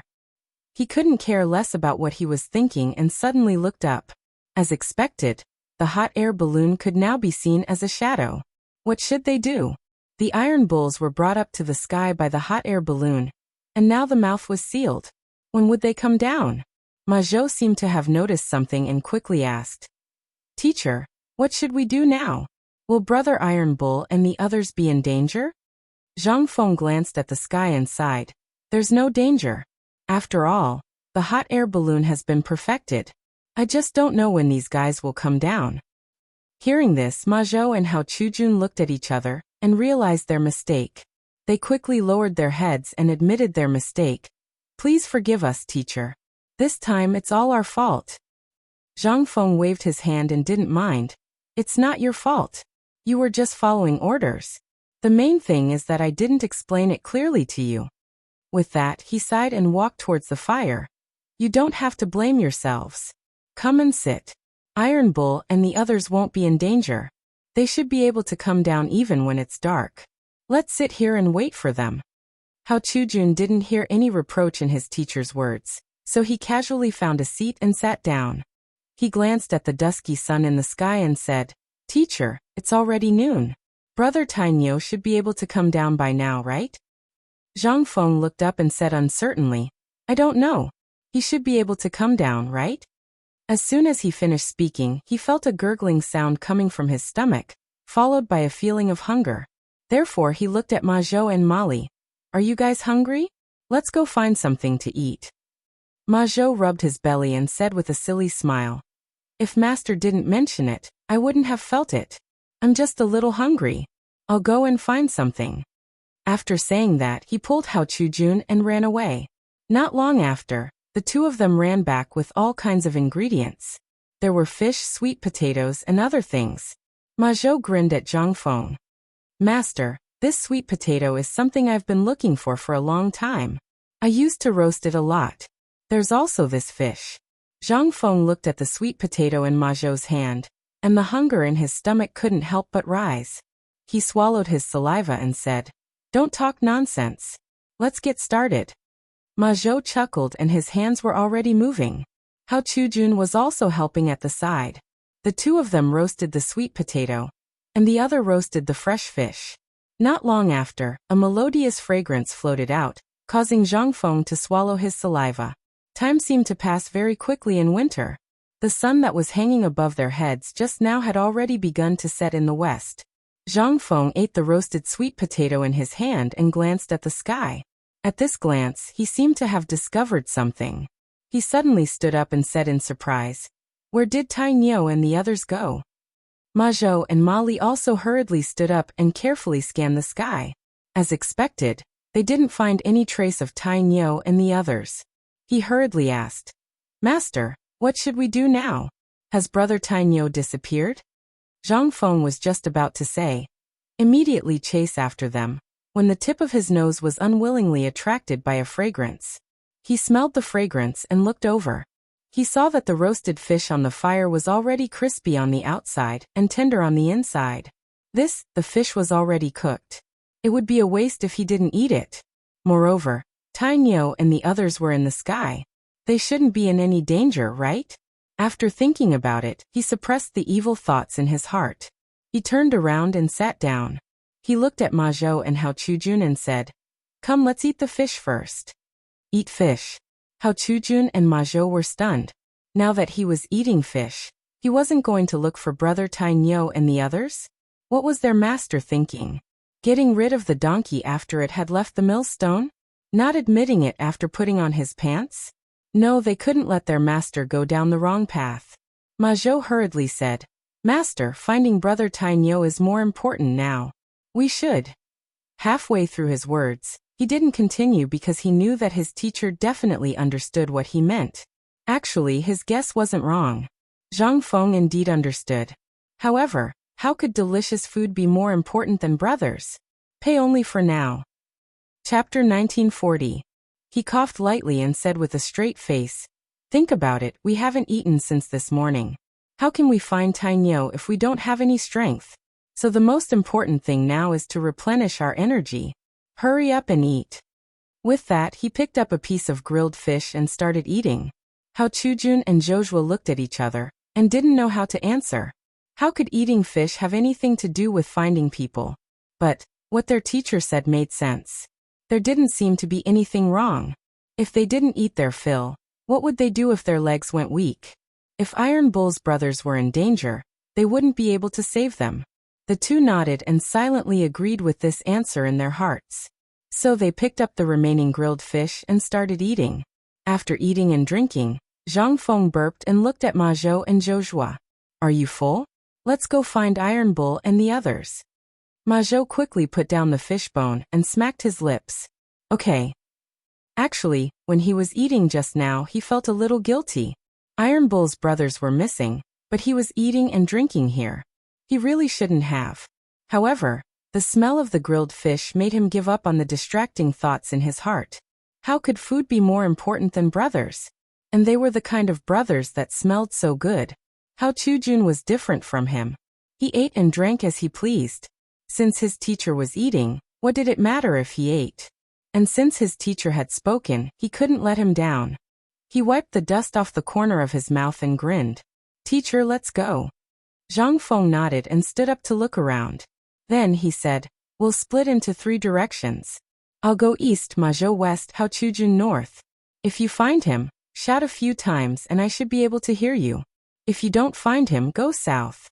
If you don't find him in the south, come to the east. There must be one in the 4 directions." Ma Zhou and Joshua nodded and turned to walk in different directions. Zhang Feng didn't hesitate and walked straight to the east. There were students shoveling snow on the field every day, so the snow last night wasn't very deep. However, there was still a sound of footsteps on it, like a movement. Obviously, he was not in the mood to appreciate the movement. When he thought of Iron Bull and the others, he could not help but quicken his pace. After walking for about a quarter of an hour, they vaguely saw something that looked like a tent in front of them. Not only that, there were also some flames. How could the research institute have something like this? And why does this thing look like a hot air balloon? Puzzled, he couldn't help but quicken his pace. As he walked closer, he saw 3 people sitting beside the fire. They were Ching Chimo, Zhang Sun Chong, and Du Go. This tent-like thing was also a hot air balloon. However, this hot air balloon seemed to be deflated at this moment, dispirited and listless. Zhang Feng was puzzled. Wasn't it sealed with wax? How could he be discouraged? He couldn't help but ask, Iron Bull, what's the matter with this hot air balloon? When Cheng Chimo heard this, he rolled his eyes at Zhang Feng. You still have the nerve to say that. If we weren't smart enough to poke a hole in the hot air balloon, we would probably still be in the sky. What? Zhang Feng's eyes widened. Poked a hole in the hot air balloon? These guys actually poked a hole in the hot air balloon? Didn't they know how difficult it was to make this thing? They actually poked a hole in it? The veins on his head bulged. Just as he was about to curse, he suddenly thought of something. These guys didn't want to go up in the first place. If he scolded them now, what if they still didn't want to go up? He still had to rely on these guys for the experiment later. After thinking about it, he suppressed the anger in his heart and said with a gloomy face, Can't you wait for the hot air balloon to descend on its own? Do you have to expose it? Aren't you afraid of dying? Cheng Chimo raised his head and felt that the hair on his nose could be seen. When will it descend on its own? I'm afraid we'll have to go tomorrow morning. After saying that, he seemed a little dissatisfied. Of course we're afraid of dying, but we're even more afraid of not being able to descend from the sky. That's why we poked the hot air balloon. Isn't it just some silk? At worst, I'll give you some more. Besides, we gave you so much last time. You probably haven't used it all, right? Yes. Zhang Sun rushed over and said, Fengzi, it's just some silk. Do you have to go so far? Zhang Feng's face turned slightly red. He really hadn't used up all the silk from last time. At worst, he could just change it. He didn't argue and waved his hand. Forget it, forget it. Let's not talk about this for now. How did it feel up there? Ching Chimo's head twitched. Obviously, he didn't want to answer. Seeing this, Dugo quickly smiled and said, Fengzi, the effect up there was quite good. It was much more stable, but there was no way to control the direction. You saw it yourself when you were down there. Zhang Feng nodded. Actually, he had already noticed what Dugo said. There was no way to control the direction because of the weight. There was no heavy object on top of the hot air balloon to suppress it. As long as there were heavy objects like sandbags, he believed that such a situation could be avoided. Chapter 1941. He knew the reason, but how could he coax these people to go up? He glanced at the 3 people who were sulking and fell into deep thought. But at this moment, Ma Zhou and Hao Chujun ran over. Teacher, teacher. Hao Chujun shouted as he ran. The sudden shout interrupted Zhang Feng's thoughts. He looked up and said angrily, What's wrong? Ma Zhou gasped and said, Teacher, what should we do if the hot air balloon breaks? Zhang Feng glanced at the deflated hot air balloon and replied, You should have some leftover silk, right? Bring it over and reassemble it. Ma Zhou and Hao Chujun nodded, turned around and ran away. Ching Chimo saw this and quickly waved his hand. Fengzi, we won't go up later. He knew that Ma Zhou was going to get the silk now to remake the hot air balloon. Once it was done, it would be better for them to go up. Now was the time to say it in advance, lest they become lab rats later. Zhang Feng naturally knew what this guy was thinking, so he had to persuade him. Tainyo, think about it. You're sacrificing yourself for science. If you succeed, the people of the Tang dynasty will remember you, and your Chen family will be proud in the future. Ching Chimo was stunned. Why did this sound so strange? It sounded like he was going to die? Sacrifice himself? The people of the Tang dynasty would remember him? Was this a trap waiting for him to fall into? The more he thought about it, the more he felt that something was wrong. He quickly refused. No, no, no. I don't want the people of the Tang dynasty to remember me. Lao Tzu hasn't married yet. I don't want to die yet. Zhang Sun also seemed to understand something and quickly interjected. Yes, you want to experiment on us. We're not stupid. Didn't we already experiment just now? Dugo was also about to say something, but unexpectedly, Zhang Feng was one step ahead of him. He said, that was then and this is now. Just now, I admit that I made a mistake. I didn't put the sandbag up, but it's different now. I've already prepared the sandbag. As long as you guys don't poke the hot air balloon again, I guarantee that nothing will happen. Dugo shook his head like a rattle drum, his face full of reluctance.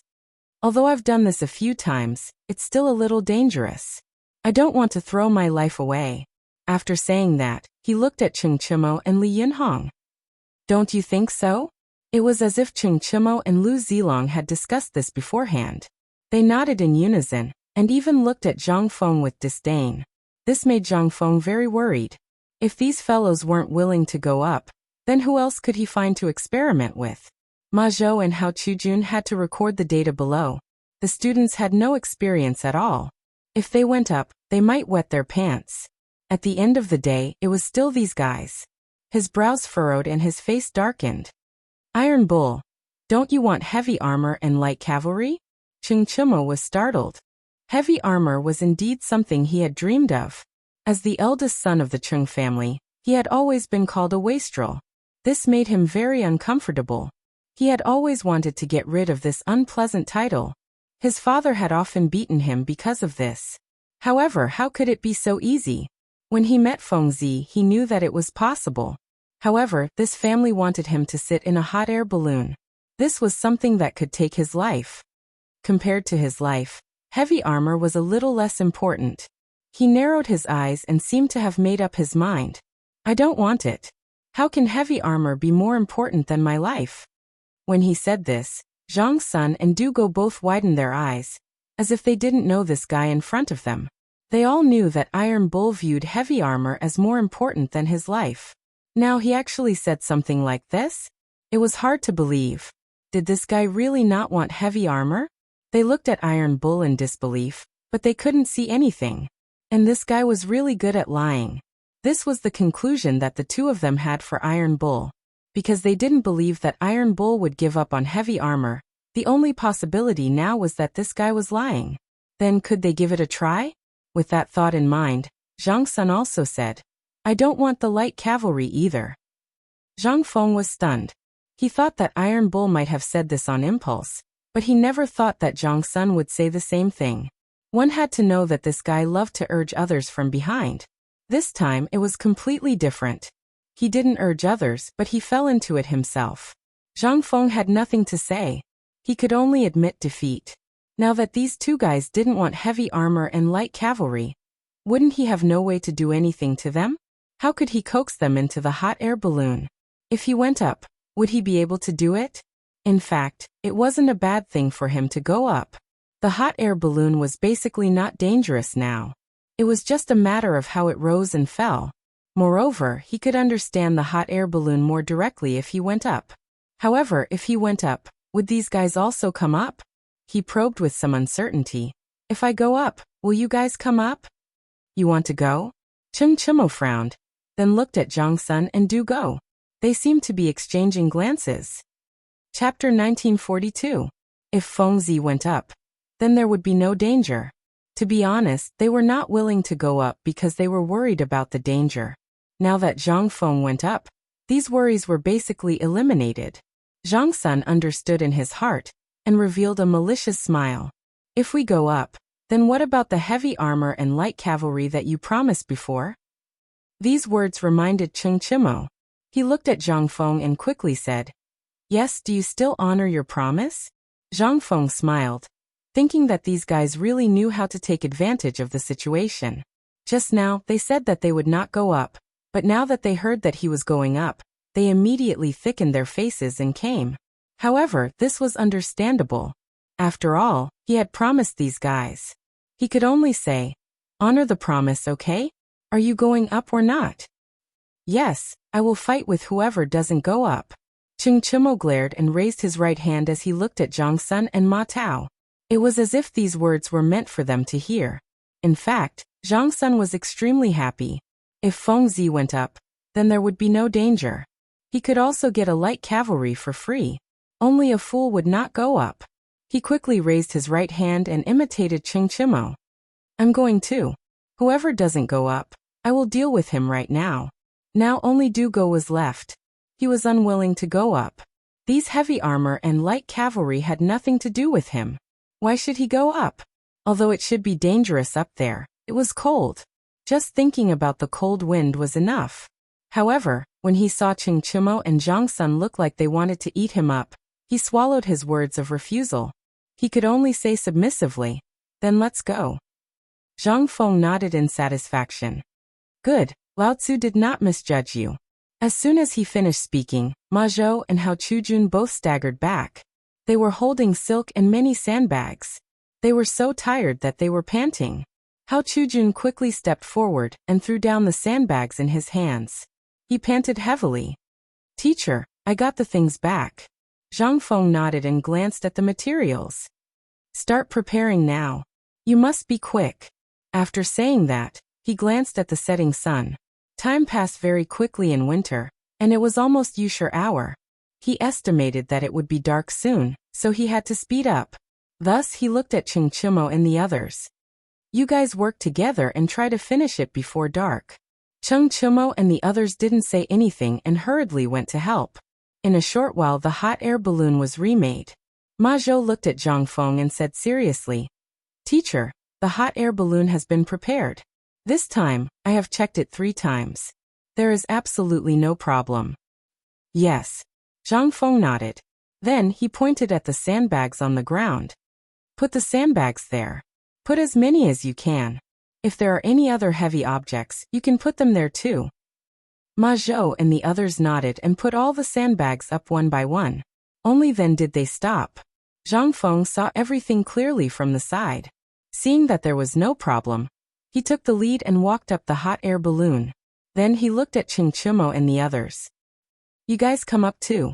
Ching Chimo and the others saw that there was no problem and that Feng Zi had also gone up. Only then did they slowly step onto the hot air balloon. Zhang Feng glanced at Ma Zhou and said, Untie the hemp rope. Ma Zhou nodded and immediately untied the hemp rope. Soon, the hot air balloon began to slowly float up. It was unknown whether it was because of the sandbags or other reasons, but the rise this time was particularly slow. Ching Chimo and the others no longer had the fear from before. It was as if with Feng Zi as a protective talisman by their side, there was nothing to be afraid of. They each leaned on the edge of the basket and admired the beautiful underground scenery. Zhang Feng was not so leisurely. This time, he went up to record the approximate deviation of the hot air balloon's rise and fall due to the airflow, so as to avoid accidentally drifting far away next time. The hot air balloon rose higher and higher, slowly passing through the clouds in the sky. After a quarter of an hour, it stopped in the air with very little shaking. Zhang Feng stood up and glanced down. The beautiful scenery was in his eyes, but he still did not stop writing. Iron Bull, how far do you think we are from the ground now? He turned to look at Ching Chimo and the others. In fact, he had a rough idea in his heart, but he was still a little uncertain, so he wanted to ask these guys. Ching Chimo raised his head and was a little puzzled. Are you full? Why do you care about this? Zhang Feng did not like to hear this. The height of the hot air balloon was related to the gas inside. If there was more gas, it would be easier to rise higher, and if there was less gas, it would be easier to fall faster. This guy had such an attitude towards such an important matter? And most importantly, the hot air balloon could be used in the military and agriculture in the future. Height was very important. However, it was a little difficult to explain to these guys, and he did not intend to do so. He waved his hand and said with a serious face, Don't worry about what I'm doing. First, how far are we from the ground? Ching Chimo curled his lips and was a little impatient, but he still glanced at the ground and said slowly, This should be 2 miles. After that, he looked at Zhang Sun and raised his eyebrows. Bug, what do you think? Chapter 1943. Zhang Sun obviously did not have much interest in this question, but seeing that everyone was discussing, he could only glance at it and reply, 2 miles it is. I don't think so. Du Go crossed his arms in front of his chest. He seemed to have a different opinion. He also looked down and curled his lips. I think 1.5 miles. Zhang Feng nodded and did not refute. He recorded everything everyone said in his notebook. These were all important data. Even if they were 1.5 miles above the ground, the hot air balloon had stopped moving in the air. This meant that the hydrogen this time could only support the weight of 4 people. And it was 1.5 miles above the ground. If they wanted to fly higher next time, they would need to add more hydrogen, at least more than this time. This way, they could basically guarantee that they could fly higher than this time. This could be used in the military. On the other hand, if they wanted to fly lower, they could add less hydrogen, at least less than this time. That way they could fly lower than this time. This way they could use it for agriculture. After recording everything, Zhang Feng was just about to speak when a gust of cold wind blew. Feeling the chill, he quickly said, "Throw 2 sandbags down." Qing Chimo and the others had made hot air balloons before, so they naturally knew what the sandbags were for. It was nothing more than to lighten the load and use the wind to change the direction of the balloon. Knowing this, each of them threw a sandbag down. As the weight of the hot air balloon decreased, the cold wind blew and its direction slowly began to change. Soon, the hot air balloon began to make a sharp turn and floated down. Zhang Feng sat in the basket, holding a pen in one hand and a notebook in the other, recording the wind direction and the speed of the hot air balloon's deviation. Cheng Chimo and the other 2 snuggled together. This time, it was strange that they did not shout. Perhaps it was because they were curious. The 3 of them stared closely at Zhang Feng's notebook and were somewhat puzzled. Zhang Sun could not help but ask, "Fengzi, the wind is so strong. What are you writing in that notebook of yours?" Zhang Feng rolled his eyes at Zhang Sun Chong. "What do you know? If Lao Tzu didn't record and experiment again and again, how many times could you survive? I'm afraid there aren't any left." After that, he ignored the 3 of them. However, his words made Zhang Sun, Chong, and the others feel uncomfortable. Did he really think that Lao Tzu was a lab rat? The last experiment? Resentment was resentment, but on second thought, this kid was still a responsible person. He even knew how to record it down and wouldn't do any useless experiments. With that thought, Dugo looked at Zhang Feng and asked, "Fengzi, what are you recording? Take it out and let me have a look." Zhang Feng frowned. He put down the pen in his hand and glanced at the 3 of them. "You don't understand. It's useless even if I show you. If you have the time, why don't you see how far we are from the surface?" Dugo nodded and did not refute. He glanced down and said in surprise, "We're almost there. It's less than half a mile." As soon as he said that, Ching Chimo and Zhang Sunchong stood up and looked down. Sure enough, they were not far from the surface. They cheered. "We're here. We're almost there." Zhang Feng glanced at Ching Chimo and the others. "We're here. What's there to be surprised about?" Ching Chimo was deflated. He glared at Zhang Feng and did not say anything. He cheered with Zhang Sunchong and the others. After about the time it took to smoke a cigarette, the hot air balloon swayed as if it had hit something. Zhang Feng quickly got up and glanced down. It turned out that they had reached the surface. He was about to ask Ching Chimo and the others to get down. Unexpectedly, these fellows were even more enthusiastic than him. The hot air balloon had just touched the ground when these fellows had already jumped down. Zhang Feng shook his head and smiled. He slowly walked down from the hot air balloon. As soon as he came down, Ma Zhou ran over. He looked at Zhang Feng expectantly. "Teacher, how was it just now? Is there any important news?" Zhang Feng handed the book in his hand to Ma Zhou and said with a serious face, "Just now, we were about half a mile to 2 miles in the sky. This is related to the hydrogen you injected into the hot air balloon. Remember, if you want to fly higher next time, you have to inject more hydrogen and put less sandbags. If you want to fly lower, inject less hydrogen and put more sandbags. Understand?" Ma Zhou handed the book in his hand to Hao Chujun and nodded. "Understood, teacher." Hao Chujun also nodded, indicating that he understood. Zhang Feng glanced at the sun in the sky. Seeing that the sun had set and the surroundings were starting to fog, he looked at everyone. "That's all for today. If there's anything else, we'll talk about it later." Cheng Chimo and the others finally breathed a sigh of relief. The experiment was finally over. There was no need to suffer. They kept cheering as if they were celebrating something. The corner of Zhang Feng's mouth twitched. He thought to himself, is it so torturous to sit in my hot air balloon? These fellows. With that thought, he turned around and prepared to leave. At this moment, Hao Chujun spoke. He said with some disappointment, Teacher, are you still coming tomorrow? I won't be coming tomorrow. Chapter 1944. Zhang Feng blurted out without thinking. There was no problem with the hot air balloons now. As long as they continued to produce them, they just had to keep up with the rest. However, Ma Zhou did not think so. His teacher had just returned and stayed for a short while. Why was he leaving again? Thus he tried to persuade him to stay. Teacher, the problem of the hot air balloons has not been solved yet. Are you not coming back? Zhang Feng smiled faintly as if he had seen through Ma Zhou's thoughts. There is no problem with the hot air balloons now.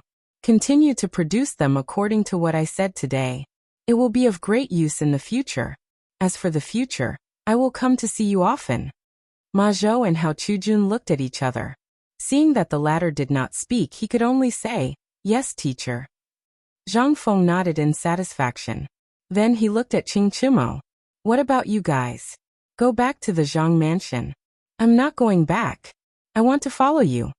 Qing Chimo immediately interrupted and said aggressively, if you leave, who will we ask for the heavy armor? He had already thought it through.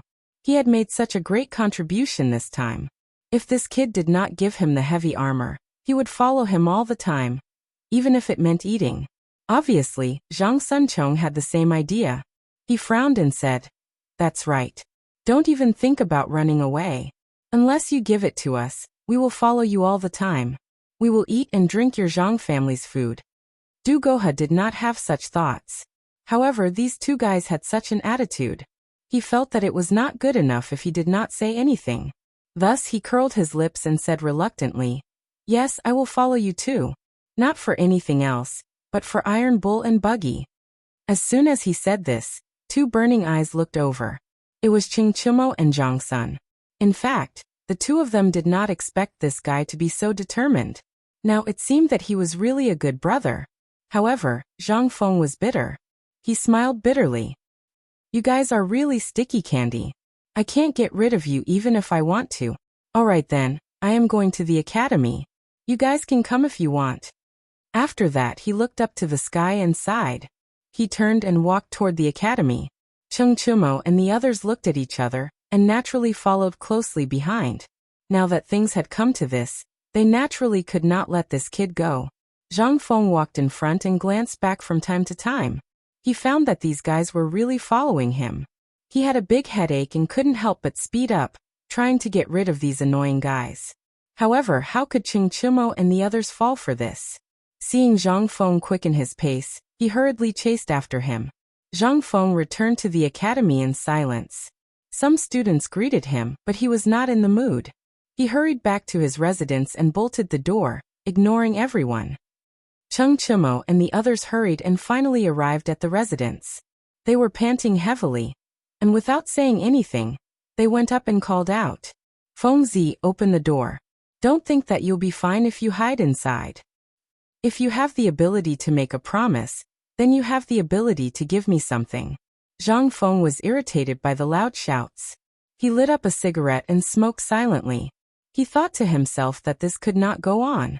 It was better to go to the workshop tomorrow morning to find something for these guys to play with.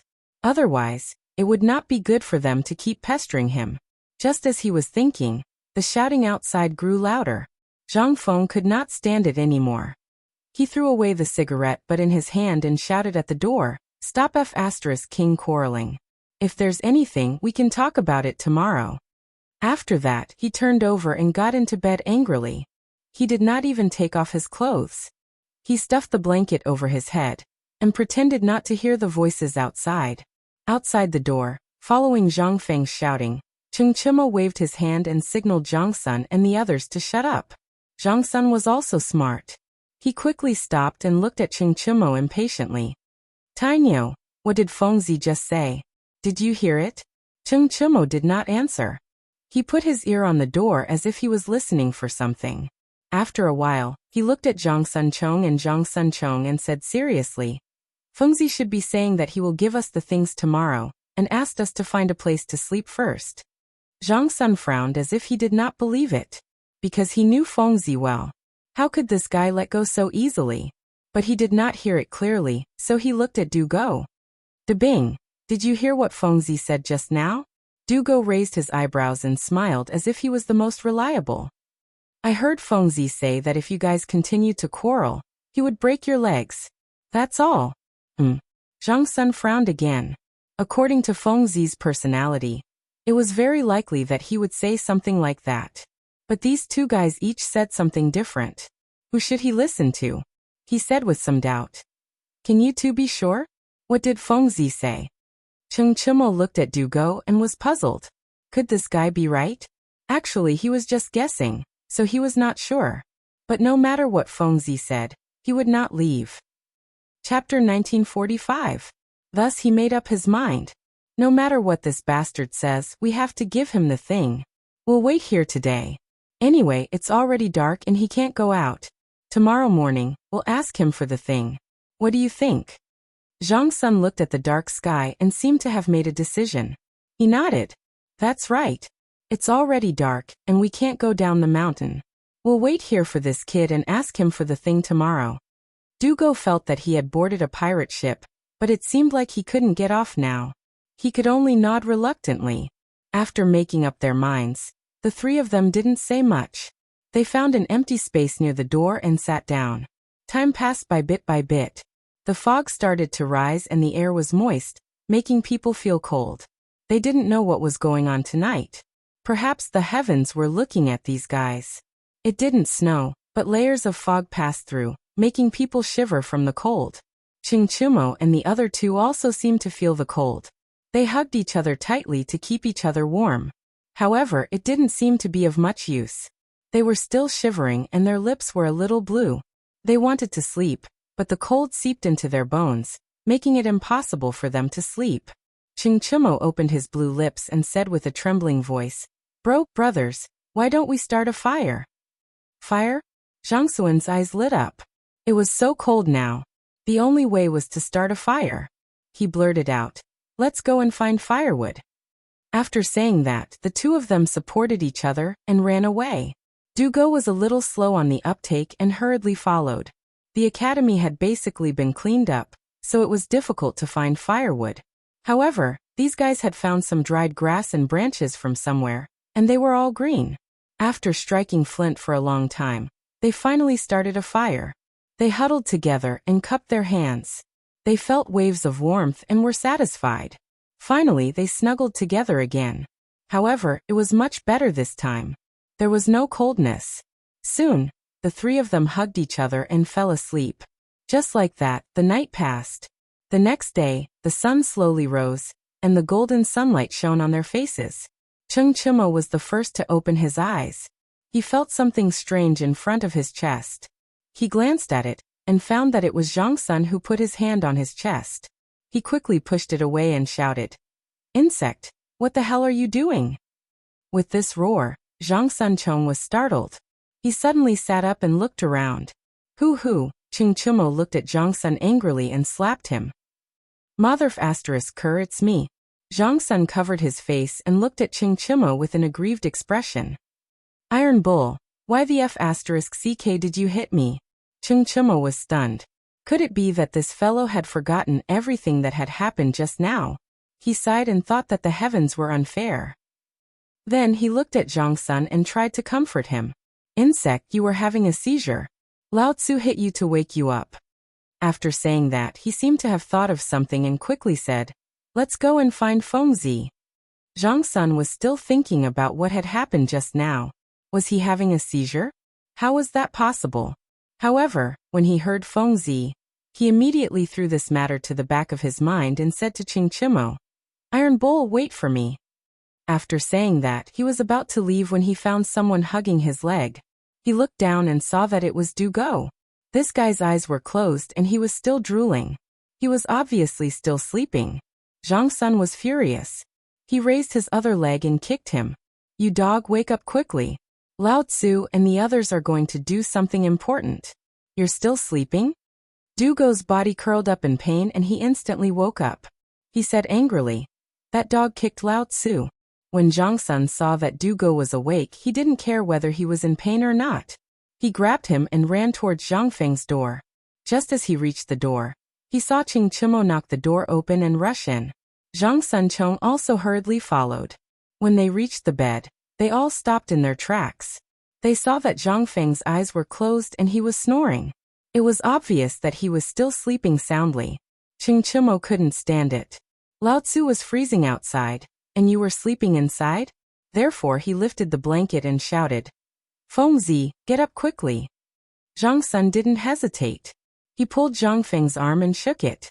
He shouted, "Fengzi, Fengzi." Dugo was still in pain, but when he saw Zhang Feng and heard the shout, he seemed to wake up a lot. Even the pain lessened. Why? There was someone more pitiful than him. Zhang Feng was stimulated by the noise and finally couldn't stand it. He opened his eyes and stared at everyone. "Are you looking for death? You want to come in when Lao Tzu is sleeping?" Zhang Sun laughed and let go of Zhang Feng's right arm. "Fengzi, we had no choice. It was too cold outside, so we came in to avoid the cold." "Yes, Fengzi, to avoid the cold." Qing Chimo smiled awkwardly and deliberately shivered. "You don't know how cold it was outside your door last night." Chapter 1946. What?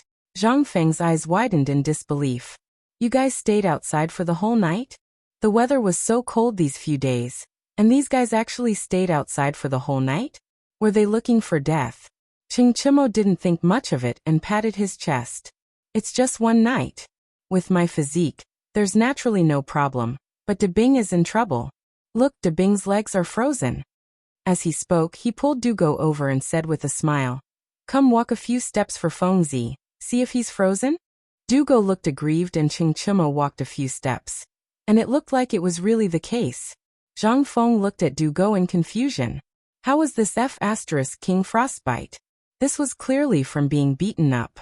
However, these guys said that they stayed outside for the whole night, and even said it so seriously, it didn't look like it was fake. Moreover, these guys had some white frost on their heads, and it didn't look like it was fake. Now he was convinced. These guys really didn't care about their lives for the heavy armor. Forget it, he'd better find something to send them off. Thinking about it, he glanced at everyone and said, all right, we'll go find it later, okay?" Qing Chimo's face lit up, and he hurriedly said, Okay, then we... Don't be happy too early." Zhang Feng immediately interrupted and waved his hand. "The thing shouldn't be made yet. We can't be sure if we can find it." Now he had to give them a heads up, or else these guys would definitely not let it go later. Sure enough, his words instantly made everyone's hearts turn cold, as if they were splashed with cold water. However, Qing Chimo didn't seem to take it to heart, and said casually, All right, what's with all this nonsense? We'll know when we get there." Zhang Feng nodded and didn't say much, turning around and getting off the bed, walking towards the door. As he walked, he said, "Let's go eat something first, we'll go find it later." After that, he didn't care about their reactions and walked straight to the cafeteria. In fact, Zhang Sun Chong and the others were already hungry. When they left Zhang Mansion yesterday, they didn't eat a single bite. When they arrived at the research institute, they were dragged to be lab rats. Their stomachs were already numb. This was especially true for Qing Chimo. This guy had a huge appetite. Usually he would not be full without some food. Yesterday he was already hungry when he was doing the experiment. However, in the end his stomach no longer felt hungry, so he did not feel hungry anymore. Now that he heard about eating, it was as if his primitive desire was awakened. His eyes began to turn green. Without waiting for Zhang Feng's instructions, they rushed to the cafeteria one after another. "Boss, give me your braised meat, roasted chicken, roasted duck, and steamed buns." Qing Chimo randomly found a seat, waved his hand and shouted at the boss. When the boss heard this, he realized that this wasn't a meal. This was clearly a robbery. Just as he was about to step forward to speak, he saw Zhang Feng walk in from the door. He quickly went up to him and said with a smile, "Director, you're here. What would you like to eat today?" Zhang Feng did not immediately reply. Instead, He glanced at Ching Chimo and the others and winked at the boss. Give them all the food they ordered. Put it on my tab. He heard Ching Chimo's roar before he entered the door. Although these guys were a little overbearing, they were still his brothers. Since they came to the academy, he could not treat them badly.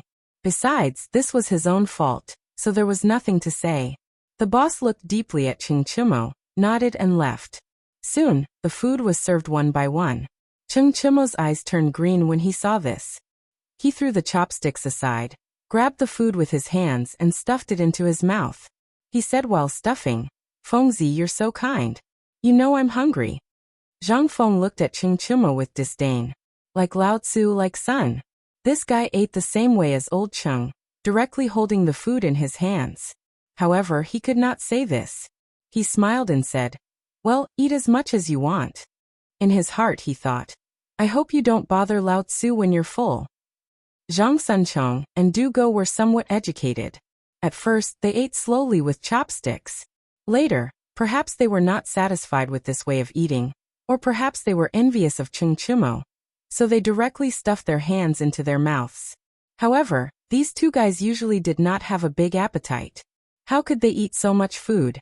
Moreover, after being hungry, they started to vomit. Seeing this, Zhang Feng had no appetite at all. He had no choice but to open another table to avoid being tormented by these fellows. The meal was finally over. Ching Chimo patted his round belly, looking very satisfied. Fengzi, thank you for your hospitality this time. Next time we go to Chang, I'll entertain you. Now, should we go find something? Zhang Feng glanced at Ching Chimo unhappily. Wipe the oil on your mouth first. After that, he turned and left. Ching Chimo rolled up his sleeves and casually wiped his mouth. He hurriedly chased after him. Fengzi, wait for me.